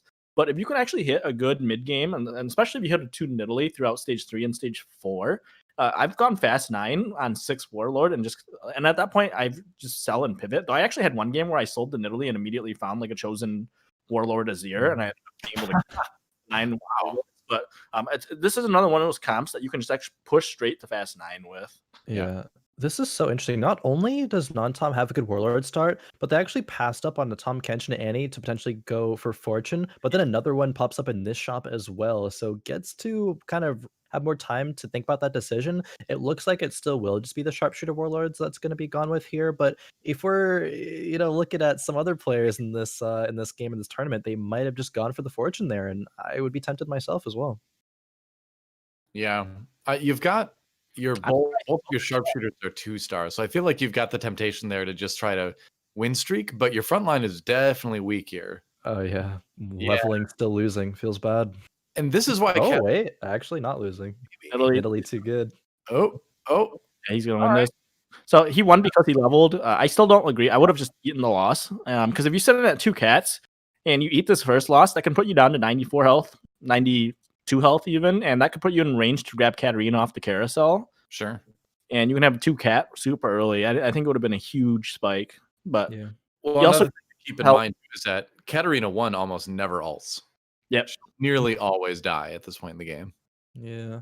But he slammed Jewel Gauntlet on the Nidalee already, so I'm showing me that he's probably unlikely to try and force anything beyond 3 Warlord, which I think is a fine angle as well. You just play 3 Warlord, sharpshooters, you start throwing in Keepers, you can throw in Mystic, Dusk, and like lots of variants in the mid game. Yeah. That can go with this. Yeah, I mean, I guess leveling up means that you have a couple shops to, maybe roll that 15% Katarina in the shop as well. So it could be just going for that direction, preserving HP and high rolling your shops. But going up against Aegon here, you're probably not going to keep that win streak going, as that's a chosen Hecarim right there with the Sunfire already slammed. So Aegon off to a really good start as well. I mean, it's just all strong. Like he also opened Fortune this game, and like having Fortune in from 2-1. And you can try and chain lost streak Fortune actually, and basically do what Saint did and just open that gives you 8 lost Fortune going into 4-5, or 3-5, where you can start sell everything and roll. Yeah, it's definitely a very risky play to make. It's the type of play you make on ladder, but probably not in tournament. So I wonder if maybe there's a situation where Non-Tom is kind of thinking that he he sold the Tom Kent just now. I was about to say he finds the Jinx and then he can run like sharpshooter, chosen stuff, but never mind. Sold the Katarinas as well. Away for a moment, yeah. Yeah, like they were bait. I mean, it's so hard to hold a pair. They're just so expensive early. If you're gonna do it, you have to like hard commit, and then you're praying for one off the carousel. Yeah, if you did, it's like a free trip to level 8 though. Right.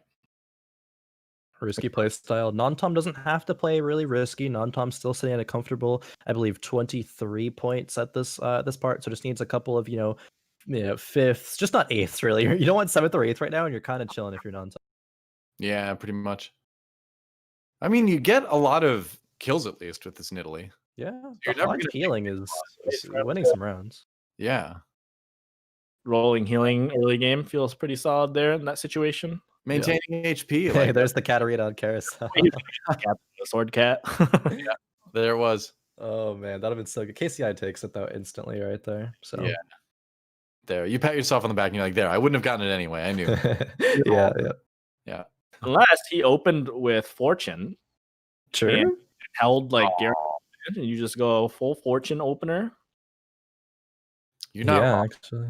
Because then Robin Songs have been the other low HP person there, so maybe Robin Songs wouldn't have taken the Katarina and it would have been never punished. But so many different worlds of hypotheticals there, and this is not the world that we are living in. So alternate. Fortune feels so awkward to play. I would never do it in a tournament where you're trying to when your condition for advancing is just don't get 8th. You should not play Fortune. Agreed. Probably. That's the only way it can go wrong at that point, really. And so I do like I think with that in mind, I do like the option not to go there. But moving on over to Kien right now, 98 HP, and having 7 Elises right now on 2-5. Could be a 9 cultist game. If you have arachnophobia, this is not the board for you. Very true. Are we just going to see like a lot of 3-star 1 costs that people would say aren't very good in this game? I guess so. Day of matches, we've seen the Nidalee, we've seen the Fiora. Are we going to get the 3-star Elise too? I actually think 3-star Elise is good. So reroll cultist is a thing that I don't think enough people have tried. I've done it a few times and I've top 4'd every single time I've done it, which is when you find an early chosen Elise or a chosen cultist Twisted Fate. If you find a bunch more with it early, I've actually slow rolled and stage 3 to hit it, and I think it's actually really strong. And you just commit to 9 cultists at that point. Do you itemize Elise in that scenario, or where do your items where are they delegated? If I have like items like defensive items for sure, like Sunfire on Elise. There's a few other like even AP items can be solid on Elise early. Like Elise is not bad to just slam items on, but I mostly do it just to get to the cultists, because if you're slow rolling at stage 3, not only does it help you get towards Elise or to TF, whoever you're trying to play for, but you can also start finding the Callista, the Evelyn, maybe the Aatrox or the Jhin, so that you can hit the actual 6 cultists while still keeping your economy strong. I think it's really strong play, and I feel like that's something more people should consider when you have this many Elises early. He's got 8 of them, right? Like if you have 3-star Elise, it's just a free mid game, and he just sits. You just go 8, you go 9, and you can just play 9 cultists from this spot. Yeah, definitely. Oh, It is. the ult. Oh my gosh, this Nidalee though, or not this Nami. Doesn't Boom. matter. Yeah, Galio yeah. save the Galio day. destroys Nami. That's the other thing I like is if you see somebody playing towards Nami, like Robin is playing here, the 9 cultist destroys the Nami comp because the Galio comes in and can't get CC'd and just like one shots the whole team. Yeah, very true. The QSS kind of built into that Gallia right now. It didn't really come to mind until you just mentioned it, but that is a huge counter there. So I like this direction, especially with that in mind. Right. So he's another one of those players that just needs to avoid 8th, right? And this is a situation where he's easily gonna avoid it. There's no way this board is gonna bot 2 even. Don't cast her curse. You gotta be more careful than that. You heard him, Doa. There's no way. Chat too. You're gonna learn. Kien, you're gonna say something at some point this weekend, and you're gonna doom one of these poor players. It's inevitable. Oh boy. Okay, some interesting items here. Could be Ionic. I wouldn't dislike that at this point here. Kien is still one Elise away from Elise 3. That would be a huge power spike to get that. Still is sitting comfortably though. I think this board is not weak by any means right now. Yeah. I mean, he should just Ionic here. I mean, Death on the Evelyn's not bad either, but I think you just Ionic this Elise and just make it be insanely strong, right? Mm-hmm. Yeah, I agree. Looking towards the other items, the sword can go on a Jhin later on. You get to hit 30 gold if you win this next round. So yeah, I guess you would just sell one TF if you don't make 30. It's not that bad to be, not have a TF2, even if you're going for that 6 cultist into 9 cultist. Yeah, I would sell the TF for sure to hit the 30. But yeah, the Ionic is slammed though, so I like that. Right. All right. Yeah, puts the rod on the Evelyn. That can turn into something a little bit later, possibly. Yeah. Could even be now. We saw Evelyn's in like previous sets that did get like itemized in tier 3, like a gunblade and some other tanky stuff, and they kind of live forever. I've seen it maybe 1 time or 2 times in this set. Honestly, not too much, but it has kind of been surprisingly good. I wonder if that ever would be a thought from Kien to itemize Evelyn like that. Oh, that poor Pike was just waiting his turn to attack somebody. I played 9 cultists, and that's how I have itemized the Evelyn. I think Evelyn's really good carry in that composition because Evelyn can delete a lot of backline units that can otherwise avoid the Galio. Yeah. And so it syncs really well with the Aatrox as well. Like Aatrox will pull a couple of them, and then Evelyn will kill the last one if you position it properly. True. Finds the 6 cultists. Levels yeah.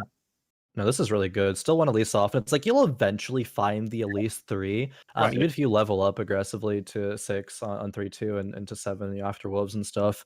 So not too worried there for Kien. If you were like 3 Elises off, then I might be like, ooh, maybe slow rolling would have been better. But no, I do, with that in mind, like this decision from Kien a lot. Yeah, thinking about adding in a duelist for that Callista. Generally, that's going to be your other carry, or one of the other carries in this comp. Yeah. That's one of the nice things about Cultist too, is that you can itemize kind of whoever you get items for, basically. Yep. I mean, Callista's good. Jin's obviously great. Yeah. Evelyn's fine. Like all 3 of those units could be backline units. Like you're just looking for something else to supplement the Galio. Yeah. He's gonna win this. Chosen Hecarim again. No. It's gonna be close, but the Hecarim healing from the ability is just a little bit too much. It's actually better to lose there though, because then you can actually chain the loss and get the gold stacking. So I mean, it's a perfect loss. You take that every time. Fair enough. Finds Keeper. I like that. That's gonna power up the Evelyn a little bit, or the Pike if he decides to put that under there too. But okay. The awkward thing is that if you lose, you can't really sell anything on bench right now, so you can't get to 30 gold. But with this, you can, if you do happen to lose, you can sell the Jarvan, get back up to that 30 gold econ, and then 40 the next turn.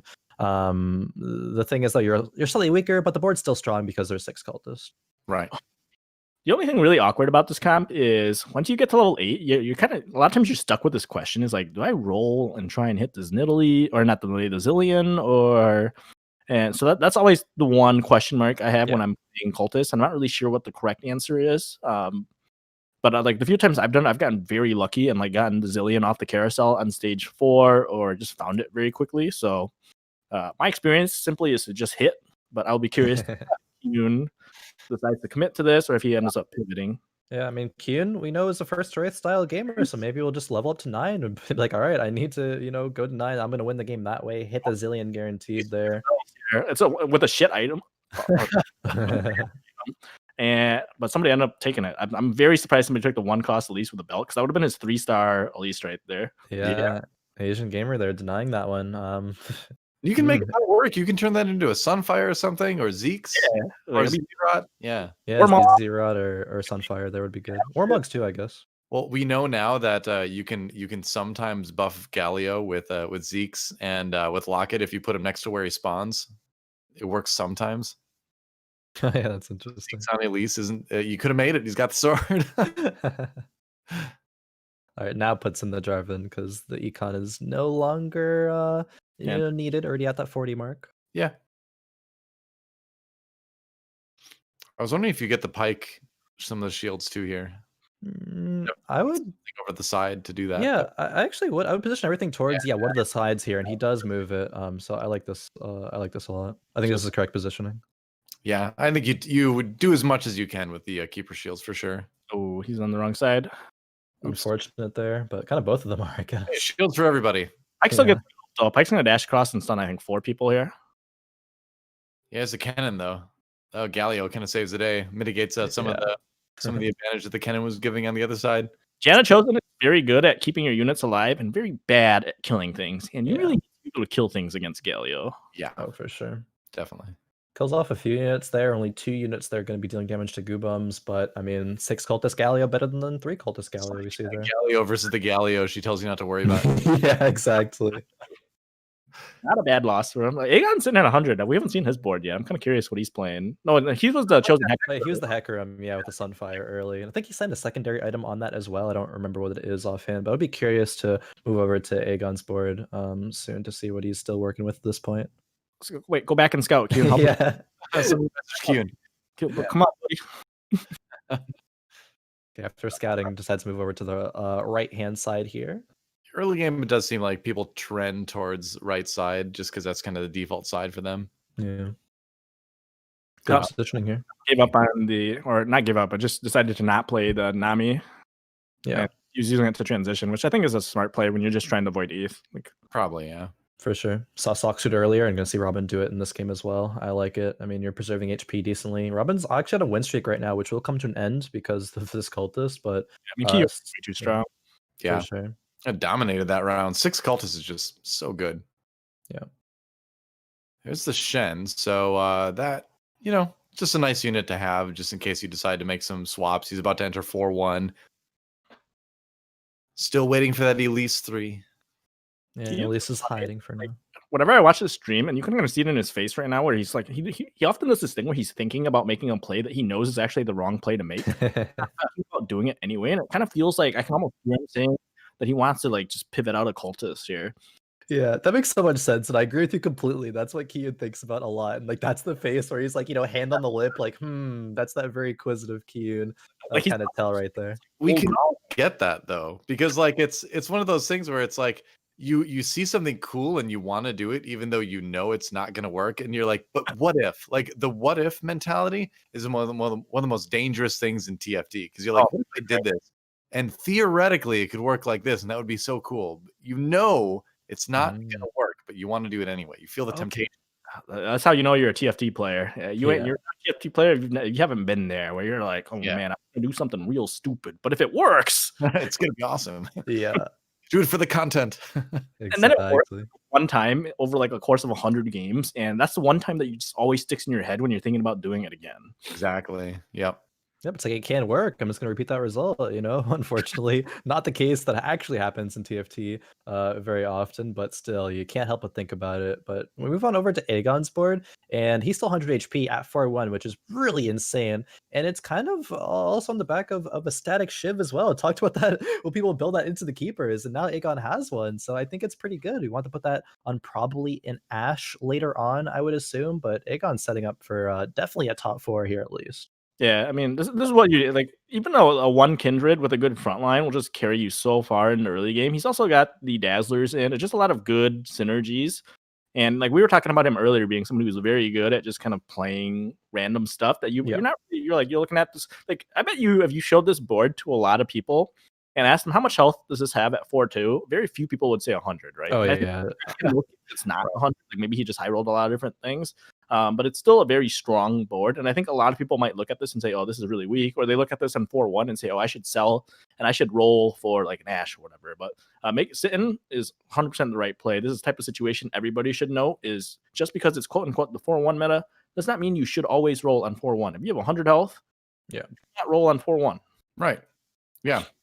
You don't exactly need to make a change until you need to make a change, sometimes. You can keep riding this, go to a fast 8, fast 9, like you mentioned earlier, Kien. Yeah, and what happens is like if the rest of the lobby rolls on 4-1, if everybody's gonna be weak because like nobody's gonna like some like 1 or 2 people will hit, but then you're gonna get so many people who are weak because they don't hit because everybody's rolling. So with what he's doing now, you can just kind of sit, and now he's able to kind of look around the lobby and say, okay, from this spot, can I still play Ashe, or are suddenly 10 Ashes gone? Or can I still play X or Y? And he's looking around, and if you've seen it, there's very few Ashes actually in play right now. There's a lot of cultist action going on, so he should feel comfortable about just sitting like this. And he'll probably go, like, if he wins this round, I would honestly consider going fast 9. Oh boy, this is the round that if he's gonna lose any round, it's gonna be this because he's going up against Kien in that cultist board. Yeah, this is the only board Kien lost to as well recently. Exactly. Yeah. So this is definitely the battle of the Titans, if you will. It's definitely stronger than the last time Kien played against him. Hecarim could 1v9 here, actually. It's a huge position here. Galio's stuck on the Hecarim, and Ashe is still alive. They're never going to pivot. I think this is just free. And then the ZZ Rat pop-in just gives Galio more healing. Or not Galio, the Hecarim. Hecarim, yeah. Bad matchup. Man. It looks so good for Kien, but the Hecarim is just too strong there at the end. So Aegon also, like, Aegon not only doesn't roll here, he's purchasing XP to go to level 8, but still winning every single round, and also finding the Ashe naturally, not committing the items quite yet to the Ashe, but keeping them on the Kindred, because it's a little bit awkward to dedicate an RFC and a Shiv to the Ashe. It's like, okay, where is her damage in late game going to come from? So he actually didn't make himself that much weaker by doing what a lot of players would do and just already pivot items over. But it's looking real good, everything right now for Aegon. Yeah, so I'm kind of curious, does he go 9 or do you stay 8 here? Like, winning that round, I personally go 9 from this spot. You have some board's not that bad. Yeah. Like, I'm able to 8 and sit here without rolling. Like, you can go to 8 and I still think I have 40 gold right here. I think so. Yeah, I would definitely go to level 8 on this round. Okay, you hit Kindred too. I think I think you go 9 with this Kindred too right now. Yeah, you just sit. Because again, it's another one of those situations where it's better to just leave the items on the Kindred for now and just let Ashe kind of just be. Mm-hmm. That Kindred's going to keep carrying you. Yeah, the Kindred's strong right now. And RFC's always been very good on Kindred. Like, if you go back to set 2, when right, Inferno, Dark or Shadow. Inferno, Shadow, Kindred. Oh man, was she such a good carry then? Yep. That was fun. Yeah. That was a fun like Ranger, Inferno, Shadow was her traits back then, I think. Yeah. I love Kindred back in the day. That was a fun unit, but yeah. This set Kindred's a little more difficult. There's just so much CC and ways to kill the backline that it makes it a lot harder for Kindred to pop off in the same way. Plays more or less the same as it did back then, though. Yep. Aegon finally taking the first loss of the game here after the stage 4 carousel, but still at 88 HP. Like, if I keep losing 12 health and I lose, like the fastest time is 5-5. Yeah. I think we're going to swap over to Goobom's point of view, see what he's up to. Looks like it's going to be, did I see that right? 6 Enlightened? Or was he scouting someone else? Another Talon game. I believe that's him, right? Yeah. He saw him play Talon last game as well, and so he's going right back to it. I don't think there's another Talon player in the lobby even, so it feels like it's uncontested Talon again. 6 Enlightened. That was right, 6 it's huge. Oh man, I almost think 6 Enlightened's like a bait though. It doesn't really do that much in my opinion over 4 Enlightened, and it makes you just run one useless unit with the Fiora in there. I never want the Fiora in. Like, I think it's good. Like, there's somebody made a math thing, and I think a lot of people got baited by the post where the math on it is basically you don't gain that much when you're attacking, but people don't account for the fact that you also build mana when you're being attacked, and I think that's where most of the value from 6 Enlightened comes in from. I still agree with you that I feel like it's not worth running the Fiora. I think it feels like 6 Enlightened is better when you're itemizing the Morgana more than the Talon. Yeah, maybe as well. It's definitely better for Morgana. He has a Force of Nature too, right? Is that what's? Yeah, it is. Yeah. So I mean, the Talon can only go so fast. Like, he can only reset so quickly, whereas Morgana can just keep putting out Morgana ults all over the board.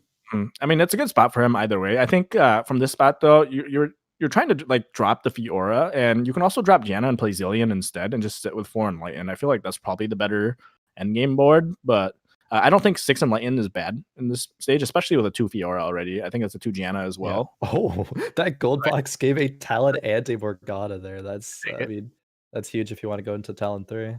Yeah, or if you want a Morgana 2 even. Yeah, which of course you want. Hit his front line, then he can probably sit, but he doesn't really even need to do it. He doesn't even need to go 9 this game because he has a Force of Nature, right? So you can basically just dunk roll at 8 and go for like 3 stars.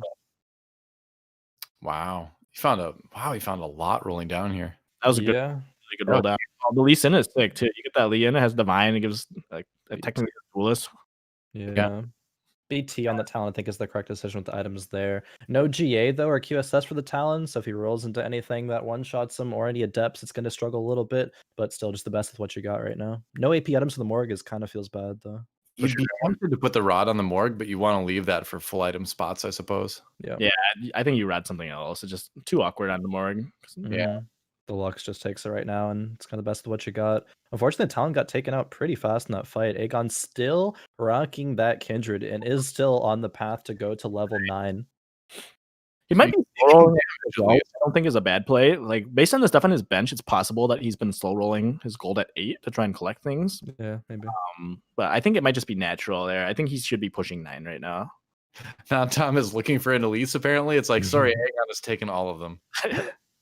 Yeah, there's still a bunch in the pool, but once you level up in the game, of course, it's going to be a little bit harder to hit those 1 cost units at this point. And Goobum's actually putting in the Ezreal now. Oh, okay, selling it, putting in the Zilean.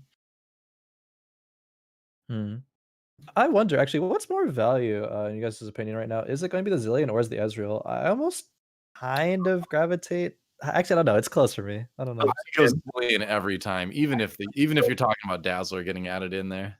Yep.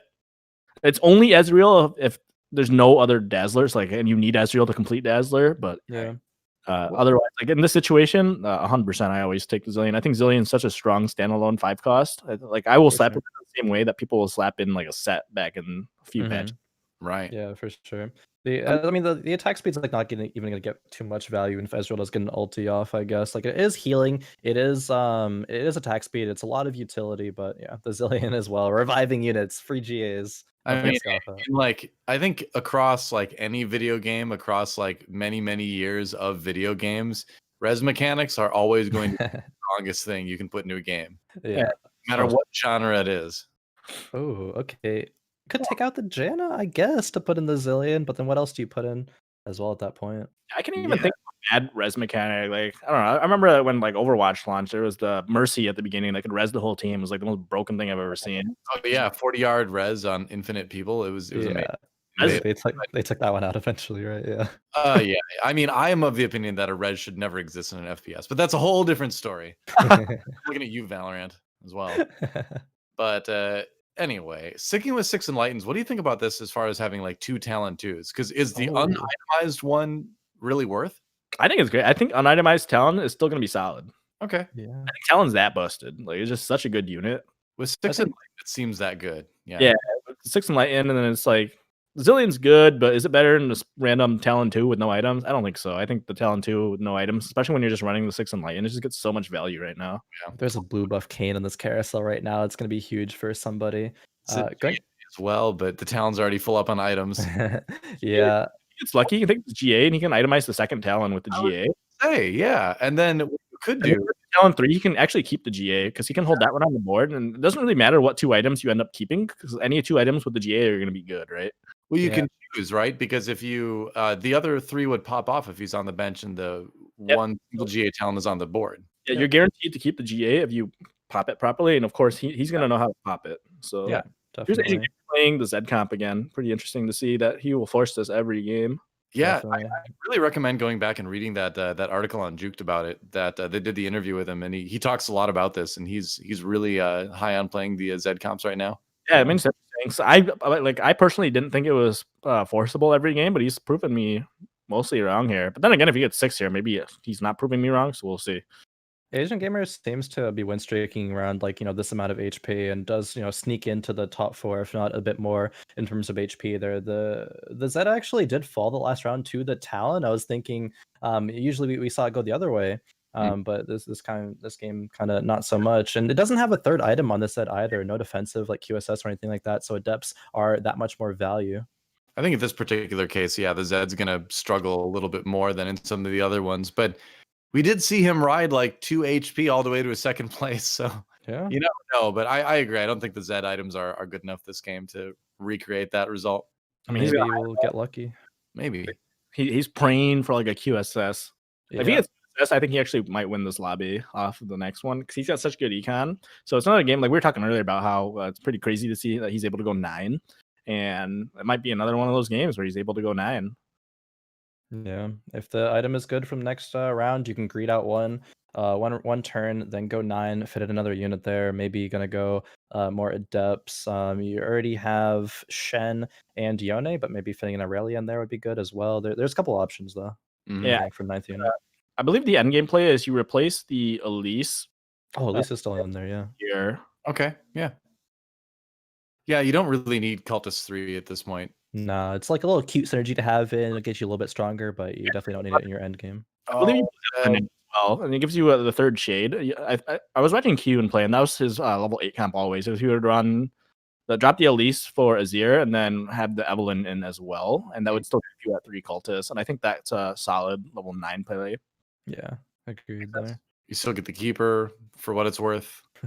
And yeah. Aegon's still running that Kindred, actually, surprisingly enough, but it's dropped to 36 HP, so a bit low right now. The lobby HP is so close. Kien and KCI 37, Aegon 36.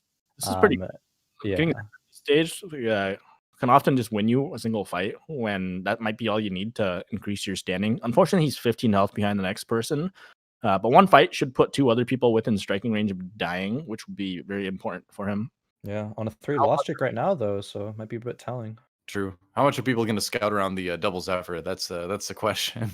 True. And how well is Asian Gamer going to scout here and hit these Zephyrs to the exact points where he needs to? Yeah. I don't like it on the Yone because it's really hard to move the... Yeah. Totally. Unless you used him as like your frontline Zephyr. Yeah, maybe? That might be a way to do it. Like there's no other front line though, so Yone is just gonna get popped pretty instantly though, and not gonna be able to get one ult. If he gets one little bit of crowd control, it's worth. But yeah, you might not even get that.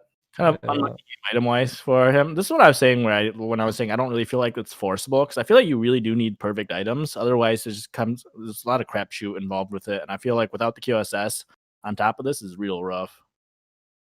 He's against Kien, who's level 9. It looks like he's pushing 9. He'll probably go 9 next turn and hit that Zillion is what he's looking to do.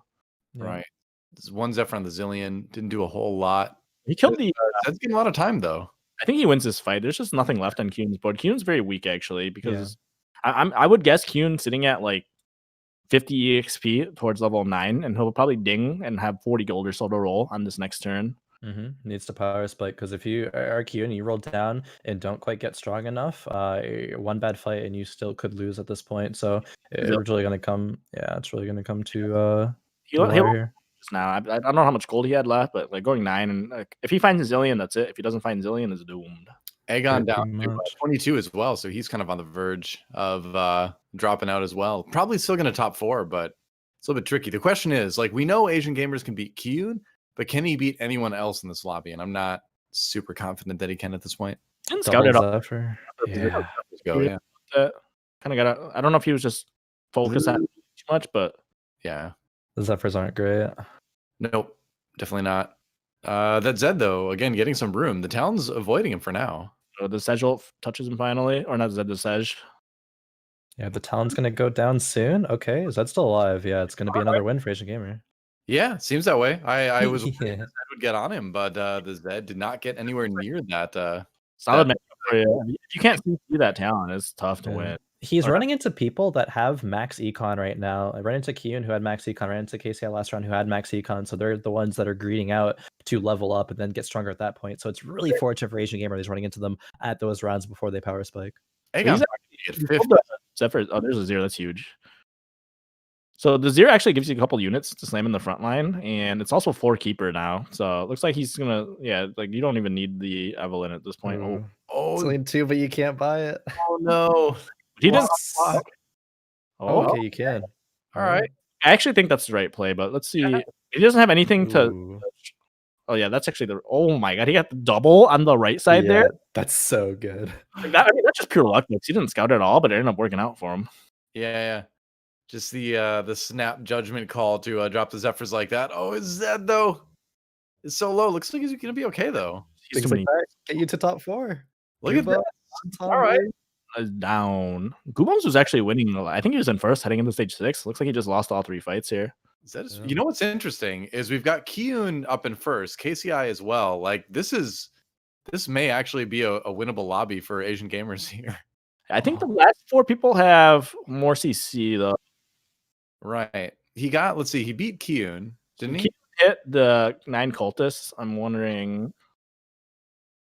See in a moment. Yeah, that could be a problem. It might be hard though, because like we know that Asian Gamer has 3 of them, so there's only 7 left in the pool. It's possibly hasn't Redemption. Yeah, wanted that redemption, couldn't grab it. What do you grab now at this point though for Asian Gamer? Just a belt. Yeah, there's not a lot of good options here. We're gonna check out Kien's board here. 6 cultists, which is pretty sick. Yeah, still on 6 cultists. Is there a chance of getting 7 or a 9? He has 1, 2. Oh wait, yeah, no, he's still looking for. Oh, there it is. Oh, okay. well, it's time. Is it? Yep. Yes, it is. 9 cultists, 0. Yeah, I mean this is the final board for this comp, I believe. Yeah, no sharpshooter for the Jin is a little, little rough, but that's still okay. You have the 9 cultists. The Gallia is gonna be the main thing here. Jin's still supplementary damage right now. The Warmog, the Zillion, probably. Yep. Yeah, the Zephyrs are not good from Asian Gamer there though. Once again. So the Zed's gonna die. This way, I don't like the Zed jumping into the middle of everything, so it's gonna die here. Yep. Yeah. So Zed's dead, and there's no way to kill this Galio. Yeah, this Galio is gonna just murder everybody, it seems like. And this Elise 3 is very difficult to remove as well. So props to Asian gamers, managed to sneak a top 4 out of this. You have to be really careful with the Zed positioning. If Zed had jumped on the other corner and been free from that drop, like he wouldn't have gotten hit by any CC, and he would have been able to just sit in his zap. And if Zed starts getting on top of the Galio and steals AD from Galio, especially that Galio 9, it's so much AD that Zed can just 1v9 the fight. So I actually think that fight was winnable for Asian Gamer, but he ended up not jumping to the right side.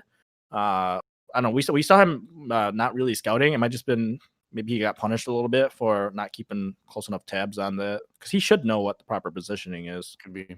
Well, this is going to be the last round of the games. We got 6 health Aegon versus 5 health Kien. It's nasty. Yep. This is going to be it. This is just going to get a value ult, or it's not going to ult. Yeah, or Galio's just going to stomp everybody. 9 cultists, man. At the Galio instead of into the cluster that he was hitting for some reason. Oh man. Yeah. All right. I don't know if this Elite 3 can carry. This is looking on right now. This is Kindred. Yeah. I mean, they just did so much work there. Yone cut across the whole team. Yeah. That was the big. Yone 2, Kane 2, huge. Aegon in the end, and Aegon is going to win game number 5 here. Big win for him over Kien, but big for Kien as well, because we know he was one of those players that just kind of produced some strong results to guarantee a spot in day 2. So he's got that. We're going to jump over to lobby number B. Saint might be. He might. I don't know if it's mathematically done for him, but it's definitely a rough spot to see. Soju definitely needs to get a big win here. Right. Yeah. I know that Soji's one of the bigger streamers. I'm sure there's a lot of fans in chat watching for him, so he's gonna need your energy right now if he's about to make a comeback. Don't distract him, all right? Give the energy. Wily Kobos gets the Kane Zephyr there. That's huge. Bertosaurus, rank 1 NA player right now, is kind of on that cusp to, needs to get a couple of top 4 finishes to guarantee going into tomorrow right now. 9 cultists he has on the board actually as well. So I got spot for him though. Jin's still alive with GA up and his Galaxy still up. Yep. Yeah. He should be top 4 guarantee here with Boomer and Zapper going down. So definitely definitely in need of this, but it's gonna be real hard. He's got to climb over Soju. What is that 3 yet? What does he Zephyr diff right there in that fight? New ball with the Warwick itemization there, it looked like. He's back. Nico for turns. I guess he can Nico. I mean, I guess Hobos is just rolling for either a set or a Yone and then gonna Nico the other one, but doesn't hit and just. Look at his legendaries. He has 5 upgraded legendaries, 6 upgraded legendaries with the chosen Lilia. This must have been like one of those like cultist go straight fast 9 type of games. His board is so strong. This is very what we saw 2 ago. Yeah. Because Lilia casts so much faster with the chosen buff, I believe it is. Yeah, I mean, like Lilia is just so good. Mm-hmm. Lilia 1, not super impressive. Lilia 2 is out. Yeah. In third, though. That's a pretty important third for him. I know Bert was also on the brink. That fourth might be enough to pull him a little bit. Yeah, depends on the people's placements as well. It's gonna, really get down to the nitty gritty going into game number 6 after this. Down to our top 2 here in this lobby. Nubal and I like Hobos. So, a lot of good placements for guys who are struggling. And so there's definitely a lot to fight for in this final game coming up here. Right. I think the Shojins, we'll see where he decides to throw it. I don't know if 1 tier gives chosen Lilia instant cast. That's what I'm trying to figure out right now. I think it does. Yeah, it does. Yeah. Does Ashe 3 beat? So if it depends on where Lilia ults, right? Like if Lilia Ashe is doomed. Depends where Lilia ults, and it depends where Kien is gonna jump to as well. Yeah. At this point, it's like you're just kind of guess. It's almost, I don't. It's never wrong to scout, but you can't really, because it's so easy for Nubal to just flip the Ashe, right? So you're just kind of all mental games. It's like he's gonna be left, he's gonna be right, and you're just trying to guess. But Lee Sin might just kick it off the board. Yeah, possibly. Everything else is pretty much dead anyway. Lilia alt hit so many people, got popped and did a ton of damage. This doesn't even look close. No, it doesn't. Destroyed. Wow. It's a lot of damage onto Nubal. I think I'd be sweating a bit if I was a no bull. Yeah, he's definitely putting the no in his name right now with this game. Right. For sure. Has not hit a Yone 2 or an Azir 2, unfortunately, for LA Kobos, but 1, 2, 3, 4, 5, 6, 7. I think it's all 7 5 costs, right? I can't. There's not one he's not playing. Yeah, I believe you're correct. Yeah, you're right. He's got everything in there. I can't think of any of them. And deluxe. Yeah, I mean, this is what we said earlier about Sax's game. Is like people really need to learn how to play the full legendary comp. If you just play this game, you would just win. Mm-hmm. So add a good opener for there, and then this too, because you get Divine and Dazzler, which are pretty immediately because of the Lilia ult into Kane just spinning on it. Right. It's hard to beat the fully upgraded legendary comp. A little bit of early GG from Nubal there, but did survive. So we're going into stage 7 right here, but I think the fight will still go the way of LA Kobos once we get into that. He went just so strong. Yeah. It's like Ashe 3, you'd be like, okay, that's gonna win the lobby, right? Set 2, Ashe 3, but no, legendary comp just too strong. Time, right? Because Lilia just ults the highest health, and it's Ashe 3 is always gonna be highest health. Yeah, she'll be up there for sure, especially because Lilia ults enough different people at Lilia 2 to hit the Ashe pretty much no matter what. Insta ulti as well, like it's just not too much you can do. Yep. There's Ashe 1, lower your health pool. True. Yeah. Yone 2? Yeah, why not? Okay, now we're fully upgraded. No, yeah. Now we're fully upgraded. All right. Besides for the Lux one, but she's just there to support her legendary friends there. Lux is like that friend that you play like fives with, is like the low bronze player, and you're like the rest of you are like diamond elo, masters, challenger players, and Lux is just like sitting there is like doing her best, Yeah, she throws out her binding and hits 1 or 2, and it's like, all right, good job, you did your best, you did what you needed to do. The rest of the team will carry though. Often a Lux player too. Like I think everybody has that friend that's like the lower elo Lux player. Pretty much, yeah. Well, it seems like a foregone conclusion. Oh my gosh, the damage just from the set alone on that first ult is just nutty. Yeah. The Yone ult whiffed everything, doesn't even matter. No. LA Kobos will win game number 5 over here in lobby number B. Or lobby letter B. So strong. That's gotta be like one of the strongest boards I've seen, period. I would have liked to see that board against Sax's board from a few games. Oh, yeah. I don't think there's enough legendary units in the game to make that board, actually. Like barely enough. Yeah, but that's all right. Well, that's game 5 in the bag. We're going to take a look at the scores and the stats and the winning comp soon. But hey, turns out if you get all 7 5-cost units, upgrade them all to 2 stars, get a bunch of awesome items on the strongest ones, and throw Lux in for flavor, you're going to win the lobby. Hey, she has pride and synergies as well. Divine for the Lee Sin, Dazzler with the Ezreal as well. She was doing a lot, even just being there supporting the team. So I no, mean, it was a great composition overall. Mhm. that board was so strong. You could have removed literally any single one unit from the board, and it still would have won by Yep. like 5 minutes. Probably. Yeah. Unless the Kien, maybe. Maybe you gotta keep that one. Let's take a look at Aegon's board. Meanwhile, as we'll go back to check out the winning board from the lobby that we watched the entire game of. And there it is, as you can Yeah. see. Kept the Vanguard. Kindred in the whole time. Okay, Yeah. that's kind of surprising. Like I would have thought he would sold the Kindred and move the items over to Kane, right? But Yeah. Well, here's another interesting thing to consider too: is that he ran Vanguard shows in the entire game. It was Hecarim into Sejuani.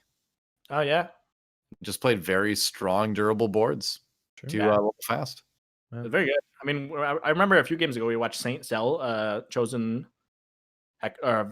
chosen Sejuani immediately. So it's interesting to see that in this situation somebody decided to commit to it end Yeah. game.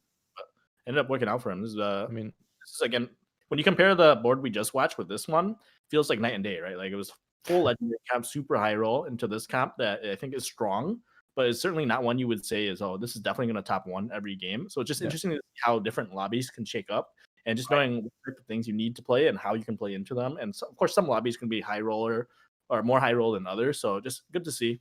Yeah, the Sejuani as well. Like to be able to run her, you need some good items, and I think that ZZ Rot, Morello's is a really good 2-item pair. The Ionic is just like okay, it's decent. I can slap it on her as well there, but I mean, still the itemization there. If she gets one ult off, applies Morello's to the whole team, you're gonna have the Yone cleanup. You're gonna have the Kane, and then still the Kindred as well. Though, like talk about the Kindred, I personally, probably would have sold her, put the RFC, lock it on the Kane, put the Shiv on the Ashe, but. I mean, Kindred was one of the ones that was alive until the end of the fight and cleaning up and getting the wins there for Aegon. Yeah, for sure. It might have been a situation where he couldn't find like a Warwick either, and so he was stuck running that. But whatever the case, this is still a very strong comp within, and we also saw him position very well in that last fight. You saw the Sejuani come into the entire clump, and then a little surprisingly, Yone did one item, which is a very strong unit right now. Right. In the end, big brain Aegon able to put it all together, and that's one of the things I think is really fun with this meta in particular. And you see this a lot through a lot of TFT metas, but generally in every lobby, there's always something kind of weird and funky that will do really well. And if you can identify that, you're gonna have like a really fun game because you're gonna feel cool running something kind of weird, and winning feels good too. So I feel like Aegon kind of found that in this particular lobby. Yeah, this is a really impressive win with this item set and with these units. Like I said, I've had very similar boards that sometimes I bought 4 with even.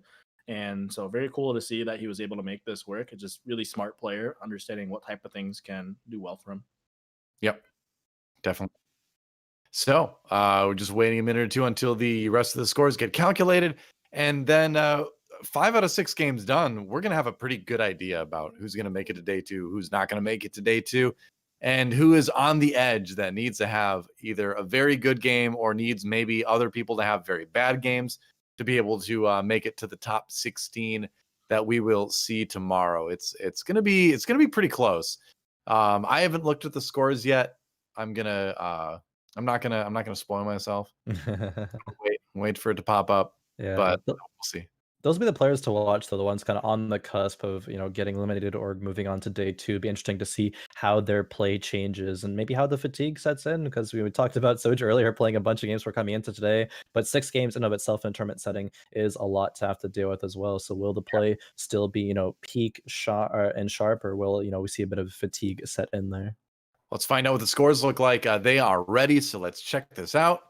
And these are going to be, of course, the scores from the 5th game that we just saw. We saw Setsuko actually win in Lobby A, and Mismatch Socks again, top finish, crushing it. Cottontail right there behind him. Yeah. I think they're tied in points now again. Yeah, that ties them in points for the top of all players, I believe. Yeah, let's look at the overall scores here. Yeah, Mismatch Socks and Cottontail, they have been duking it out all night, and they are tied right now, 42-42 going into the last game.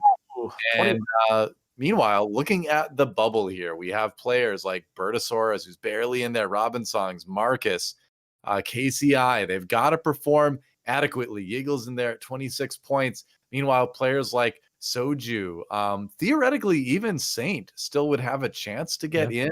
I like hobos as well, so we could see this shaken up a little bit yet, but it's scary being in that second column right now. I mean, that bubble very scary. I think right around where like non-time is 27 plus, probably pretty safe. But like Bertosaurus down is you're definitely sweating, right? Yeah, like Yeagles can feel pretty safe if she has like at least a mediocre game. Even like a 4th or a 5th would get you enough points to be like around 30, which is probably safe. But yeah, if you're 24 below, I feel like that's where you really need to start worrying. Trajan's mathematically eliminated, but still for him, I think it'd be good to, get one good game in and kind of like redeem yourself a little bit. Sure, yeah. Also, it's like not far, so you made it this far, and it's not over, right? It's not like this is the only way to qualify for the end of set championship. This is one of 4 qualifiers. I know sometimes players get a bit discouraged after one tournament poor performance, but one day doesn't define your career, of course, and so there's still a great player to make it here, and hopefully it will improve for the next one. Yeah, it's just like when you're starting out and you're like, all right, I've got 4 hours. I'm just gonna hit the ladder hard, and your first game is 8th, and you're like. Like, all right, it's only the start of the day, and you can still go on and like gain a lot of LP, Of course. And of course, like Khroen was saying, just because there's so many more opportunities, maybe this patch just isn't for you. Maybe you don't like the 4-1 roll down meta. Maybe you're gonna be better. There's huge changes coming in the next patch, and there's still gonna be a lot coming forward here where there's still many opportunities for everyone back. So let's end the day with some dignity. Yeah, try our best. That's right. Deepest, bluest, my hat is like a shark fin. It all comes full circle somehow into that song once again. That's right. It'll haunt your nightmares or dreams, depending on if you're a big LL Cool J. But all right, it's game 6. I can't speak English anymore. I'm done. I can't even say LL Cool J. It's a hard name to think about it when you. It's kind of hard, like phonetically name to say. LL. Yeah. They say it 10 times fast, like it'll stumble you a bit. Yeah. It's tough one. There's hundreds of people out there saying LL Cool J really fast right now. Now I worry that that's going to become like some sort of like where it's going to just like summon him to wherever they are. So watch out. He's probably a friendly person, but if he pops up, just be ready. Yeah, seems like a cool dude to hang out with. Yeah, I'd hang out with LL Cool J. Probably don't want to bring out that song though. He's probably want to think about that, but.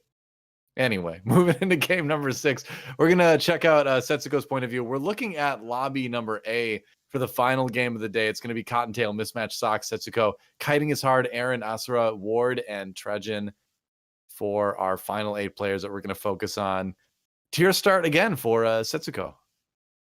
Yep, that's one of those items that's really good. We talked about earlier. You can make a bunch of different items. Make blue buff. You can make chalice. Even static shiv. Perhaps might see a bit more of that. Aegon did win a lobby with slamming a static shiv pretty early, but look at these cultists on the bench here for Setsuko. 6 gold in the form of those. That's pretty enticing for a cultist opener.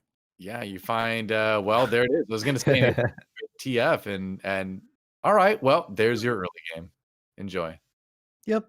The game sometimes kind of plays itself, and this is one of those opportunities where you don't really have to think too much. Of course, once you get into the mid game, you got to think, oh, do I want to keep into cultist or do I want to move into say dusk or something of the sort? But still a good opener to give you a lot of direction right now.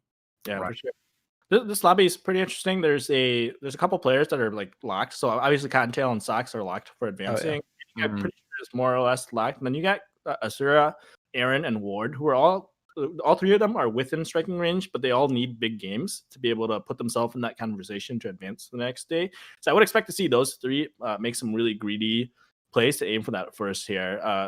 You might see them looking for fortune early, something along those natures, where they really need to be playing for a top 1 at this point if they're hoping to advance, whereas the rest of the lobby can kind of just chill. Yeah. Oh, definitely, and it's a chance for Trajan to kind of play spoiler for somebody looking to get into that top 16, but also just as we're talking about, just have a good performance to end the day. We'll see where that all comes into fruition here. I love watching players like like Setsuko and like Cottontail Mismatch Socks, but also this is a situation where they are locked, so maybe they try something a little spicy, something a little new. As opposed to going full try hard here, because while the seeding I believe carries over into game or into day number 2, like the points won't carry over anything, so it'll just be which lobby you end up in, which is not probably too concerning because all these players are here because they're super good. So lobbies are gonna be stacked no matter what. You figure they're comparable when it comes to skill. So you know, for sure. fortunate or bust, Sox, it's time. It is fun to get to have a game if you're like Cottontail or Socks to kind of treat as a victory lap too, and maybe do something a bit memey. We'll see. 6 fortune, 13 loss streak. It's time. Yeah, go for it. Why not? You know. Yeah, definitely. Okay, 5 TFs here without even a chosen. Imagine if Setsuko rolls a chosen TF cultist there. That'd be interesting. Yeah. Do you want it though? I mean, I guess I mean TF3 is going to be good throughout a lot of the game. So sure. It's Warlord chosen Garen Ooh. on Forge, but is it a pickup? I mean, you do get 3 Warlord if you go 5 and run it with the Jarvan there. Yeah, this is. Well, I don't like, and this is like if you found this level 5 and it was a chosen Warlord like Vi, then I think. But in this situation, like, what are you dropping? And it feels really hard to drop the cultist for this. Like, I'm a little bit surprised that he's dropping cultist. Yeah. I would rather run cultist than warlord. Like, if you're gonna run the Garen, fine, but you just probably play like the the TF or the Callista over the Jarvan. You don't have any warlord stacks yet either, so you're not really getting much benefit other than just the default stats you get. Yeah, sure his got weaker. I feel like I agree. Strong early. Maybe you want to lose. Maybe you want to have that better carousel priority because right now, item-wise, he's got the chalice, but he doesn't really have any other items. So maybe you don't mind, I guess, giving up a bit of HP here. I think he made a mistake, and I think he's probably realizing that now as he lost that round. Yeah, possibly. Yeah. I always, as a caster, I acknowledge these players are better than me. I always want to give them the benefit of the doubt, but it is an objectively weaker board that he's created. But it could certainly be by intent, you know? I would agree with you, Doa, if there was a loose item component, so you can slam one and then be really strong at that point. But if you're just, sacking some HP at the stage 2 to get a loose component, sure, you're gonna get the one you want. But if you don't get the other one at Krugs, then it's still just gonna be there, not really being utilized to its full effectiveness. So, but still, Setsuko's kind of just committing right now, still rolling with 3 Warlord, not the Cultist, so maybe gonna lose this round as well. I think he got baited. I don't think he should have taken that chosen period. Yeah, but if you take it, you should definitely kept Cultist in. Because this board was so strong without the chosen even. You could have just sat. Yeah, definitely agree. Sure. We'll still kill the majority of units here. Oh, it doesn't actually snipe the Ophelio, so losing a 3 will drop down to 90 HP here. It does pick first, I guess, so, a little bit of a saving grace. Getting the lost streak going. He'll be very strong next turn. Tier on a Katarina. Rod on a Kindred as well is appealing. Yeah, Rod Kindred is so good. Yeah, both of them take it instantly, actually. My eyes gravitated towards the Kindred, toes towards the Katarina, and hey, we were both right there. They're both super good. Good transitionary heroes in the mid game. Good items on them to build around. Hard not to grab those. But it's so awkward like the Kindred. Like Kindred with a rod is so good to just slam, but I feel like you have to throw in a cultist. So do you just sell the Kindred and hold the rod? Ah man, do you just sell the Garen? Yeah, I was gonna say, sell the Garen. The Garen is probably better. Yeah, no, Garen's gonna be better. Yeah, the shop too. We'll see what happens. We're gonna move over to mismatched socks here. Oh no, so it was Setsuko who had the fortune in the shop. Yeah. Socks is playing Vanguard Garen with Morello. It's a decent start. I mean, it's not the worst. It's not the best, but not the worst. Garen can, with that spin, applying Morello's, carry you through an early game position here. Garen's a very strong. I think it's very strong. I think specifically in what Setsuku's position, I disagreed with it, but I think speaking, it's good here. It's very strong. Does he go for the Soju early Runins? And he does. So with Callista, especially he has Duelist in already. Yeah, I like it. Oh, we do see the matchup against Setsuko, and Setsuko dropped all of the cultists there after all. Right. Went fortune because he found the Jinx. It was Jinx and Sej in his shop. I wasn't sure if he had a Tom there either, but he might have had it. Apparently, he did. I guess. I would have. We saw the Sej and the Jinx in, but he might just be playing it and looking for the third fortune. I just feel like at that point you might as well keep losing if he was already losing. Yeah, not sure offhand. Finding a Wukong upgrade to put in over the Thresh and the Fiora upgrade as well. So kind of strong. 3 upgrades, and Callista is one of the best one-cost units in terms of carries. Like, I think a lot of people know that the one-cost Kindred is extremely strong, but the one-cost Callista is also very strong if you have items on it. The 1-star, yeah, no, definitely, yeah. The just the base damage on Kindred 1 is so high. I think it's like 450 if I remember offhand. It's so insanely high for just a 1-star unit, and then Callista as well, especially with this Renan to be able to get multiple runs off. Sox is in a pretty comfortable spot here, even with losing a couple of rounds. He's only lost to just 1 unit. Right. Yeah, he's got to be fun. It sucks that his streak got killed, but yeah, otherwise he's still strong. And like we were saying, he's already qualified, so just trying to end the day, chilling, carry some momentum into the second day, right? You definitely don't want to end on a bad note, because then I think it just leaves a sour taste in your mouth. Sure. It depends on your mentality coming into the game as well. If you're just completely checked out, it's like, okay, whatever happens, sure. I'm already thinking about tomorrow at this point. But I think Sox is one of those players who does, still try in every game, and so he's gonna probably want to still get a good placement in this game. Oh, I will say it's possible. It's one of these games where you might unmute your chat and you might viewers a bit more on this one. Agreed. But still try, yeah, definitely.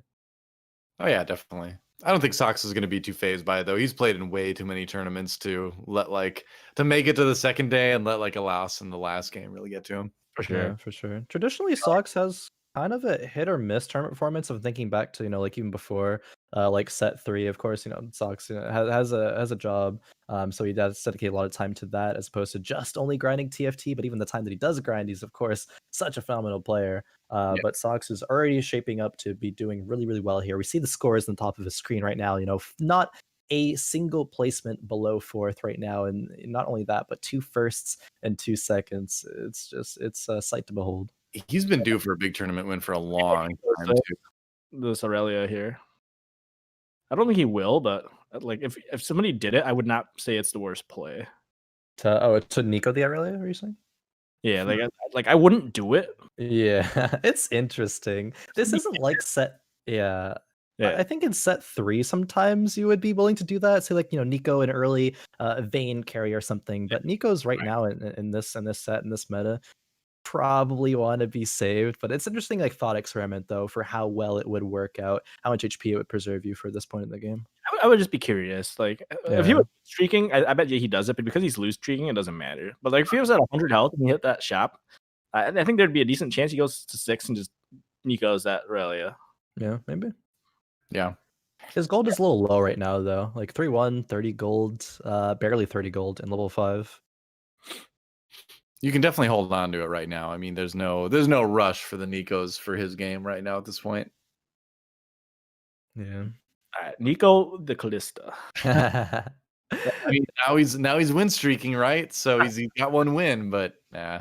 I wonder if he's even considering it right now. Probably not, because you have 4 Vanguards, so it's still strong enough. You go to 6 right now, still on 20 gold. I wonder if it's in his mind. I mean, he's the type of player. He does it. It's freaking Sox. He's laughing about it, like he knows. Yeah. Sox is the one player that's high elo that I'm like, I think he might do it. Like, I could definitely. Kien would never do it. Most of us are so greedy, would never do it. But Sox is a slammer. He will just slam it. Yeah. Like, is this board even strong enough to win streak from here out, even with the Callista 2? Like, it looks like he's going to win this round, but we'll see. I think Callista 2 is so good with this. It has frontline too, with the 4 Vanguard, Divine, Duelist line. This is a really, really strong board for him. Everything's shaping up, especially with the Duelist in there as well. It's just the little things that add up to Callista being so strong in this portion of the game. Like, Sox is going to get to Raptors, I would assume, with like at the very lowest, like 60 HP, probably higher though, I think. I mean, he's gonna hit Raptors with like definitely. I'm gonna get 70. I've seen him run the Callista through level 8 even, and all the way through stage 5. And I've seen him have games where he runs Callista all the way to the end. So I know he's a big fan of the unit, especially when you get a Runans on it early. It's like a very good spot to be in. Yeah. What do you prioritize in terms of items now, though, from Sox's position? Like, you have the tier on the Garen. Is it just like you grab a cloak and then you go Chalice there, or do you start going for more Callista items? So Sox does a lot of weird things. I think he would probably value money over item at this point. Sure, because actually, yeah. There's nothing really that you're like, oh, I must build this item right now or my comp is doomed. So he's probably sitting there as like, well, the best value unit is probably the one he's going to take. But in terms of versatility, like at this point, you love getting chain vest, I think is probably going to be pretty high priority. You don't hate any item at this point, though. Even getting a bow, you can RFC the Callisto. Yeah. I'm That's looking what I was thinking about. Enlighten comp, right? Because you've got some good Morgana items. You can do Runins on Talon, and that he yeah. can still make good use of it. I'm Yeah, thinking Enlighten if you think about the 4-1 roll down. For sure. I That's definitely wonder. a potential pivot. Yeah, I remember if Sox would try to make a pivot like that, though. It seems kind of rare. Unless Sox is like in a very desperate situation, usually kind of just still doesn't make too many abrupt changes to his board. He'll make like some slight improvements to it, but will generally not make a huge transition like that. He I would be did curious to he talk goes to- into that Callisto, so you're kind of committed a little bit in that regard too. I would talk to him after this, and I'd ask him if he wasn't in first, would he still make that same play? But then I feel like it's also one of those plays that's like better for top 4. So it's you would never make it if you were like in a desperate situation, right, where you need For a bunch. sure. So we're on board with Aaron now, as he does a little bit of rolling down here, trying to find some sort of chosen. He finds a Shade Zed, but it's going to be, looks like it's going to angle more towards Playing this guy's. a couple different things at this point. This is an interesting board, actually. I'm not sure why he. I mean, I guess you have to roll a little bit, but I think there's a really weird situation with him. He didn't even have Cultist or Fortune in until now, and it's like way too late to pivot into Fortune. So I don't understand why the Fortune's coming in. I feel like at this point, like this is one of those players we would say needs like a first or 8 situation, right? And he hasn't really set himself up to be in a position where a first looks feasible. Where I'm not really sure what unit he needs to hit here for that to work, because he doesn't really have good talent items. He doesn't really have good, like, you don't have a GA. It's really hard to play Ashe. Yeah. He's got just enough HP that he can theoretically lose a couple rounds for Fortune. So it But then seems he won. out okay for now. And he does win. So, all right, there's a Shen. But it looks like he's just looking for something to commit to right now, you know? It just Might need to be like a roll of Kane on level 7 or something like that. Yeah, Right. yeah. Yeah, I mean, that's kind of what he needs. Like, if he can hit the double Negos with a Kane at level 7, that's the dream. Right. Definitely the dream. Aaron's one of those players on the the cutoff right now, but towards the bottom side. Aaron coming into this game with 18 points, needs to get like a first or a second to even like have a chance of advancing to day number 2. Yeah, definitely a rough start. It's going to be a pretty good Katarina ult if he can cast, though. Yeah, it looks like she will. Oh. Yeah, it's huge. That's a fact. Nice. Yeah, that's perfect. You know, if he happens to hit like a Warlord chosen at this point, those are not bad Katarina items. If you can get like a GA or QSS with that. You have the QSS with it, but like you really just need QSS and Gunblade, and with his health, he's going to be able to get decent positioning on the carousel every time. He should have grabbed Vanillity there just in case. Ooh, I don't Nah, it's a bait. Still.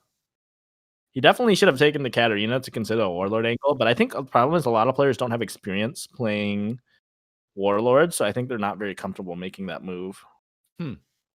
Aaron already leveling up right now on just the neutral round. Maybe just wants a better odds to get one more shop of rolling a 4 cost chosen or something. 3 fortunes, or not 3 fortunes, 3 chosens every round. So I think it's always the right play to level up to 7. Because then turns to stage 4, and there's a decent chance there's a free chosen here. Look at those bows, though. That's crazy. I mean, that's like a Z amount of bows right there that you need. It's not what you see if you were trying to. He is just salivating looking at this. Oh yeah. And what do you do with these items though right now if you are in Aaron's position? Shade. Is he trying to play? I think he might be trying to play Zed. Where's that Kane? Oh, I don't know. This is interesting. I mean, the Gunblade on the Evelyn will be decent. Still though. I mean, 3 bows is kind of what you need for the Zed. There's not even a Z2 right now. There's no possibility of a Zed chosen because the Evelyn chosen has been committed to. Maybe, they're gonna be sold. Maybe it's just a cultist angle. I mean, but it's not even a cultist Evelyn. Like, he's in a situation where he needs to get a first or like you said, a first or a second to advance. You do not pick up the chosen Evelyn in that situation. Yeah. Like, I feel like maybe he kind of panicked a little bit when he saw the 50 bows that he got and wasn't really sure what to do. I think if you had high rolled like a Kien, then you hit the chosen Evelyn and you itemize the Kien and have 3 shade. Maybe you do that, but he didn't hit the Kien, so and then he itemized the Evelyn, so it's a little bit of a rough start. He's rolling again while not selling the Evelyn. So I'm just like, what is he trying to play towards? He sold the Zeds as well, so they're not even going to use those bows. So I think he's in a situation where, I don't know, maybe tilt got to him. I mean, it's the pressure as well. Could be. He's not sure what he wants to do, and I think it's kind of showing here. Like what? There's no transition with this board. Like, what do you go to? You know, it has to be a bit, mentally boomed. I think at this point, if you've got this board in this situation. Yeah, a little bit dizzy, as Kien might say, but I mean, it's looking rough. Like the RFC on the Vi, like that's cute and all. It now functions as something that can work, but it's not good by any means, even as just an item carrier here. Aaron's going to be losing these rounds to multiple units. Evelyn can clean up a little bit, but not enough. This Evelyn is one stage ago. Like if this was 3-2, man. Yeah, but going in stage 4, like it's just not enough. Yeah, it's looking pretty bad. I'm curious what some of the other players are playing in this lobby right now. Like, I'd be interested to see what Cottontail's up to. I mean, like, isn't the cat actually just better with those items than the Evelyn? Yeah. Times where I'm like, I think a lot of people on the 4-1 roll down end up making worse boards than they had at 3-7.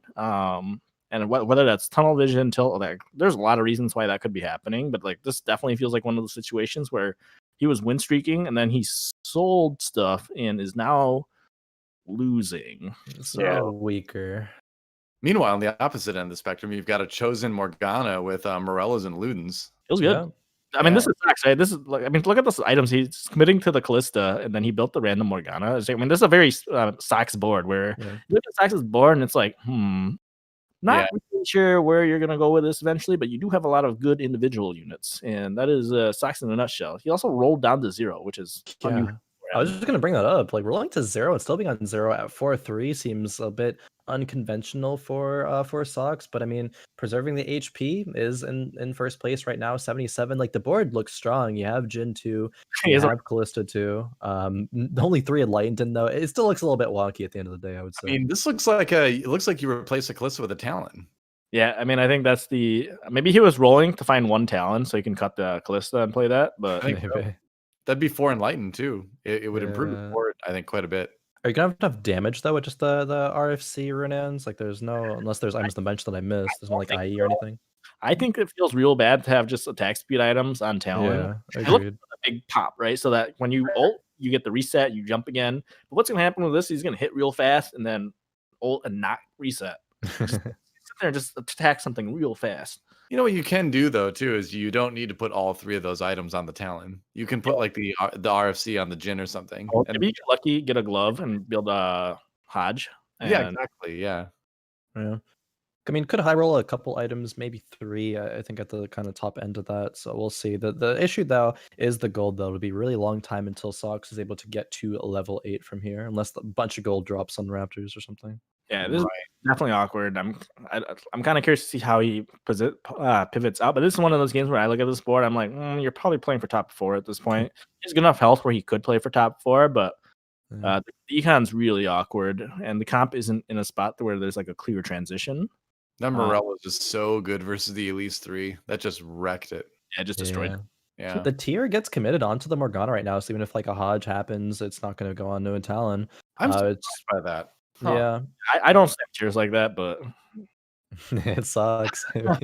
Sox does a lot of things that we're sitting here like, But he's this is in the lobby, and we all agree he's a fantastic player. So it's like, I'm gonna hit a spat. I'm gonna make Mage Morgana. I'm gonna throw a couple more mages in there so it actually works. It's gonna be amazing. Yeah, I can hit the Lilia on level 7.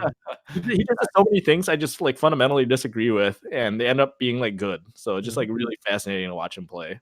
Definitely, because that's TFT nutshell, right? You can have so many different approaches to the game, and they'll work out. And you try it out, and it's like, okay, I don't know, this is just not me, right? Yeah, but you can bring some different play styles into this game, and it works out, which is fascinating. As casters and as viewers to witness, make it happen right here, especially from a player as good as Mismatch Sox. That's why like I always try so hard to figure out what the reason a player does something is, because just because it's wrong for you doesn't mean it's wrong for them. I feel like there's very few occasions where you're watching tournaments like this and there's like an objectively wrong play made, you know? Mhm. Yeah. Well, I would, I'd go back to that. Well, I mean, I'm not saying you never see them. They're rarer though, for sure. They are rare, yeah. No, I agree with you for sure, especially for somebody as high level as Sox. Right. How was all these players here? Because they made it here. They're pretty good. Top of the ladder, Yeah. winning invitational tournaments or qualification tournaments rather to get to this point as well. Somebody's not- got to be 24th, and just because you're in this tournament means you're still one of the best TFT players in the entire world. So For sure, yeah, can't discredit that at all. yeah. Gotta find that fourth enlightened though. Yeah, this Lee Sin actually been doing work. He's been kicking off some pretty key units from watching these fights. I mean, Lee Sin's so good to just slap in on stage 4 that sometimes people don't realize that. Like, even without synergies, Lee Sin just randomly kill off a key unit. Yeah, I definitely personally undervalue Lee Sin, and watching this, I'm just like, maybe I should run it a bit more, even if it's no items, just random, divine Lee Sin in this. I guess it does give duelist as well with the Callista, so it's a bit more incentive, but even still, just as a unit. I bet he builds Ludens and Zephyr. He knew it would be a chalice, but you got to build a second Ludens because you don't want to have a double morale. Yeah, you can't have double morale. Like you would have preferred the chalice, but like double morale is just doomed. Yeah, definitely.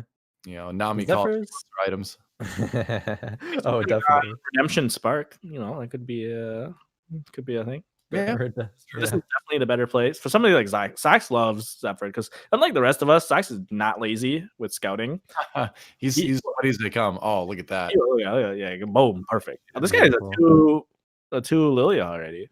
Yeah, wow, Cottontail. Yep. That's gonna come in a big late game. Like that's why it's gonna be hard to win the lobby, I think, from Sox's board because your carries don't have QSSs. The Ludens does literally nothing on the Lilia. I was just watching the interaction. Maybe grabbed it from maybe just like had leftover items on it, grabbed one from Carousel or something. I honestly did not know before I watched it there if Lilia would proc the Luden when she cast on the sleep, but she doesn't deal damage, right? So sleep does nothing with it. Yeah. Sox now can finally go to level 8 on 5-2, but just barely. He was able to roll, twice. Oh, he didn't Pike Spike though. Oh, he did. Okay, yeah, the Pike Spike is there. The trademark Kien Pike Spike. Just watch this. Just watch this Pike. Just watch this Pike just go off. The no item Pike 1 on 5-2. It gives 3 cultists. It's nuts. Actual Pike diff. Just watch. Yeah. Honestly, kind of believe it. If Pike is able to live for an ulti, like it's so value. Yeah, Pike is real.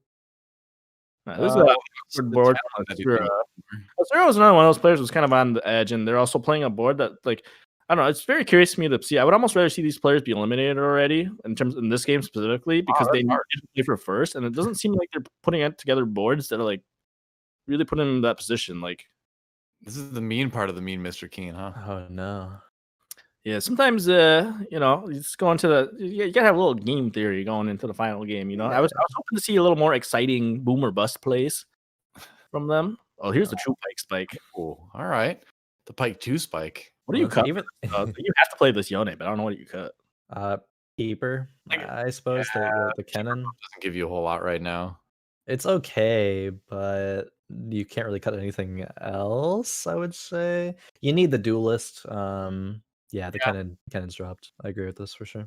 I like Adept, and I like the possibility of Yone ulting. The Riven's actually pretty useless now too. You can actually cut the Riven for something. Yeah, probably for the gives literally nothing. Zillion, yeah, there you go. Zillion for cultists, then you cut the Pike. Oh yeah, Zillion could be really good here. But you can't cut Pike. I think Pike's critical. Yeah, Pike is S tier. There's no Dazzler here for Sox. Actually, I'm just realizing as well. Oh, yeah, Dazzler would be like fit too. Need the luck for the very, very Sox board. There's a random combination of crap. Effective crap, apparently. Yes. Effective enough. Yeah. I mean, he's still top 4 in the lobby, and it looks like he may be able to just top 4 this game because there's a big gap between 4th and 5th right now. Trajan at 40, Asra at 24. So there is a separation. Those are the 3 players we said needed to make runs for first, and it's looking pretty difficult for them. But maybe their low health is a result of them doing what they thought was the best play to make it. Yeah, you do have to take chances if you need a big result for sure. Oh yeah. Oh, I like the spark here. What do you think? It's not gonna do too much on its own. Explosion is just play it. Just Yeah. play it over the Riven. The Right? Riven, yep.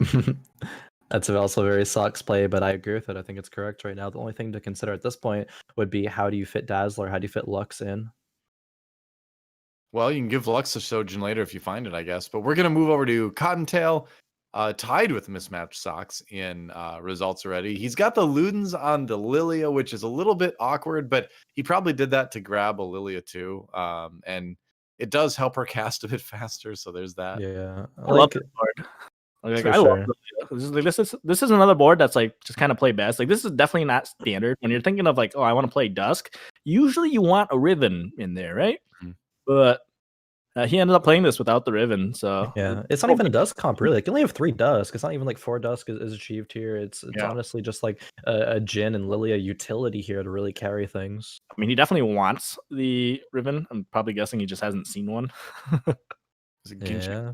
Blade Lilia, just standard stuff, you know. Ooh. This Ari from the side of Setsuko actually has been nuts. It one-shot the whole team. They're double death cap, jeweled gauntlet. Maybe Ari's kind of Ari back. is lit. That's what I'm learning today. That I'm gonna play on ladder and get clapped by a talent, guaranteed. Of course, tournament play right here is gonna be not like the ladder play. There's still gonna be people that are much more unwilling to go their flexible play styles and just kind of say I Talon or I Eighth right in ladder. And then you do the talent player that's like on their last leg. It's like, dang it. Yep. It's like, okay, I'm taking a bunch from a talent player who's gonna die soon. I got that matchup right now, but unfortunate. This is such a troll board. Like 3 Mystic, 3 Dusk. It's like I'm gonna show you that I don't even need any of these like decent synergies. Yeah. Still sitting at second place for now. The lobby's kind of close in HP apart from you know, I guess Setsuko there at the top with that Ari composition, but we're getting down to like 1-hit kill range for a lot of these players here. Warden cutting his heart especially, but then also going to stage 6 with Asura and Aaron as well. Warden is really strong talent here, so nice Riven frontline as well. So this is a really interesting board. This is from a player again that really needs to make a comeback. This is a pretty strong board though, so maybe they'll pull something off here. Yeah. Oh, that Lilia got one last cast off before she died, but there's just too many people on the team dead, I think. Unless the Jhin can pop off, but Riven's on top of it now, yeah. So I mean, Ward is off here on Cottontail. Yeah, that's a lot of damage. Health range as well. Dang, it was one of those games with the whole lobby. 7 people are gonna be alive heading into stage 6. I hate these games so much. It's so stressful. Yeah, just you're just sitting there, and it's like I'm like, I know I shouldn't wish for ill on other people, but please, one of you just die. Just please. Well, for sure. Lux for Codtail if he wants to try to include Divine now, but yeah, not really going to be too great for the front line there. Aaron needed to go first, but ended up going 8th instead. I think he's going to roll it down. You drop the Shen for Riven, and you can cut the Aurelia as well. And I think that's probably the end comp here. If he can hit a Riven, I think he's in good spot. Cutting the Aurelia is really interesting from my point of view as well, but I think it could be good. You'd look for something else, like, but let's say you hit Riven 2 and you find it in 0, then you cut the Aurelia. Yeah, for sure. Elderwood, there's a Kien, there's Lee Sin. Hey man, transfer those items over, get rid of Lilia, put everything on Lee Sin. There's Riven. I would cut Shen and Aurelia for. Wait, okay, hits Riven 2. There's Riven 2, yeah. I was thinking about it a lot though right now. I think Fort Dusk makes a lot of logical sense here. And then you cut. You've got the Azir too, right? Yeah. Okay. Yeah, it does exactly as you said right there. Yeah. It seems correct for sure. Yeah, I mean this is a pretty standard comp at this point. So unfortunately, his Riven doesn't have items, which kind of sucks. BT Riven. Shields on his sand soldiers. Hey, BT was pretty standard on Riven in League of Legends at least. Right? Oh yeah, yeah. It's gonna give her some magic resistance here, I guess. Not gonna do anything in this matchup here versus the Ashe. But Trajan hasn't rolled yet, so Trajan's gonna go 9 next turn. So I like to see this from Trajan. That's one of these players. So let's go out with a bang. So maybe you can play him for first here. Go for 9 next turn. Yeah. All right. So now we'll see. Well, we'll swap over to Trajan because he's on the verge of being eliminated here. We'll see if he survives level 9. But with better positioning, I think Sox will be in good shape. All right. I already know he's eliminated. So I'm like, come on, buddy. This is your moment. Yeah, might as well try to. So you find the Ezreal, you play this for sure. Yep. Okay. I mean, the Yone too. I can't fault that. I guess maybe. Yone is good, but he should have sold the Maokai. You don't need 4 brawler at this point. You play the over the Maokai. Just wouldn't have the gold to run everything though with getting the Yone too, and I guess. Yeah, I mean, they don't hit the Yone either, so getting rewarded for it. But the right play was 100% to cut the Maokai. Like Maokai brawlers doesn't do anything right now. Ezreal's so good with Ashe. Ashe has a zillion ult. Kenji carry. Mr. Talent. Doing it up. Oh, goodbye, Ward. All right. Yeah, Ward falling. Trajan clapping. Look, a little celebration there. Trajan happy. He's nearly top 4, but look at that. Cottontail with 1 HP. So bottom 3 were the 3 players we had highlighted as needing to take first. So like they probably took some aggressive plays that didn't quite work out in their favor, but Trajan making a good run for it in his last game here. So I'm rooting for him. This is already the best placement Trajan has had so far tonight. So some improvement there. Could still get top 4. Could even win the lobby potentially. I think this Ashe and this Yone with Warwick actually as well, having a couple items could do a lot of work. He could literally double his points. So I'm rooting for the guy here. Yeah. It's been a rough day for him. Maybe just low rolled all day, but this is it. This is the game. It's time. It is rough. Hey, it's going to be a slow Ahri cast because of the 4 adept. So you've got plenty of time. Oh, watching Ahri just auto attack there is just pain. It's like or maybe the L Cool J song. All right, that'll do it for our guy here. Yeah. Yep. Is it gonna be a top 4 though? Okay. So Kiting lost pretty hard there, so I think it actually will be. Depending on how many units are left here. I know, just barely actually. Oh no! By 1 HP. No, Trajan. Sox his way into 3rd somehow with whatever the frick he was running. Yeah, that's 2nd as well. So that means Cottontail's going to take the lead in overall points here. Oh, true. At the end of the day. It's bragging rights more than anything after, for day 1, but still that's seeding as well, yeah, but it's true. A lot of bragging rights there to be had. Cottontail, one of the players that I was like, saying was favored coming into today is, proven he's done his research, he's done his prep, and is coming in today with a bang. Nasty. This is so strong. Oh yeah. 4 Mystic, even 4 Vanguard as well. Like the 2 Vanguard spatulas. Yeah, one on the set, one on the Cassie. And you got the 2 Lilia in to give you Dusk. Yeah. This is classic Ahri build. 4 Vanguard, 4 Mystic, Ahri, just not in the way The way he with his units at the end were just so calm, so smooth. I love watching people just like calm, because whenever I'm moving units last second, I was like this panicked, like, but he was just very calm about it, Yeah. It's refreshing to see. Win this fight pretty easily. Calmly slaughter Cottontail to take first in this lobby. Nice, well played from Setsuka. We've seen a lot of Ahris today that have been really popping off. So it was really cool to see Ahri do so well in this tournament. GG. Well done. Setsuko takes the win in the final game of the day. And trying to remember where he was points wise. 3rd, had 36 points coming 3rd, right?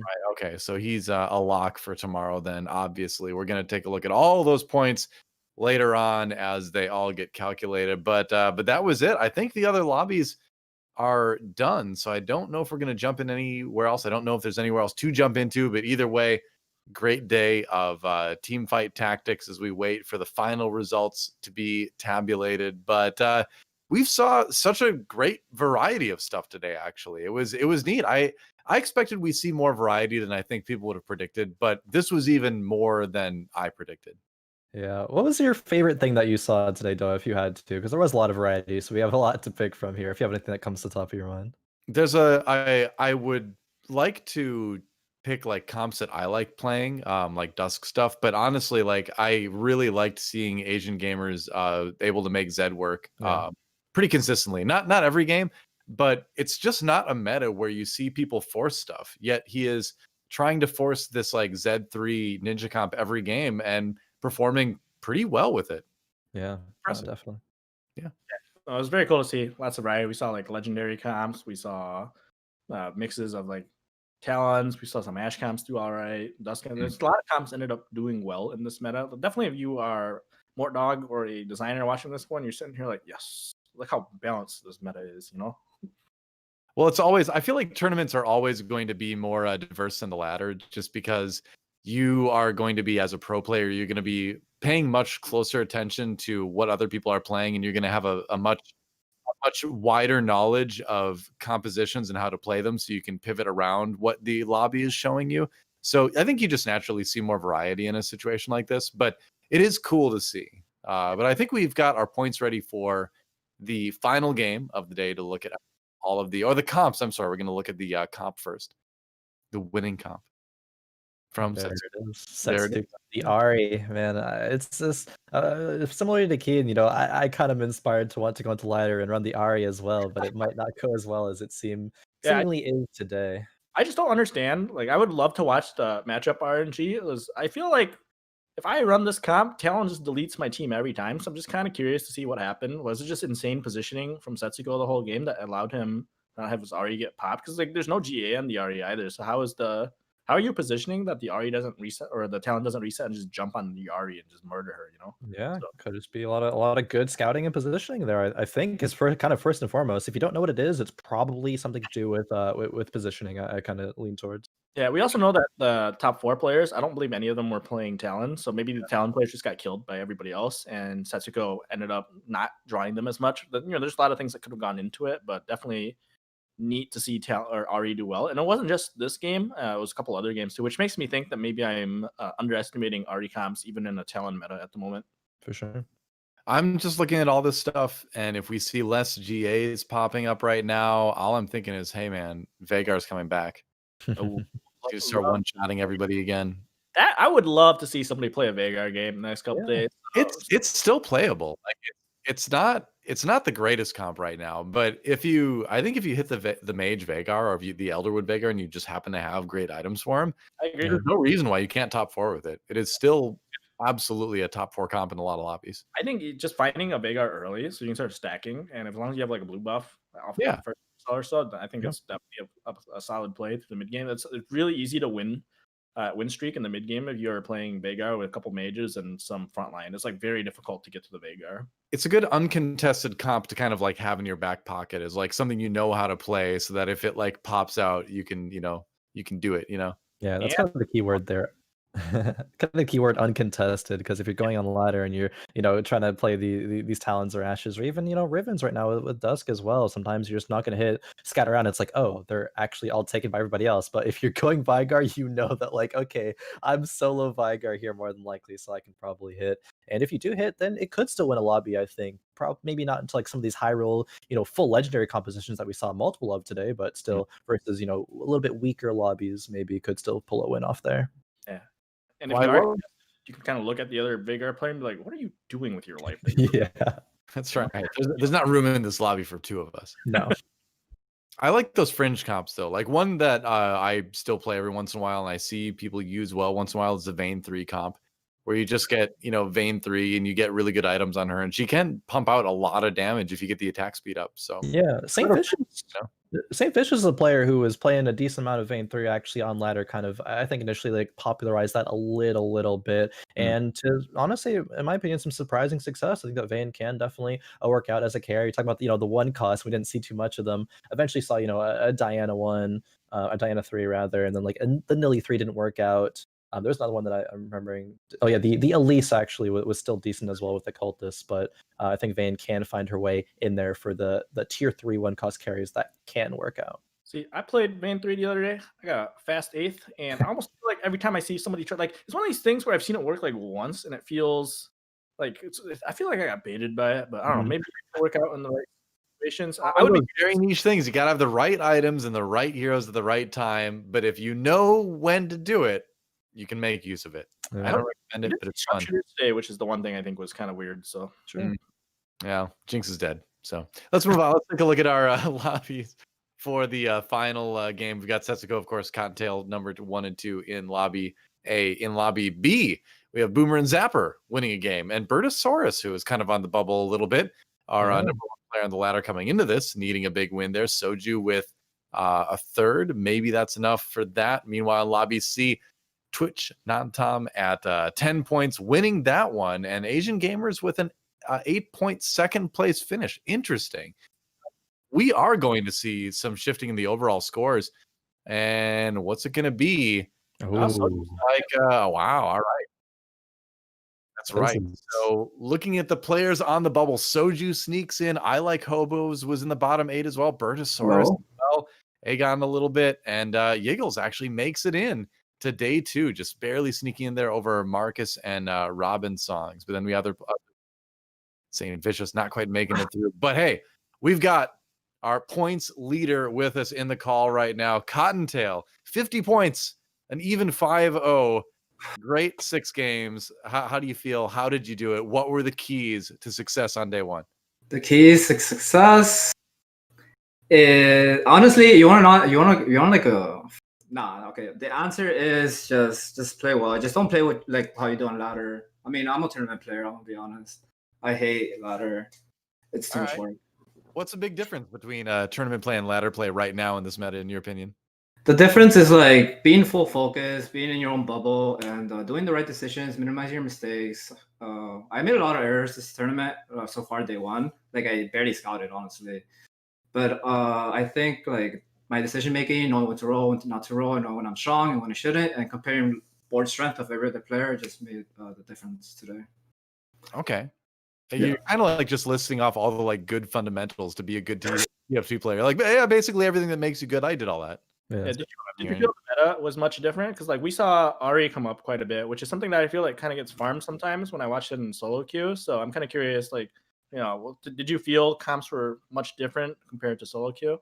Yeah, I saw a lot of this Ashe and Talon, surprisingly. I know that does have a good matchup into most of them, but Ashe and Talon are still really like easier to play than Dusk, because especially you're being contested Dusk, or any variation of Keeper, Cultist, Dusk. If you're being contested, it's most likely everyone's going like the one that didn't hit is going bot 4 or whatever. Whereas Ashe Talon, like if you hit everything at 4-1, like you're basically guaranteed a top 4.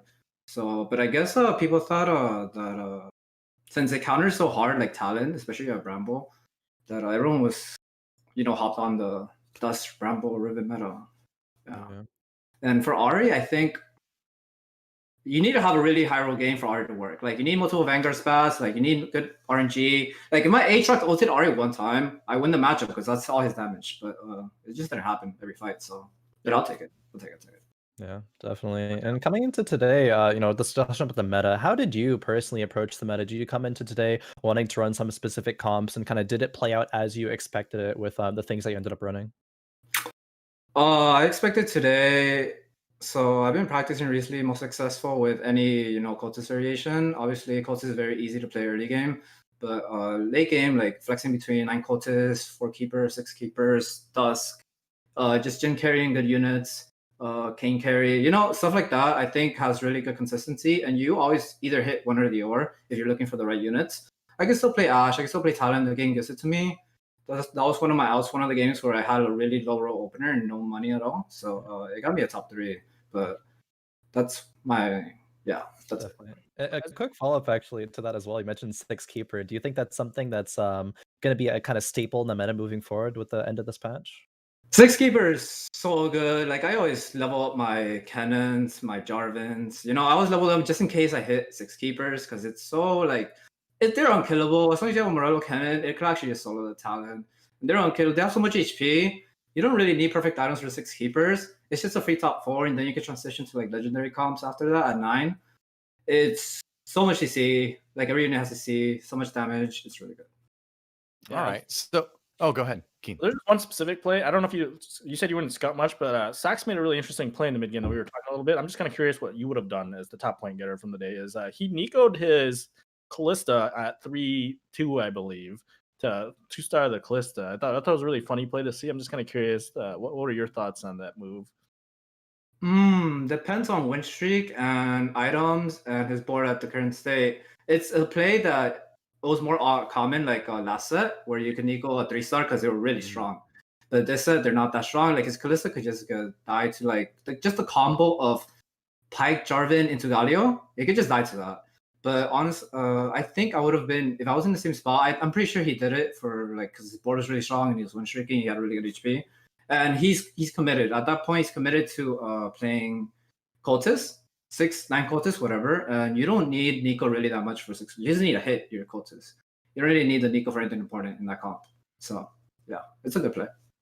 All right. Looking ahead to day number 2 here, day number 2 and 3, like obviously you're the biggest threat in this tournament right now, but who's the second biggest threat in your opinion? Second biggest threat, Setsuku. I'm used to playing with Sox, but I've never seen Setsuku. I don't even know who he is. Well, I don't really pay much attention to ladder games, and he's just been popping off, and it really impressed me recently. So yeah, All right. Setsuku. Cool. Any final shout outs before we let you go? No, nothing. No shout. Well, shout outs to, I guess, the community, the LATAM community. They support me a bunch. I try to help them as much as I can, and they cheer for me as much as they can because I'm from the last region, and I'm proud. I'm here because of them. I'm here for them. I hope to make them proud. And what else can I say? Me and Sox at the top. Nothing new. So where can we find you on like Twitch and Twitter and things of the like to support you and your TFT? Yeah. You can find me at Khroen TFT on Twitter, Twitch, etc. So thank you. Cool. All right, cool. Hey, well, thanks for joining us for the interview, Cottontail. Great job on day number 1, and looking forward to seeing your games tomorrow. All right, thank you. Good luck. Thank you. All right, well, there you go, guys. That was Cottontail, our points leader, but only by 1 point on day number 2, but still quite dominant. Great day of TFT. And man, like that was fun. I'm looking forward to tomorrow already, and we're not going to have to wait that long, less than 24 hours before we're back again with some more games. So looking ahead to day number 2, I'm going to ask your final thoughts. Khroen, what did you learn today? Well, firstly, I think I wanted to bring up a little bit of Cottontail's perspective going to that interview. He came in the point leader of the day, 50 points, but said, I made a lot of mistakes today. There's a lot of stuff that I can improve upon. And I love that mindset. You know, being a competitive player myself, you can't help but be like, yeah, that is the winner's mindset right there. Even though you're at the top, you cannot slow down. You cannot let up. You always have to keep looking forward, keep looking to improve. And that's why I love Cottontail as a tournament player. And I think he's definitely a force to be reckoned with. That's my one takeaway from just that little last segment there. All right. Well, how about you, Kien? What did you learn today across these 6 games that we watched? I learned that Sox is a turbo item slammer, even in tournament. A big fan of watching consistency between solo queue and ladder play. I think it's always, people always say practice the way you intend to play, and if you can replicate your practice on the stage, and then I think that's, to me, the ideal situation. And in terms of meta, I'm curious to see how it actually evolves tomorrow, because I think this patch actually rotates a lot. And what happens when you see Riven and Dusk and Ari start coming into the meta a bit more is I think Sharpshooters actually has very favorable matchups into both of those compositions. And I'd be curious to see if we start seeing a few more Sharpshooter comps tomorrow, which I don't remember seeing a single player playing Sharpshooters at all today. So not aside from like an early to mid game transition, no. You know, if you're watching this stream and you're looking for some tips for tomorrow, keep in mind Sharpshooters has some good matchups, so give it a try. All right, there you go. Very cool. Well, before we wrap, we want to shout out Juke.gg one more time for being amazing sponsors for this tournament. Just great partners and great supporters of Teamfight Tactics Esports throughout the year. And remember, you can type !GSTV in chat to go to Juke page where you can watch the event or tomorrow's events in this particular case, answer some questions, earn points, and possibly earn some cash prizes up to $300. Pretty awesome stuff. And yeah, so just go check that out. Great site for just watching esports in general. So happy to work with them. Thanks again to Juke.gg. And thanks to my co-casters here, Khroen and Kien. Fun day 1. Looking forward to get day 2. Thank you to our great production staff behind the scenes. It's making this all happen, creating like these beautiful motion graphics that we have. Like really, this is an incredible look for it. I love it. And thanks to you guys out there for watching. We hope to see you tomorrow. It's going to be starting again at 4 p.m. Pacific, I believe, for the round of 16. 8 players down, 16 remain. Who makes it to Sunday, the top 8? You'll find out tomorrow here on the Giant Slayer TV. Teamfight Tactics, Fates, NA, Regional Qualifiers. We'll see you tomorrow. Thanks for watching. Have a great night.